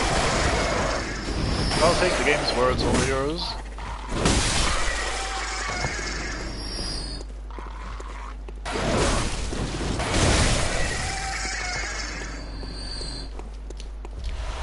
Yoink, Bloodstone Showers, a bunch of burning mates leading up to a chapel looking thing, always nice. There's a mate hanging on the wall, always nice.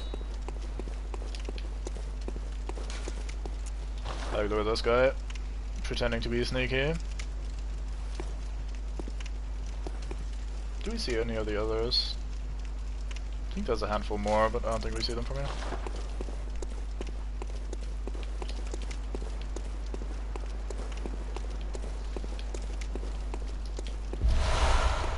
Alright, time for more Snake Eater.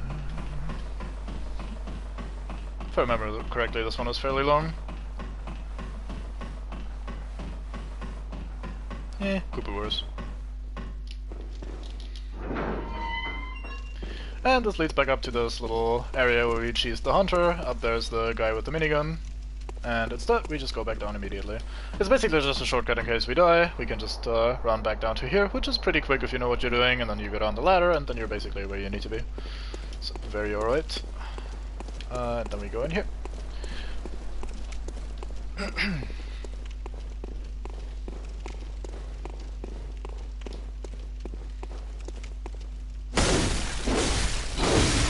Can't hide from me. I have the power of, what do you call that, precognitions? Whatever. I've played this before, basically. You can't compete.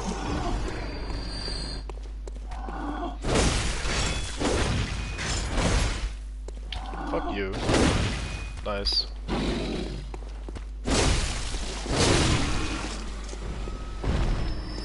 Double miss. Oh, wandering nightmare. Wait. Hey, fuck. Get hit, please. There we go. Bloodstone Showers. This sort of things get slightly more nasty. Do you guys fear fire? I don't think you do. I think I'll just do the old transformed version. My gut tells me there's more than one here. Or there's something dangerous here. Oh. My gut also tells me to really go use the bathroom, and we're about to go fight the boss instead, so who knows. Boy, mate. Attack. Mate.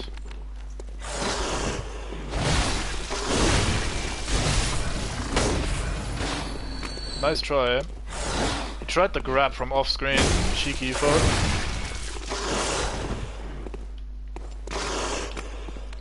Alright then. That second hit did so much damage with the instability during the jump. Oops. Didn't mean to press that. No one saw though, so it's fine. That's where we go on, I think, and this is the dead end. It is indeed. So there's this big old gate that looks very ominous and as though it might open at some point. And that it will. We'll get there. Not just yet. It's gonna. I mean, the order is a little bit variable. We might be a while before we go through that gate, but eventually it will open, and we'll go through there. Forever remember that day when we finally open gate and go through gate, like normal people. All right, Mr. Werewolf.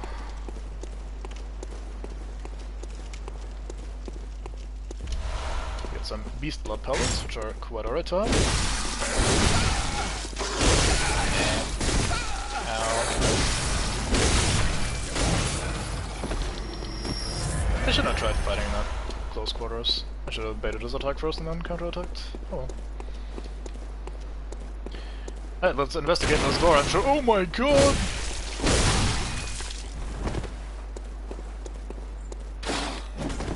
He came out earlier than I expected. I didn't even get to do my full spiel. Oh well. So many shards. Wasn't there something nasty in this? I mean, I hear something, but you always hear something in Bloodborne, don't you? So there was something in here.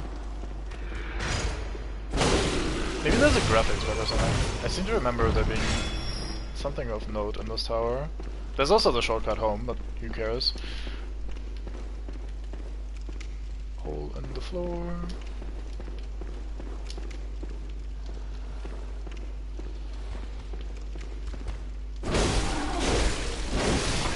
Nice try, ambush mate.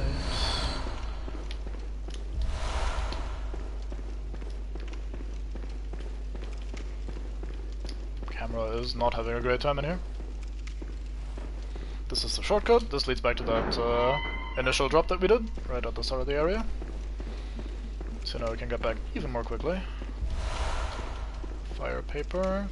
I want to say there was like a graphics bug or something in this tower. Is it a different one that I'm thinking of?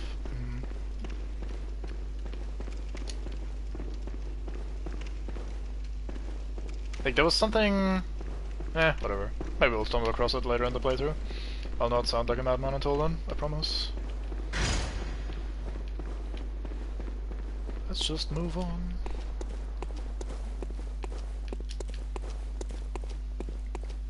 I think there's one in here. There is.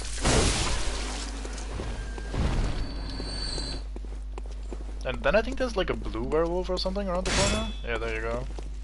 Or like an eye, the one with like fancy eyes or whatever.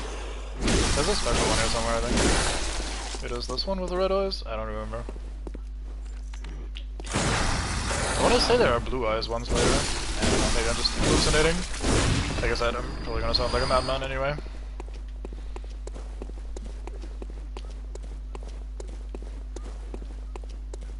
So Wandering Nightmare here that baits you into an attack, as always. Don't remember where exactly.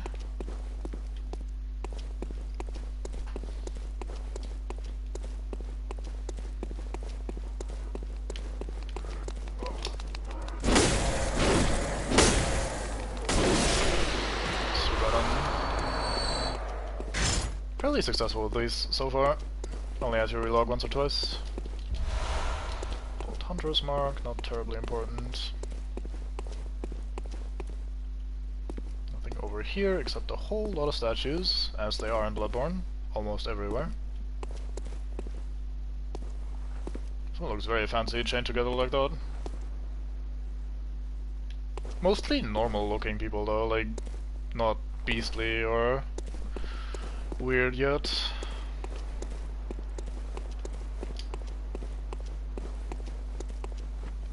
I think there's an item or two down here. Right, so this is where we can summon one of the old hunters, which would be Alfred. This was added in the DLC, if memory serves, as a co-op phantom that we could summon if we wanted to. We'll not. We'll just fight everything by ourselves. There's no, like, plot things tied to summoning characters in this game, unlike Dark Souls 2, so we'll not bother with that. Ow. I kinda liked that in Dark Souls 2, but I also hated it because it made the boss fights awkward. Like the idea of, hey, you actually have to fight alongside this character and help them, or have them help you to progress their storyline, makes a lot of sense to me. It feels like it's more in tune between gameplay and like the progression sort of stuff, but at the same time, having a boss fight where you're constantly worried that your NPC phantom will die, and thus you will lose the quest line for this playthrough, is just fucking stupid. Let's lose a bunch of blood vials right before the boss, that seems like a good idea. I'm down with that. Alright, so, in this ominous, totally not a boss room looking building, with a creature at the end of it, we will have our totally not a boss fight. I will equip these Antidote pallets, we'll also equip some Pungent blood cocktails so we can show off some bullshit. this way, and then we do this. It should serve us well-ish. We might even actually use one of these fire papers that we got from Alfred. They're very useful in this. Alright, cool. So,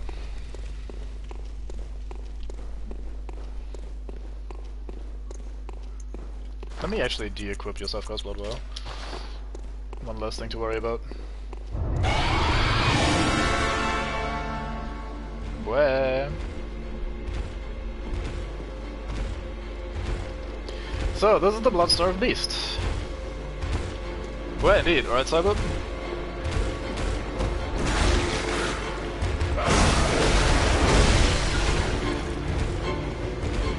Alright, the Great One. In general, I'm not against it, but I'm about to end the stream after this boss fight, so I'll probably not drop for now. But overall, I'm absolutely down to play with whomever the fuck wants to. Oh yeah, that's the weird short attack it does.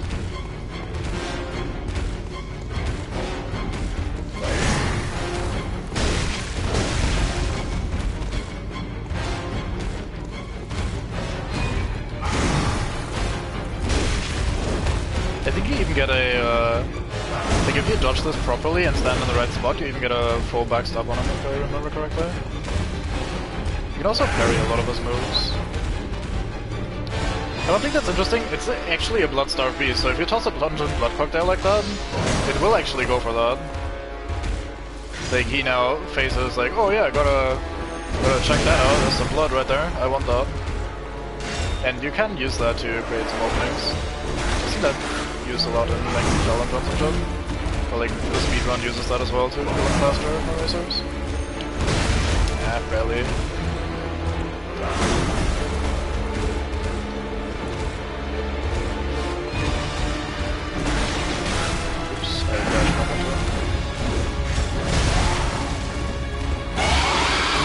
Alright, phase 2 has started. He is now very poisonous if we stay close to him or if we get hit, I think. Yeah, only if we get hit for now. He will start doing poison build-up, which is annoying because it puts you under a lot of pressure. Maybe time to use some of this here fire paper.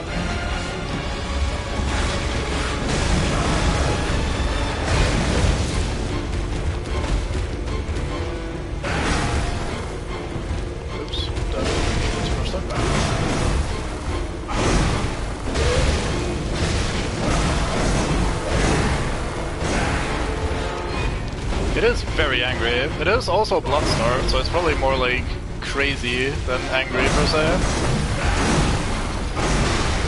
Like it's probably like dying, or at least very unhappy, and just in this sort of like, oh my god, I'm about to die sort of frenzy. Goodbye literally all of my frames.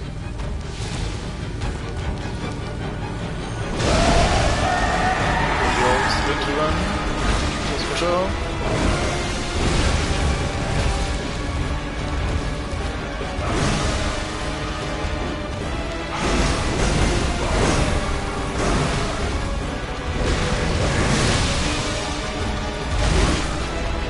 There we go. Oops, I pressed the wrong button. I was gonna be cool and do like, haha, we got him, shake off cape, and then I pressed the wrong button because I'm not used to playing on a PS4. Or anything on a PS4 anymore. Whoops, oh well. That didn't ruin the moment at all. There's some antidotes behind the altar, by the way. It's very nice to have. Yeah, oh well. Tragic that this will be the last time we ever see a Bloodstarved Beast. Otherwise we could try to repeat that at some point. Oh well though. Lamp it is.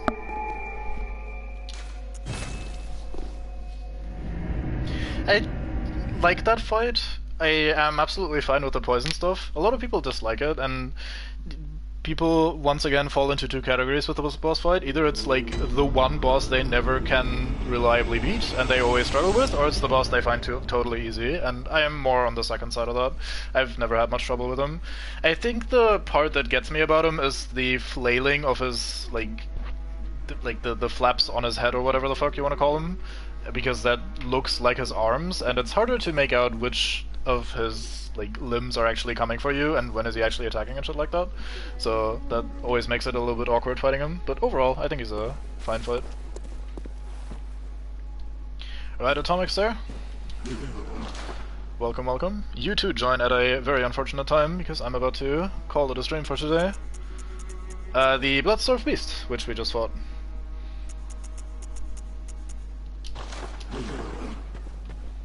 We just went through Old Yarnum, and Welcome. What is it?